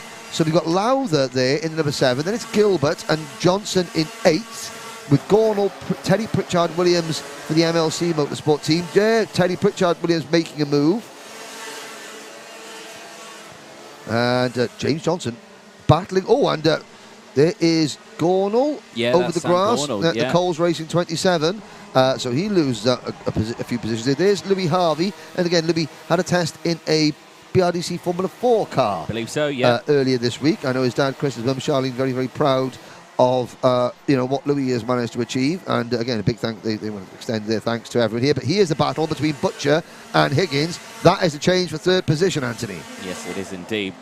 Butcher really coming to his stride in this latter half of the race, constantly setting fastest lap after fastest lap, and like you say, making moves left, right and centre up into third, and now he's got the clean air to try and latch onto the back of his teammate Archie Walker. Will those two, if they do catch up to each other, do you reckon they'll work together to try and close the gap on Bradshaw? They will try. They will try. Walker looking over his shoulder, not to see if help is on its way, but almost to check to see the gap. I mean, Archie Walker, though, without any assistance, that gap has shrunk a little bit. It was 3/4 of a second. It's now less than half a second. And we did see this earlier on as well, where Bradshaw struggled slightly and did have to fight for a position. Yes. But this time around, is that going to happen again? Well, I mean, the setup, does the setup fade? Well, I mean, I'm not sure if the setup fades or whether this is now Callum just controlling things. Okay. I mean, at Clay Pigeon, when he won, he interviewed you, and I thought his interview, because he talked about, following drivers closely and tyre performance going off. Yeah. And various things like that, which you don't hear that from any other drivers. So his mind is calculating lots and lots of things. If he eases back now, then he's got one more heat cycle in that tyre towards the end of the race when he needs it the most. And that is something that he's got to the stage. I mean, obviously a world karting champion. So the science of racing and the science of tyres and engine temperatures and things like that, that is what he's an expert at. So Walker is driving out of his skin. I have to say, we nominated Archie Walker for, as the senior Rotax driver of the day candidate for Clay Pigeon. I mean, Callum Bradshaw has won everything so far, but Walker, in the last month, Archie Walker has come on leaps and bounds, and is really, along with Sean Butcher now, leading the KR Sport team charge. I have to say, and it all stems from him not doing Kartmasters. Yeah. Had the weekend off. He didn't do Le Mans, didn't do the International Trophy, didn't do Kartmasters, had some time away, and has come back, obviously saving money on equipment. There's James Johnson following his teammate Lewis Gilbert. Since he had those couple of weeks off, I mean, at Warden Law, he was 8th at Warden Law, which was his best result of the season at that point. But really, he hadn't featured strongly at the front. He'd been, top 10, 12 at best. And he's really sort of got to grips with it. Things just click. Yeah. Definitely. I mean, it happens to some drivers, doesn't it, where it does just fall into place. But, sometimes it does take time. You have to learn the strategy. You have to learn what other drivers are going to do. And I think one driver who's very difficult to learn what they're going to do is Bradshaw, who's currently leading this one. And, I think for Walker, this is going to be not just a challenge, but an experience for him at the front with Callum Bradshaw. Absolutely. And you look at Callum Bradshaw, he's not looking over his shoulder. He knows that Archie's there. He's not looking over his shoulder. He's there. And now he has a little glance. But yeah, and again, a proper glance just to check the number on that kart to see which KR Sport machine it is. He now knows it's Archie Walker again. And again, let's see what Archie could do. Archie is his first year senior driver. So he's like, I've got no... I've got no sort of I'm not in awe of Callum. I haven't raced against him many times, so he's just another driver to me. Yeah. Warning flag for James Jackson behind these front runners. Now, Butcher is third and closing in as well. Sean Butcher, the top three now within a second of each other. 3.5 minutes to go. Look down the order. They're behind the top 5. Lowther in 6th, Gilbert 7th, Johnson 8th, Pritchard Williams 9th, Charlie Rippin up in the 10th. So 2 MLC Motorsport karts in the top 10. Cunnington is 11th. Perilli is 12th. Then it's Charlie. Then it's Leon Henderson, Daniel Armstrong, Sam Gornall, Ryan Willis, Louis Harvey, Gabe Belanca, Caden McQueen, Ben Folland, top 20 on his senior debut. Cordell, Hingley, Jackson, Lapsley, Stedman, Nagelvoort, Ivaskevicius, Russell, Pritchard, Smith, and Charlie Ellis. 3 retirements from this one so far: Moody, Barlow, and Al Lejner. with Archie Walker in his current position, obviously P2 at the moment, this does bump him up in the championship standings a bit. He's now put himself into P8 in the standings, 778 points, 2 points behind Sam Gornall. Yep, and now with 2 minutes to go, now Bradshaw beginning to defend. That's a bit early, so Bradshaw under pressure. Butcher's closed in, so Archie Walker, it's got to be now or potentially never, because Bradshaw's vulnerable and Walker's had that momentum spoiled. Butcher has caught him, so Sean Butcher, does he play nice with his teammate? We're going to find out now, but certainly Bradshaw feels that Walker, again, another look over his shoulder from Callum Bradshaw. This is maybe nursing, not an issue, but maybe has he pushed that card a little bit too hard, maybe in the latter part of the day, heats, pre-final, so on. Now the tyres are starting to fade a little bit. He is defending. Here comes Sean Butcher. Now Butcher's going to go around the outside. Bradshaw again does that defensive move going into the corner, then comes out of the corner on the racing line, gets a maximum speed to the Willows, and suddenly he's not under pressure anymore. Well, they've closed him up under braking once again, so maybe struggling with something with that kart because they have closed up straight again.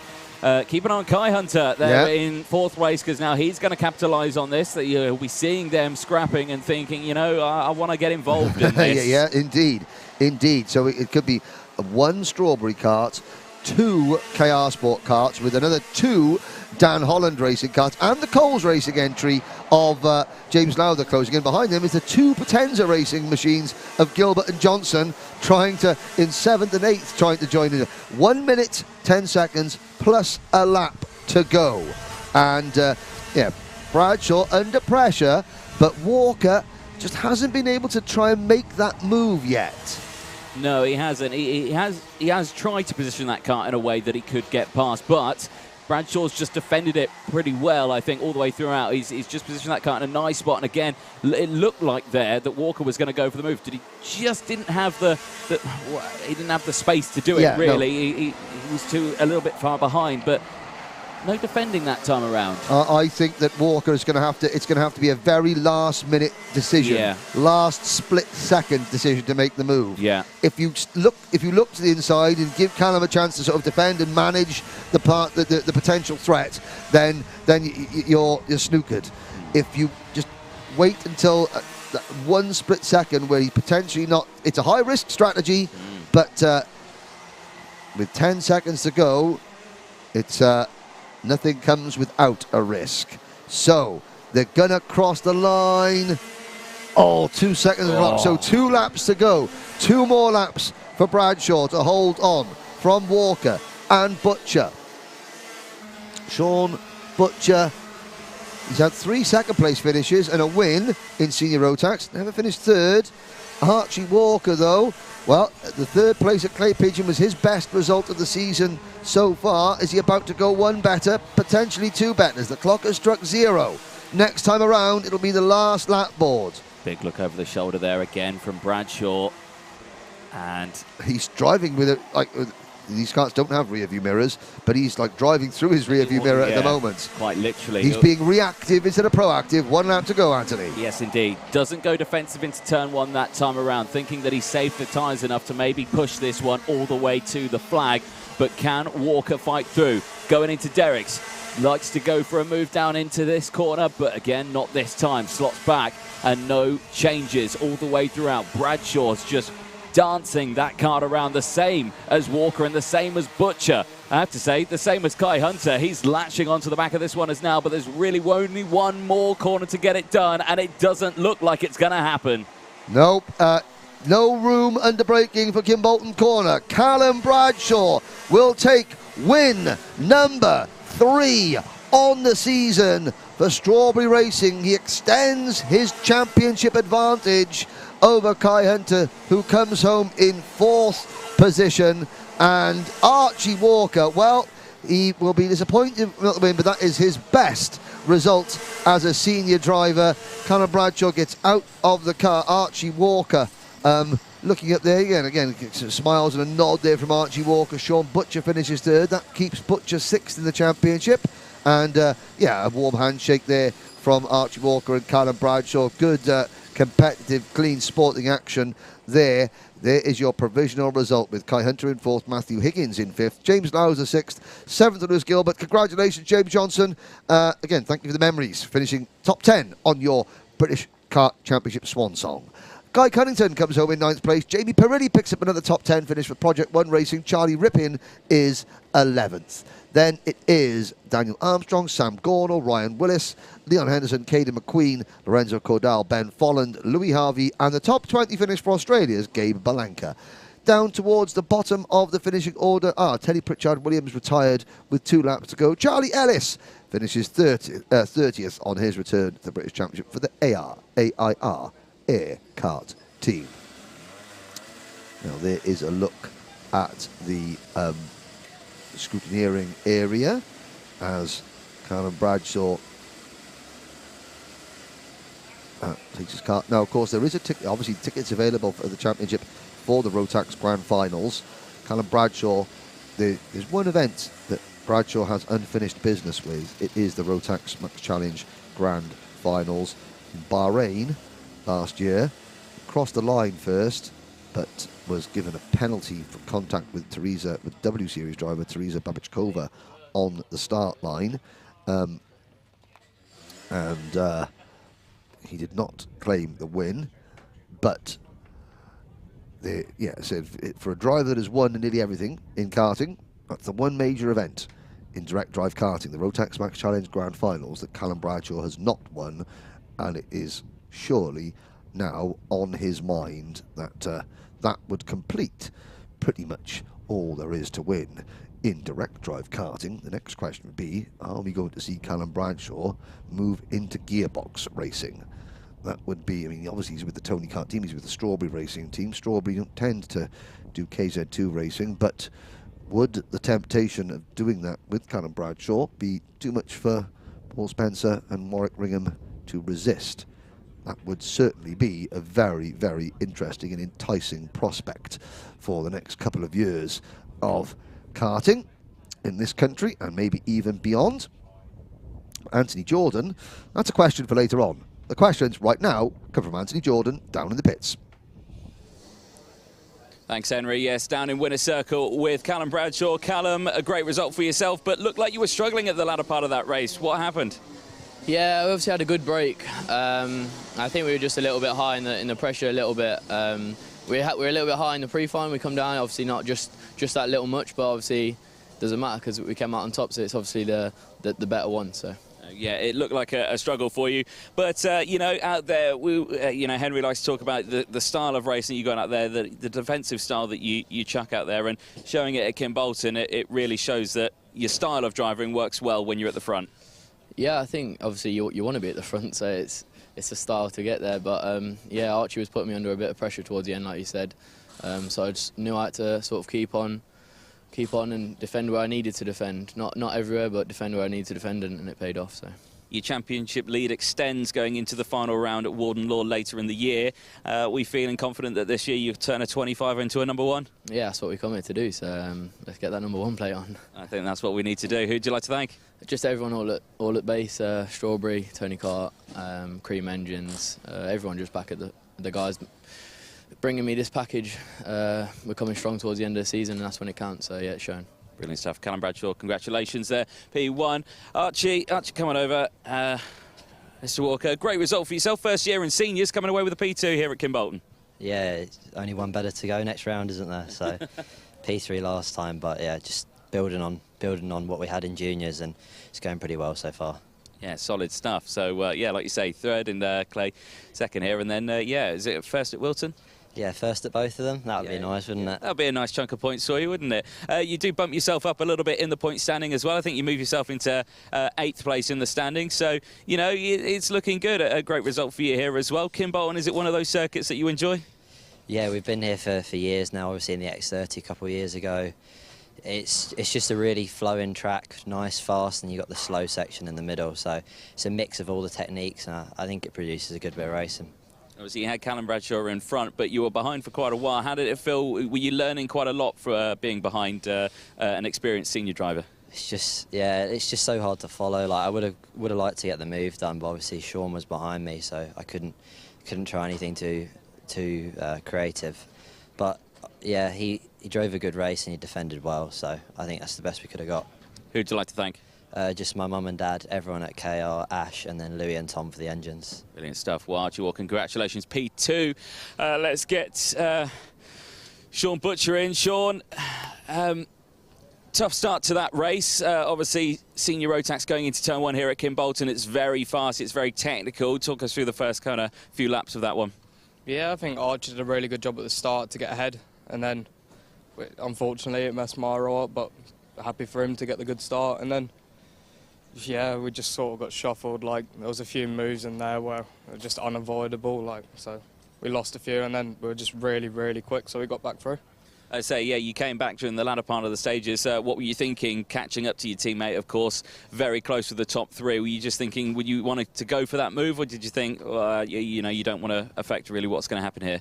To be honest, I'm not really, like, the championship's a bit out of reach now. Like, yeah, I was just hoping something would happen, but we sort of got to the point where we were all just following each other, and there's not much you can really do when you're understeering. So, yeah. A solid result still for yourself on the podium. Who would you like to thank? I'd just like to thank everyone at KR Sport, my mechanic Jay, my mum and dad. Brilliant stuff. Sean Butcher, congratulations. P3 in the number 3 car. Now, we don't usually do this, but I do want to quickly chat to one more driver, and I don't know, honestly, where he's gone. He's behind me, James Johnson, because obviously Henry was sprouting it out all the way throughout this. James, mate, it's your last time we're going to see you in a British Champs paddock racing. Wackersdorf is your final time before you hang the helmet up. It's been brilliant having you here. You've been the biggest smile in the paddock throughout the years, and we just wanted to say thank you for you being in this paddock. And who would you like to thank as well? Well, the main person I'd like to thank is my father for obviously making me be able to do all of this stuff and things like that, and the bonds and the memories I have with him, and the people who I've met over the years and things like that. It's a real strong community, and I couldn't be any more happier for the people I've met and everything I've been given and the help I've had, and I've made some real good friends. So yeah, go out with a bang, and we had a good race. You know, we missed qualifying, so we qualified last, but we managed to get to 8th in the final, so I'm happy with that. Not bad for the old veteran, you know, so yeah. Exactly, and we're going to see you in the paddock again, hopefully soon, but not in a driving capacity. But I do hope you don't just disappear from us. No, I definitely won't. I mean, Henry said maybe I could come and commentate a few races in time, maybe, you know. I commentated the Brazil World Finals, and he said I did pretty well, so we'll give that another go, maybe, if he invites me along, and maybe you'll be there. We'll see. We'll see. If I need a weekend off, we know who to call. You know who to call. Exactly, yeah. Exactly. Brilliant stuff, James. Yeah. Thank you very much. Thank you. Tell you what, do you want to intro the next race? I think it's juniors. Yeah. Why not? Why not? What do I have to do? Just intro. Just say it's Junior Rotax coming up next. It's Junior Rotax coming up next. Was that all right? Oh, thank you very much, James. Thank you to Anthony. And again, yeah, that's, you know, every driver wants to go out on top of the game, but with a smile on their face. So many people, you know, it's such a joy to do this sport, and James has certainly encapsulated that. But let's have one or two words more from the people that make the event happen, the sponsors.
Race number 21, the penultimate race of the day. It is the Junior Rotax final.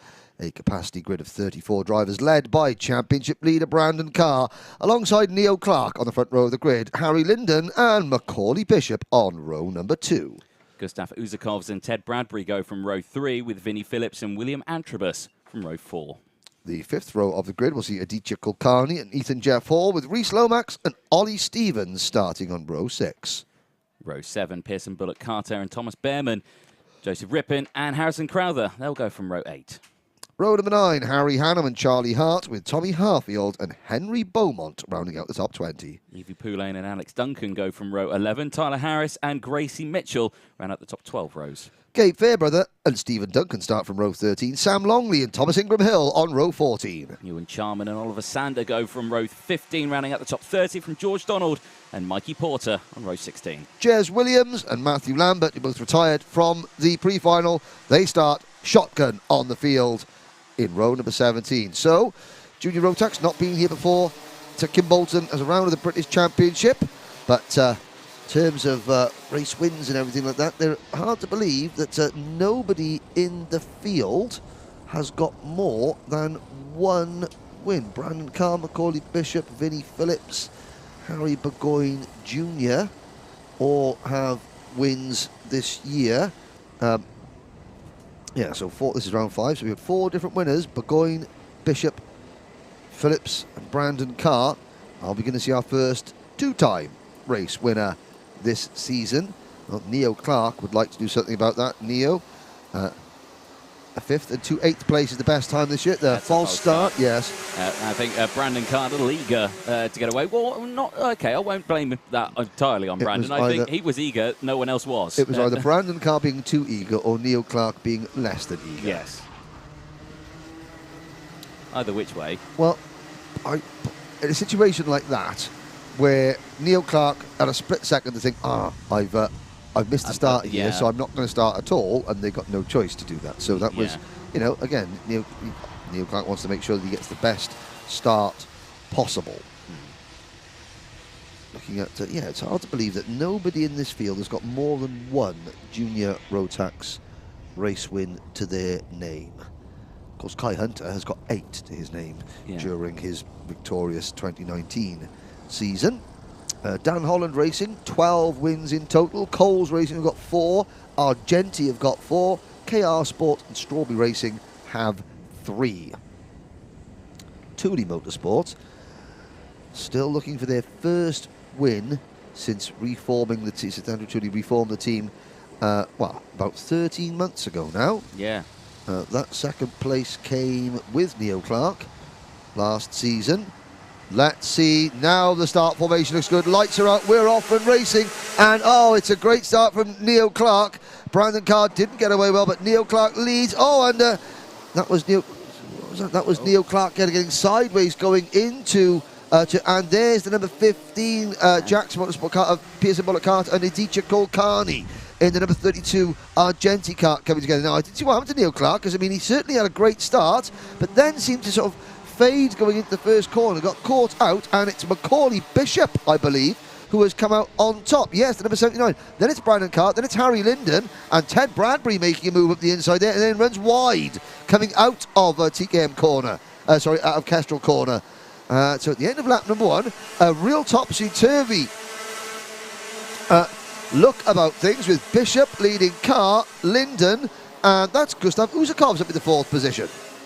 Yeah, very interesting start. I'm not like you say, not sure what fully happened to Neo Clark. So he was on the inside, but then someone on the outside swooped across the front. Yes, but I think Neo Clark under investigation. That was a very, very good start. It was a very good start. I think that may have been a bit too good, perhaps. We'll have to see, but he's certainly under investigation. And I wonder if he swept across the, swept across the front and then sort of slowed down to brake early. Yeah. And that's what cost him, because Bishop was able to go round the outside, because Macaulay Bishop starting 4th of the grid. Now leads, and like you say, speculation there what happened at the start, but like you say, we'll leave that to the officials here at the circuit to find out exactly what happened.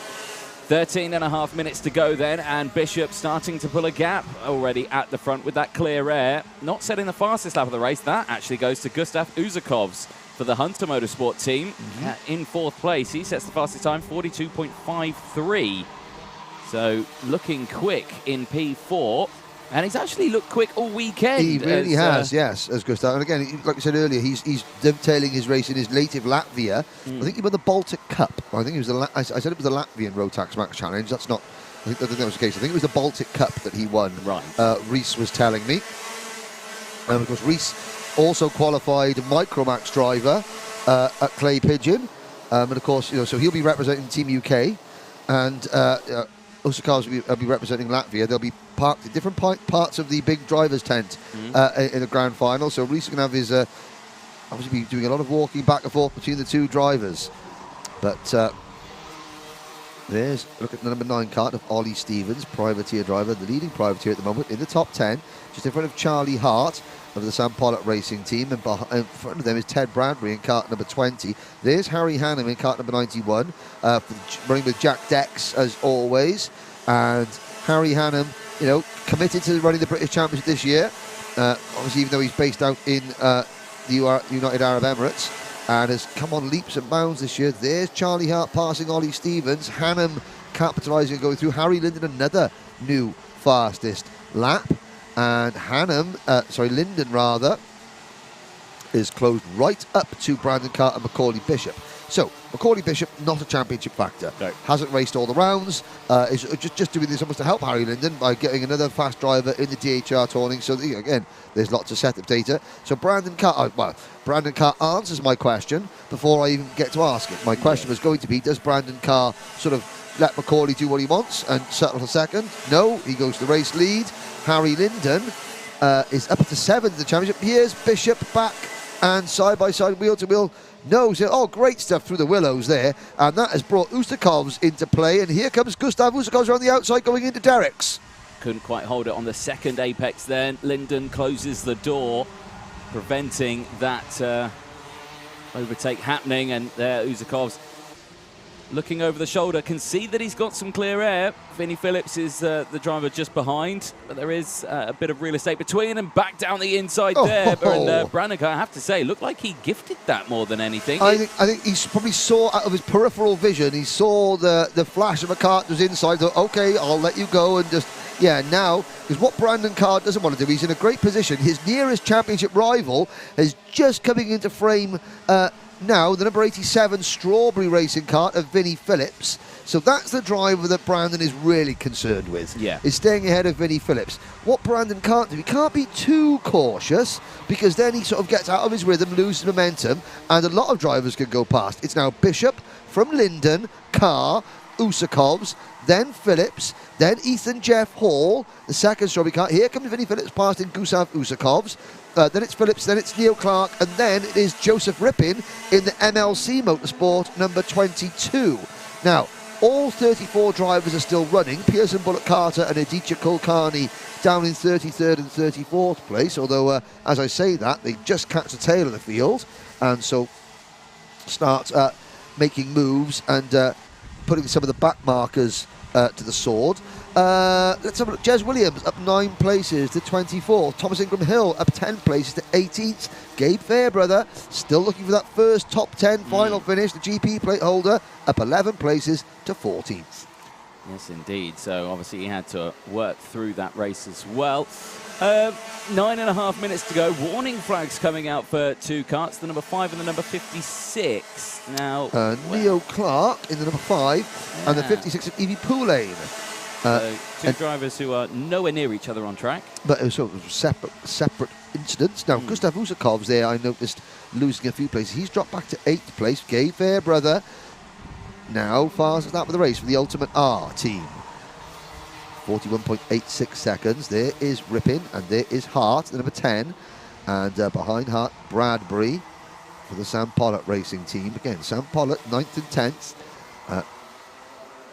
Chopping and changing at the front here again, as I think Linden's taken the lead. He has. Linden now in front behind Bishop, and Brandon Carr switching to the outside here, looking for the cutback, but Bishop's going to defend that one perfectly for his teammate. Yep, This is going to allow, this is the ideal situation that Linden wants. The last time Harry Linden won a junior Rotax final was round 3 of 2021 at Wilton Mill. That was a double header. He won the Saturday round of that event, and since then, apart from a second place at the opening round of this season at PFI, not a single podium for Harry Linden. So he's in a bit of a drought at the moment. The driver that finished 7th last year. Now Brandon Carr gets past Macaulay Bishop, and again, Bishop, he's been very good at not, putting other drivers around him who are in the championship fight at risk. Yes, he's battling with them. Yes, he's racing them very hard, but it is being very fair. Yeah. There's been no incidents and accidents where he's like pushing drivers off that are fighting for a championship, because he's here to race for the win. Yeah. But there are drivers that are battling for a championship, and he doesn't want to be the reason that he doesn't want to be a championship decider. Technical flags coming out for Stephen Duncan. And I can see out of the commentary box window, it is the rear bumper that has come loose. Oh, it's a shame for the Scotsman, Stephen Duncan. Stephen, a multiple podium finisher in Minimax, and finished second in the Minimax Championships back in 2020 behind Harry Linden.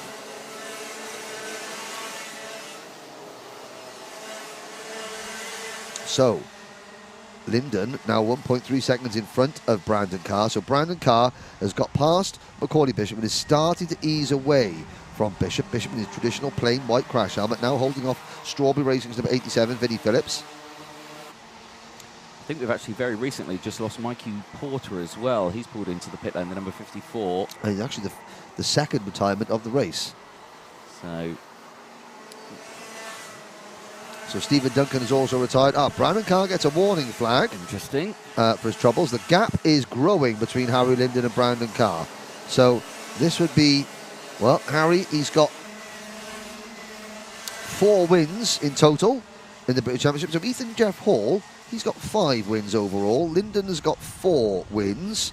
Who else has done this? 3 wins in the British Championship overall for Brandon Carr, 5 for Macaulay Bishop, and 6 So the most successful driver in terms of race wins in the British Championship in this race is your 2020 Mini X30 champion. Looking at him now on your screen, number 87, Vinnie Phillips. Yes, obviously, Mini X30. Yes, not with us this year. Not with us this year, but in 2020... when he won the championship, he won... It's 5 out of the 6. 5 out of 6, yes. And the 6th one was very close. Yes, and he lost out to Ethan Simmons. But almost a clean sweep of race victories. There is the number 22 MLC Motorsport kart of Joseph Rippin. There's Alex Duncan, the Argenti Motorsport. 3 drivers under investigation. Charlie Hart, Alex Duncan and Neo Clark, all under investigation. Possible tramline infringements, jumping starts, something like that. Now, it does appear as though Bishop is beginning to struggle. 5 minutes to go. Vinnie Phillips is trying to point to Macaulay Bishop, saying, go forward, go forward.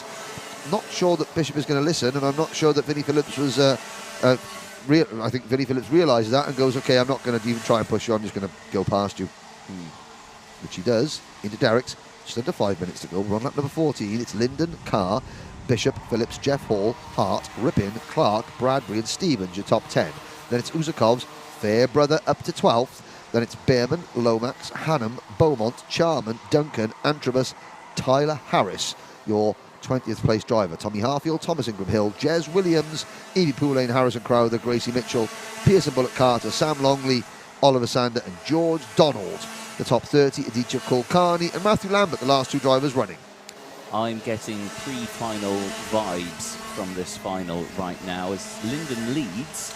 Yes. And Brandon Carr is closing in. That is exactly what happened. And there's Macaulay Bishop coming back at Vinnie Phillips. Oh, side-by-side, wheel-to-wheel contact. Bishop onto the grass, coming out of Derek's. And again, Bishop and Phillips just trying to go side-by-side through that traditional one-line part of the track.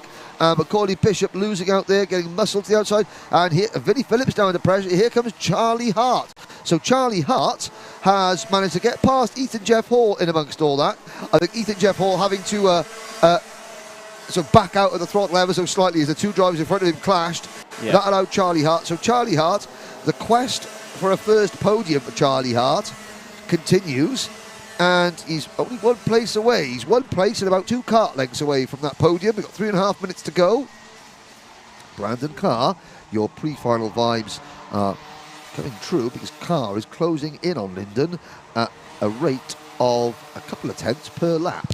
Yeah, less than half a second now, and looking out the window, visibly, they are nose to tail coming out of the final corner and back across the start-finish line. This is the battle for 3rd place downwards, but the battle for the race lead with 3 minutes to go is starting to heat up. Yes, indeed. And Brandon Carr, I mean, he's got the momentum. Here we go. Down the Amitsu straight into Derek's corner. Linden now is aware of Carr's presence just about 3 inches off his rear bumper. Out of Dan Weldon corner. Up to TKM straight. Linden checks one side, checks the other side. Doesn't defend, but now he defends because he knows that Brandon Carr's going to get a good run coming out of Kimbolton corner.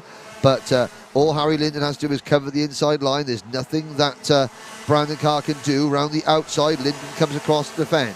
This is great sort of tactical driving from Harry Linden. There's nothing that Brandon Carr can do as they go through the willows, nose to tail. Yamitsu straight. Now Brandon Carr's going to get a good run through this next part of the circuit, Anthony, but there's nothing that he can do. This is a one-line racetrack until you get effectively down to the braking zone for Kestrel corner.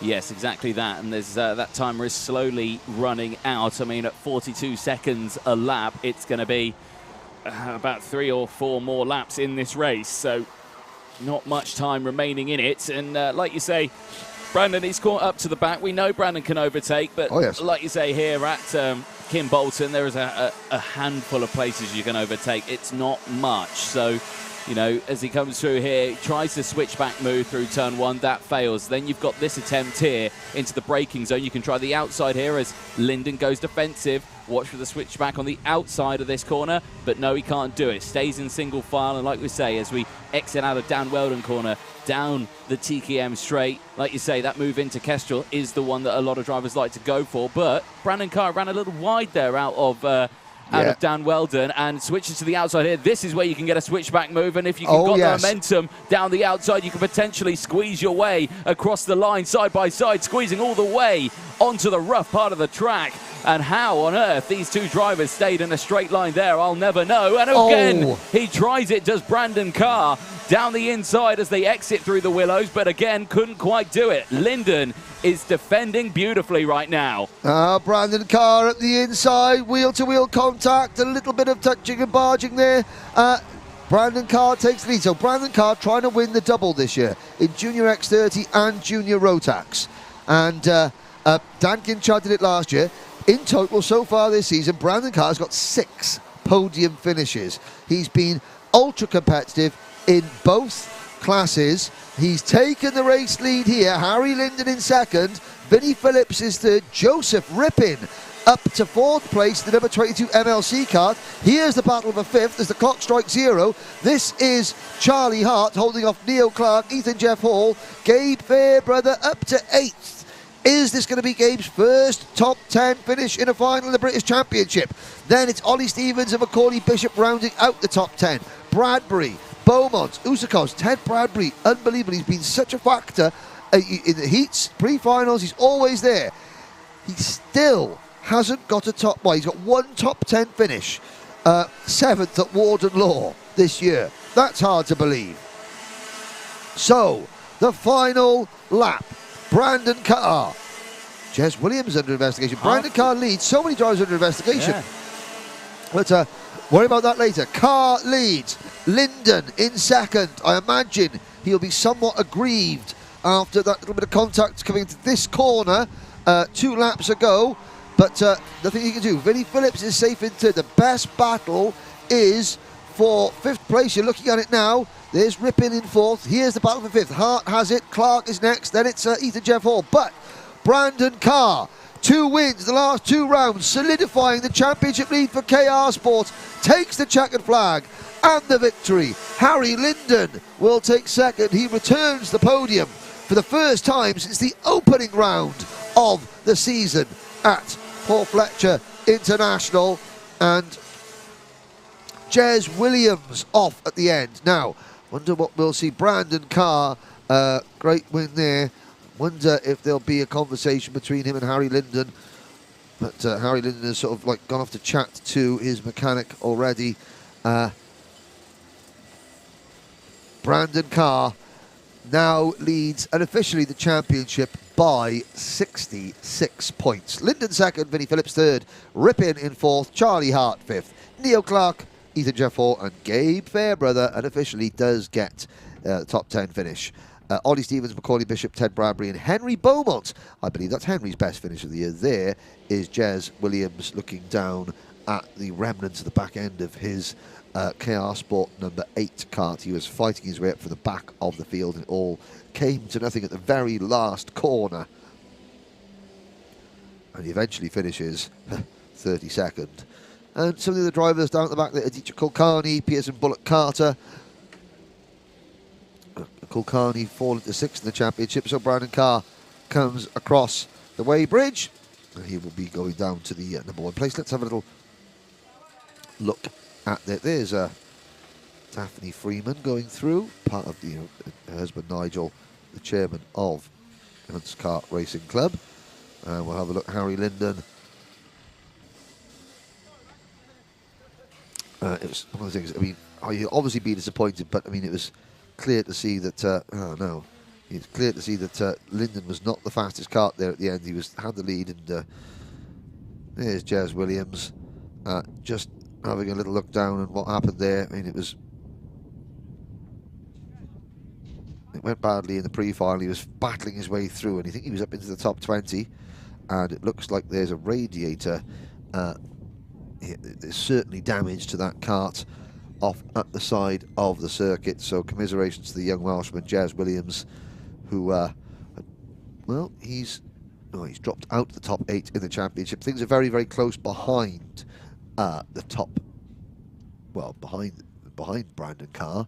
Looking there, behind the top 2 rather. So from the 3rd down to about 8, there's only about 50 points between them. 2 rounds to go, and yeah, there's certainly some damage to the back of that kart. So unfortunately for Jez Williams, his efforts this weekend come to naught. And well, we'll have a little look. So I mean, on the track it was Carr, Linden and Phillips. I wonder if there's going to be any nose cone penalties. Certainly 1 or 2 drivers in the top 10 looked at their karts looking a little bit worse for wear. We'll have to see if they have fallen foul of the nose cone bracket rule. And we now wait to hear from Anthony, who will be down in the pits very shortly. But there's Chris Walker coming across your screen there, kartpics.net, the official championship photographer. And across, of course, you've got a big thank you to Ian Rogers at Motorsport-Timing for all the timing keeping. But Anthony Jordan has your winner down in the pits. Thank you very much, Henry. Yes, down in winner's circle, Brandon Carr, again, a very exciting final. Not the start of that race that you wanted. What happened at the start? No, I just got shuffled back a bit at the start, but just kept us calm and got back up there at the end. I mean, all the way throughout that race, you were making positions, you were setting fastest up at the fastest up, pretty similar to what we saw in the pre-final. When it came to getting past Linden itself, Derek's corner, talk us through that move. What happened? He just slowed it down a bit much, so I thought I'd try go on the outside, and then he squeezed me a bit over the curb, and then that's about it, really. Right, got alongside, got the move done, and like you say, he came to get another final victory. Championship's looking pretty tasty this year, wanting to change that 30 to a number 1. Yeah, it'll be good. Wilton, obviously, the last round coming up. Do we feel confident? Yeah, Wilton's good track, bit bumpy, but we should be all right. Yeah, definitely. So who'd you like to thank? My mum, my dad, Ash at KR, Jordan, Louis, all my sponsors, and just everyone who's helped me on the way. Well, brilliant stuff, Brandon Carr. Congratulations on your race win. I don't know where Harry Linden is. We'll find him in a moment. We'll go to 3rd place, Vinnie Phillips. Vinnie, great to see you on the podium again. 3rd place. Happy with that one? Yeah, I'm happy. I tried to get there towards the end, but just couldn't get there. But, yeah, I mean, a tough old race still. You had to fight through the grid quite a bit. And like you say, there's some talent in this paddock now. And like we say, we were talking about your year in Mini X30, of course, dominating that one. To see you here, you know, you're getting back on the podiums again. It's nice to see. Yeah, I'm happy. I'm happy to be back on the podium. Yeah, almost got there. Almost got there, mate. It's a tough old race. But who would you like to thank? I'd like to thank Dazza for the spanners, Cream for the motors, Shorbs for having my back, and just everyone else who supported me, mainly my dad. He's putting some hard work to bring me here. Yeah, well, brilliant stuff. Well, congratulations, P3, mate, Vinny Phillips. Yeah, cheers. Excellent stuff. Right, if we've got time, I want to see if we can try and find Harry Linden. He's behind us. Right, Harry, let's have a chat. Great race for you. I'm sure you're probably thinking not the result you wanted. I mean, talk us through what happened with that overtake with Brandon. With the overtake, he tried doing this in a place which you just don't really go for overtakes. Yeah, a bit of wheel banging, and yeah, just put us on the grass. So, it's what it is. I mean, coming into this race, you know, championship standings, you're looking okay with the points. You know, you're up there. I mean, you got the number 7 from last year. We feeling that we can gain a few more numbers on that one. Yeah, hopefully. I think the win's out the window, but I think we can still compete too. So, yeah.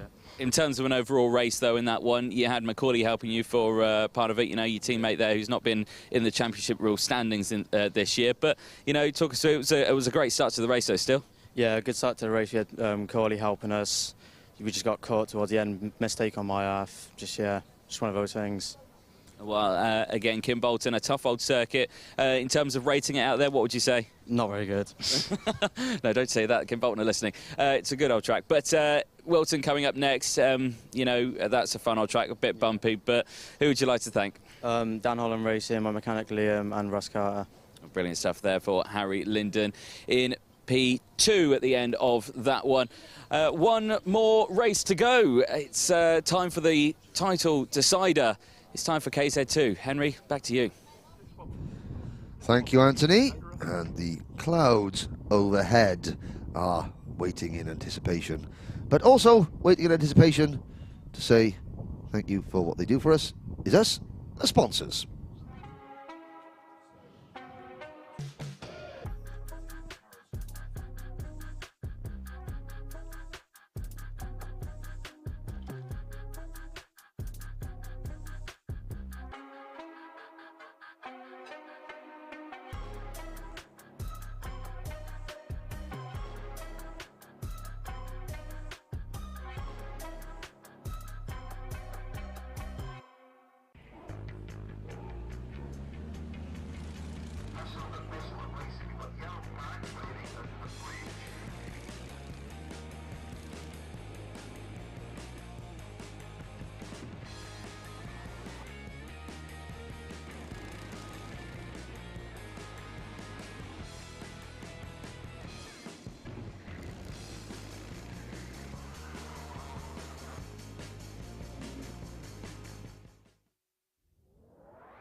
race number 22. It is the final race of the day, the final race of the season for KZ2, your championship decider. Pole position, James Glenister.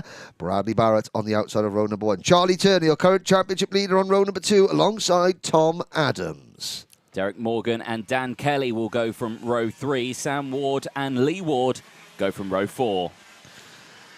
Dan Gould and Miles Murphy round at the top 10 ahead of Joe Charlton, and Morgan Porter was excluded for being underweight at the end of the second heat. Spencer Shinner and Charlie Cole, whose sprocket carrier exploded, which is why he stopped.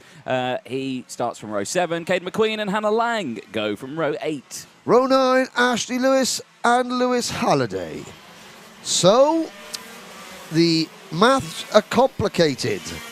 However, by my calculations, unofficially, and we'll get this, so Charlie Turner currently has 454 points. James Glenister has 442. However, James is dropping 53 points. That's his worst score at the moment, which is effectively a 10th place finish.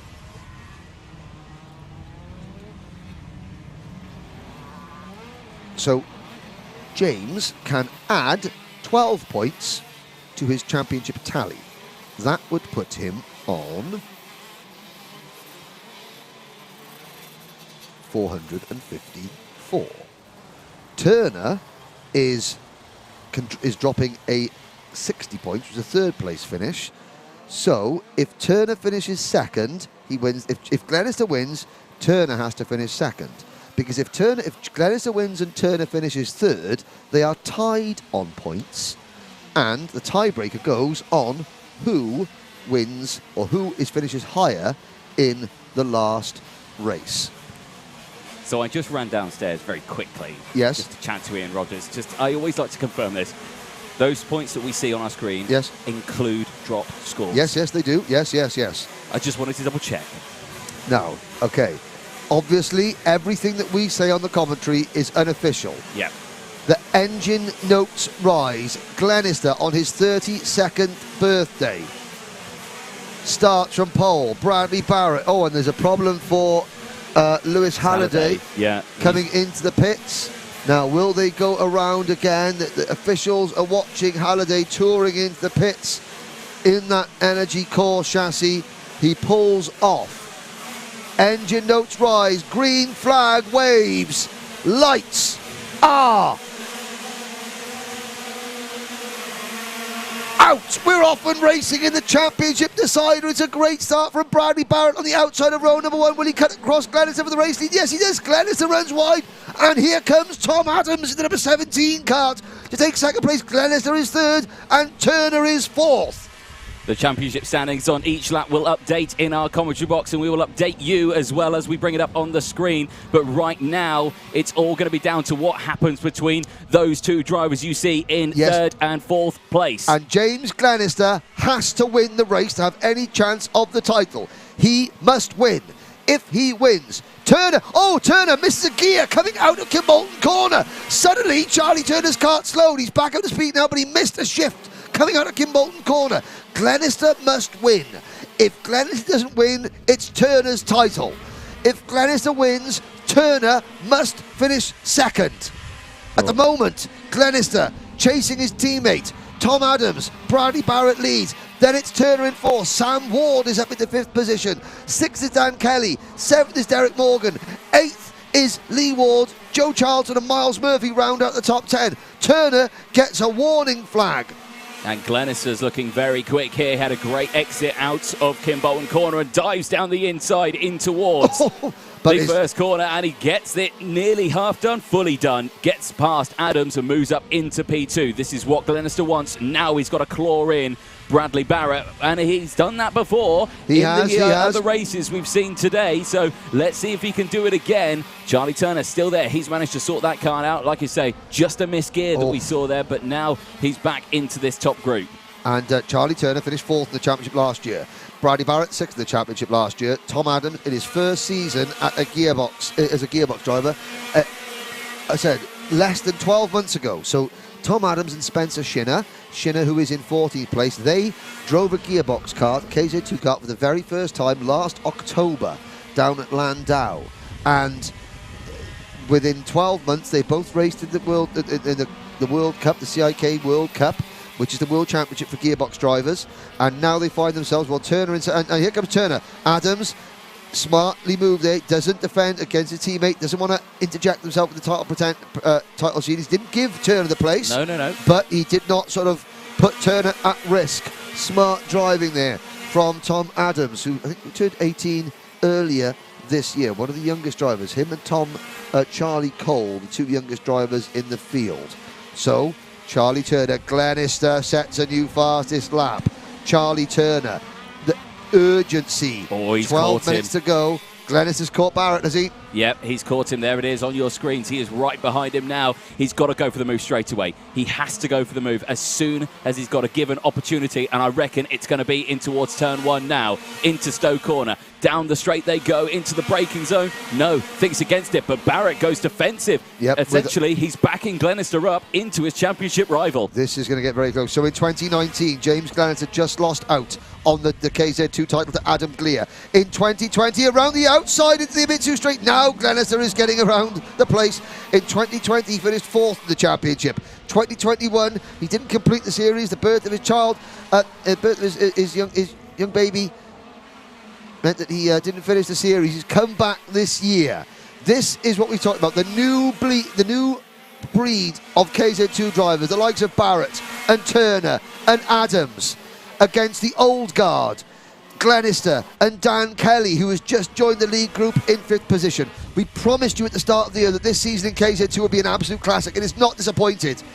No. Up to nearly 100 miles an hour before we get to the braking point at Dan Weldon Corner, and Turner has caught Glenister. At the moment, Turner has 454 points, Glenister on 451. The difference between second and first is 3 points. If Glenister passes Barrett, there's a tie, and Glenister would win it because he wins the last race. Yep, that is how it was worked out when we had double points scoring last year, and we were all scrambling. Who's won it, we don't know, and then we finally got the confirmation that it does fall down to who wins the last final of the season. So, like you were saying there, Henry, yes, if they are joint on points, if Glenister wins it, he wins it. So, let's see what's going to happen. 10 minutes to go. And everyone's closed in now because Tom Adams is there. Dan Kelly's closed in as well. So the Andy Fairless Racing, number 29 of Dan Kelly, leads. Barrett defends the Sodi Vitesse, number 6, into Stowe Corner at the start of lap number 9. There are just under 10 minutes to go. Glenister checks over his shoulder. Now Tom Adams having a little look around. I mean, what does Tom Adams do? Does he go for a move on his teammate, knowing that it could affect the outcome of the championship? Does he sit there and risk losing a position?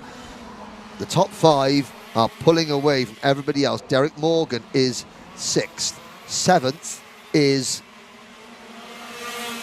Sam Ward. Lee Ward is 8th. Morgan Porter in 9th. Charlie Cole rounds out the top 10. Once again, Barrett defends. Now Glenister has got the switchback, but Barrett defends again. Oh, this is so close. Every time they go into that corner and get so close at that speed, I wince a little inside. Because nose cone penalties still take effect in KZ2 racing. Yes, they do indeed. You just think how many nose cone penalties you get in the direct drive classes, which are going 10 to 15, sometimes 20 miles an hour slower than these karts. So you've got to be so careful at these speeds. And Turner right on the rear bumper of his teammate. Hey, you say about Tom Adams not wanting to get involved with his teammate. Dan Kelly's getting involved, though, with him. And, he nearly collides into the back of Charlie Turner. And Turner slow out of the Stowe Corner and through the willows. He's going to have to try and work his way back up to close back into Glenister. But as they go through, Glenister still right latched onto the back. Turner seemingly unfazed by that potential lunge. What Charlie Turner can't do is he cannot drive scared. Because if he's worrying about getting bumped from behind, if he's worrying about that, then that will take away his focus. He cannot drive scared. He has to be calculated. And of course, Glenister, well, we've got 8 minutes to go. The problem that Charlie Turner will have is that if Glenister sits behind Barrett until the very end of this race and then somehow makes a move with a lap or 2 to go, that gives Turner no chance to get past. So Charlie Turner, he thinks, right, if James is going to pass Barrett, do it now, because then I've still got 8 minutes to work on Barrett myself to get into second place. Yeah. Glenister will know this. Yeah. Glenister, at the start of the... Here he goes!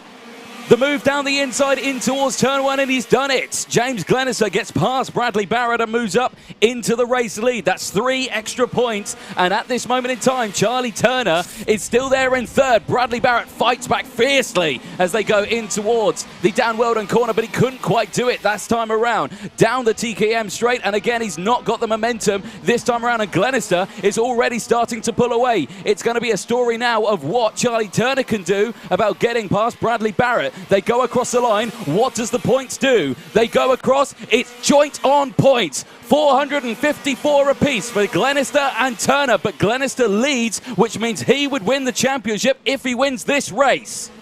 The tension has ratcheted up to its maximum level. Charlie Turner has 6 minutes, 50 seconds plus 1 lap to save his British title. He checks over his shoulder. Tom Adams, 3 kart lengths behind him, is a teammate of both Glenister and Turner.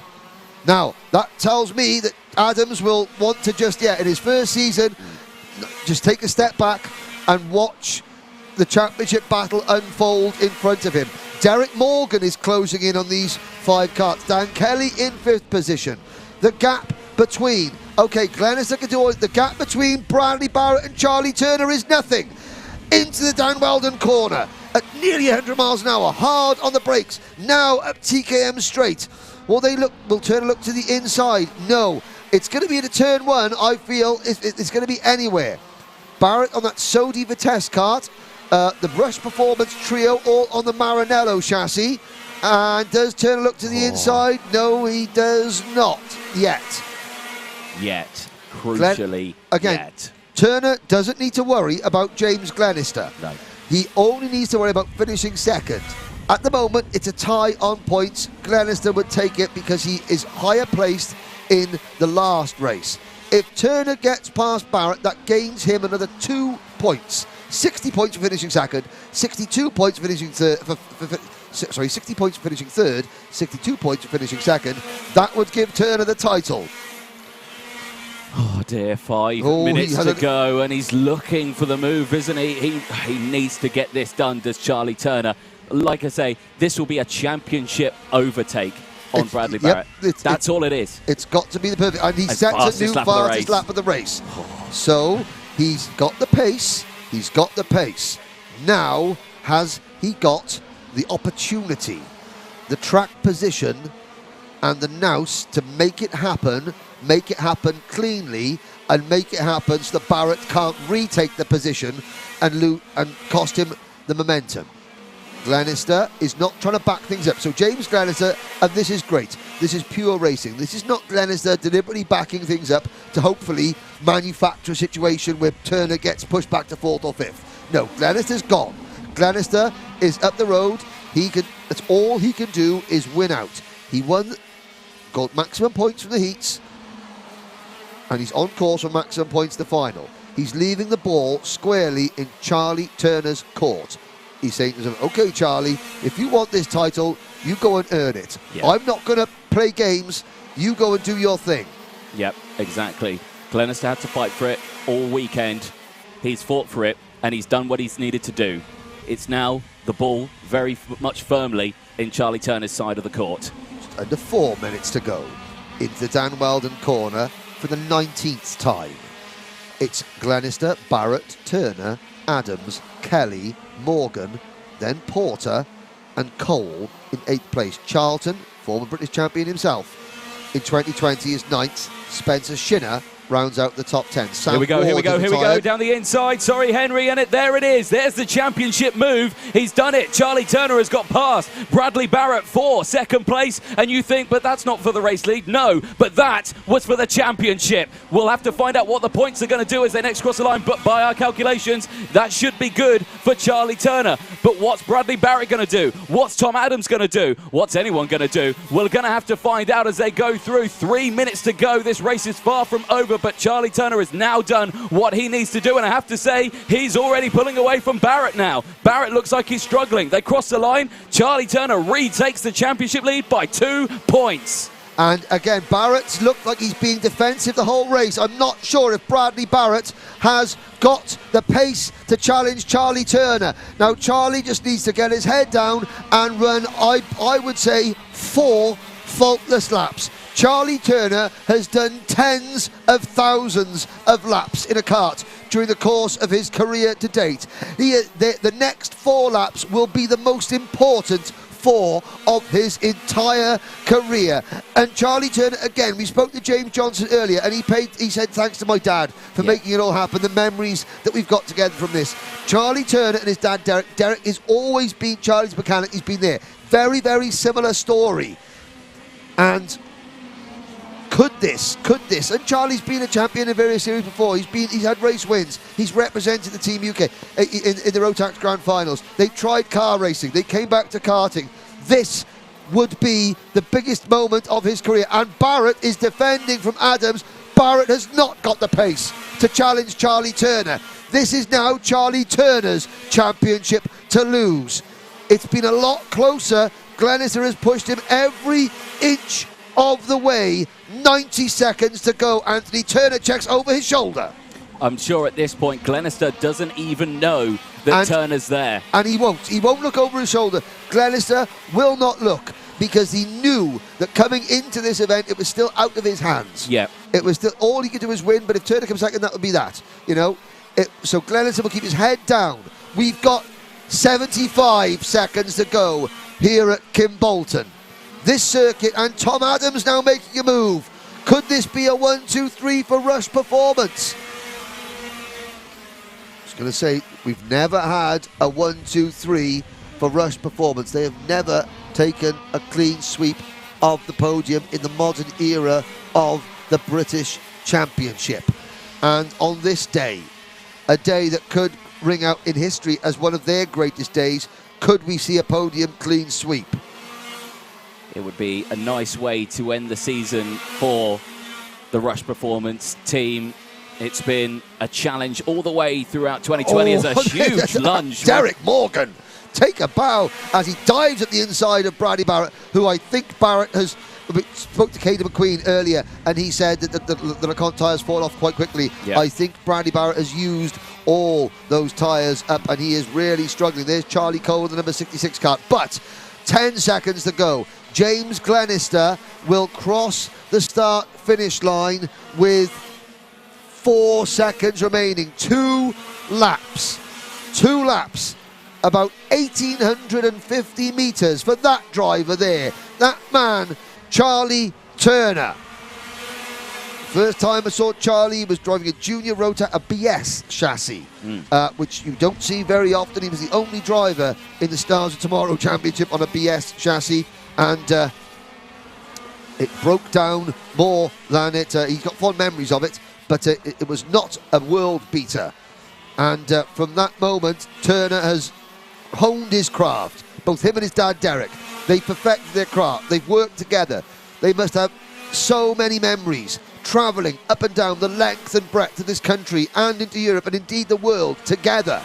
And it's coming down to this moment. Half a lap to go, Anthony. This is going to be it then for both Glenister and Turner. Both of them have had a fabulous season. Both of them have had a fabulous weekend. But for James Glenister, it's not going to be enough. For Charlie Turner on your screen, it will be enough. Out of the final corner, you can't take the win away from James Glenister, but 2022 is going to be for Charlie Turner. That 4 goes to 1. Across the line, he is your 2022 Wera Tools British Kart champion for KZ2. And you can see him punch the air, and we are going to see some real emotion. And I'm so glad that we've got a camera down here in the paddock, because number one, you're going to see the emotion and what it means as a family for the Turners, and why karting is still, in this modern day and age, a family sport. And then you're going to see this. You're going to see the true sportsmanship, camaraderie and brotherhood amongst the KZ2 drivers. They don't all get on wonderfully well, but most of them do, and this is showing you why. They go out and they risk their safety, their lives at 100 miles an hour. They've got more respect for each other than anything else. And Charlie Turner, the helmet is still on, want him now. We'll look through the thing. There. We wait to see. There's the members of the Rush Performance team. I can't see Charlie's dad, Derek, yet, but that will be that embrace that they will share, and will be a very, very special one indeed. One dad once told me many years ago that karting is 10% success and 10% joy, 90% heartbreak, and if you can't handle that ratio, you're in the wrong sport. Well, this is the 10%, and the joy is unbridled. It's not sunk in yet for Charlie Turner. I can absolutely guarantee you that. As he sort of gets there, number one in the air. That was Chris Adams, Tom Adams' dad there, just over the thing, saying congratulations, well done. And he goes through the weighbridge. That's going to be the next thing. Looks around, sees a camera, and James Glenister, can't take anything away from James Glenister. Glenister has been perfect. Don't forget, James Glenister entered this weekend suffering from food poisoning. On Saturday, yesterday, his partner and their young child, they were back at the hotel being ill.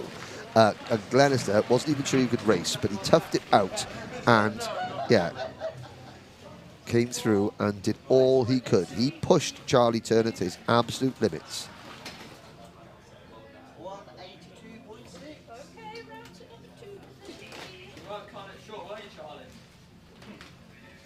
There is that weighbridge, so that is one obstacle over. Well, he's not underweight. And so, as we wait for Anthony to speak to the winner, to the top three and our champion, just a big thank you once again to everybody here at the Hunts Kart Racing Club on a very challenging weekend. They have had to be as fluid as everyone else has, really, more so, in fact, with the various changes in timetable. Will this go ahead? Won't it go ahead? But like, I just want to say on behalf of everyone at the British Kart Championship, thank you to the marshalling team and the Hunts Kart Racing Club for bearing with us while we take advice from our governing body as to whether this event takes place or not. And once we got the go-ahead, they reacted magnificently to make sure that everything could happen. Every driver would get their full allocation of practice sessions, qualifying sessions, heat races and finals, and they were rewarded with a fantastic championship finale in KZ2. Tension, drama, and Charlie Turner knew, well, he had to finish second, and he just about did it. In the end, it was quite a comfortable margin to P2, but my word, at the start of things, it certainly looked like maybe the ball was in James Glenister's court, but Turner, you don't win a championship by fluke, and that is why he is the champion, because he fought through, and can't wait to hear from him. He's going to be with Anthony Jordan very shortly, but here, firstly, the winner, James Glenister. Thank you very much, Henry. Yes, one of the closest championship battles we've seen in, well, the modern era of racing. And look at this, a Rush Performance 1, 2, 3. And we'll start with the man who took, well okay. You know what, I respect that, James. Charlie Turner, 2022 Wera Tools British Kart Champion in KZ2. It's just really good at the minute. It's coming in my second year to win it. I did not expect that at all. But it went down to the wire. I mean, it could have gone either way between me and James. He's been doing this class for 13 years. But no, I'm just so pleased to win it. Well, before we take this any further, I'll get Dan into this. Dan Parker from Motorsport UK comes in to give Charlie Turner his #1 plate. But second year, absolutely brilliant. Absolute inspiration to all these people out there. Come from other classes, moved into the gearbox class. You've done really well. So many congratulations. Well done. Brilliant stuff there. And like I say, that race, well, me and Henry were on the edge of our seats all the way through that. We saw Glenister go for the move. He got into the lead. You were joint on points for the majority of that race, and then all of a sudden it just came in and you got past Barrett, and the points then came into it. 2 points separated you for that championship. Of all people, it had to be Brad. I respect him a lot, but we were literally head to toe. We want to beat each other. We've known each other for a long, long time, and I thought, I've got to do this move. I've got to do it. And he was a hard person to get past, but I managed to do it, and that was just enough. Throughout this championship, you've had your dad alongside, but I'm sure there's a smattering of other people you would like to thank. Oh yeah, definitely my dad, my mum obviously back home, and Ollie's been a great mechanic, Brian Rush, team manager, they've done a fantastic job all year for me. No. Well, Charlie Turner, congratulations. It was P2 in the race, but P1 in the British Championships. Congratulations. Brilliant, thank you very much. Excellent, Charlie Turner. Let's chat to James Glenister now. James, a fabulous race all the way throughout that. You did what you needed to do all weekend. Yeah. I couldn't do any more, really. I knew Charlie pretty much had the championship sealed. And then going into the final, he told me if I win it, he doesn't finish second, and I win it, and I was just a bit shocked. Yeah. So I just knew I had to do everything I could in that race. But, you know, Charlie's, like, faultless all year, so I can't really be sad, but, yeah, when you think about it, so... I mean, it was a fabulous result for yourself. I mean, second in the championship as well. What you need to do is just do that. There you go, a bit of duct tape over that, and then you're sorted. But, you know, this is absolutely fantastic. I mean, coming into next year, what are the plans for next year? Are we going to be back? Do you want to fight for that number one? Because Brian, the team owner of Rush Performance, he would definitely want us back. So, and especially with the 1, 2, 3 in the team, he'll want all the plates out there. So, definitely. Well, brilliant stuff. James, it's been a fantastic season and a fantastic win here at Kimbolton. Who would you like to thank? Brian Rush for the engines, Mike Seebeck from Germany, SRP, who tunes them, and Maranello for the chassis. It's just been perfect all year. So. Brilliant stuff. Congratulations, James Glenister, second in the championship and first in the race here. That's great, thanks. Brilliant. Let's chat to the third place man and third in the championship as well, Tom Adams. Your first year in KZ. To finish with P3 in the championship, that's a solid effort. Yeah, to say I would have come P3 at the beginning of the year, I probably wouldn't have believed you, but overall, I'm really happy with how this year's gone. I could have done a bit better in certain parts of the year, but I'll take P3 all day.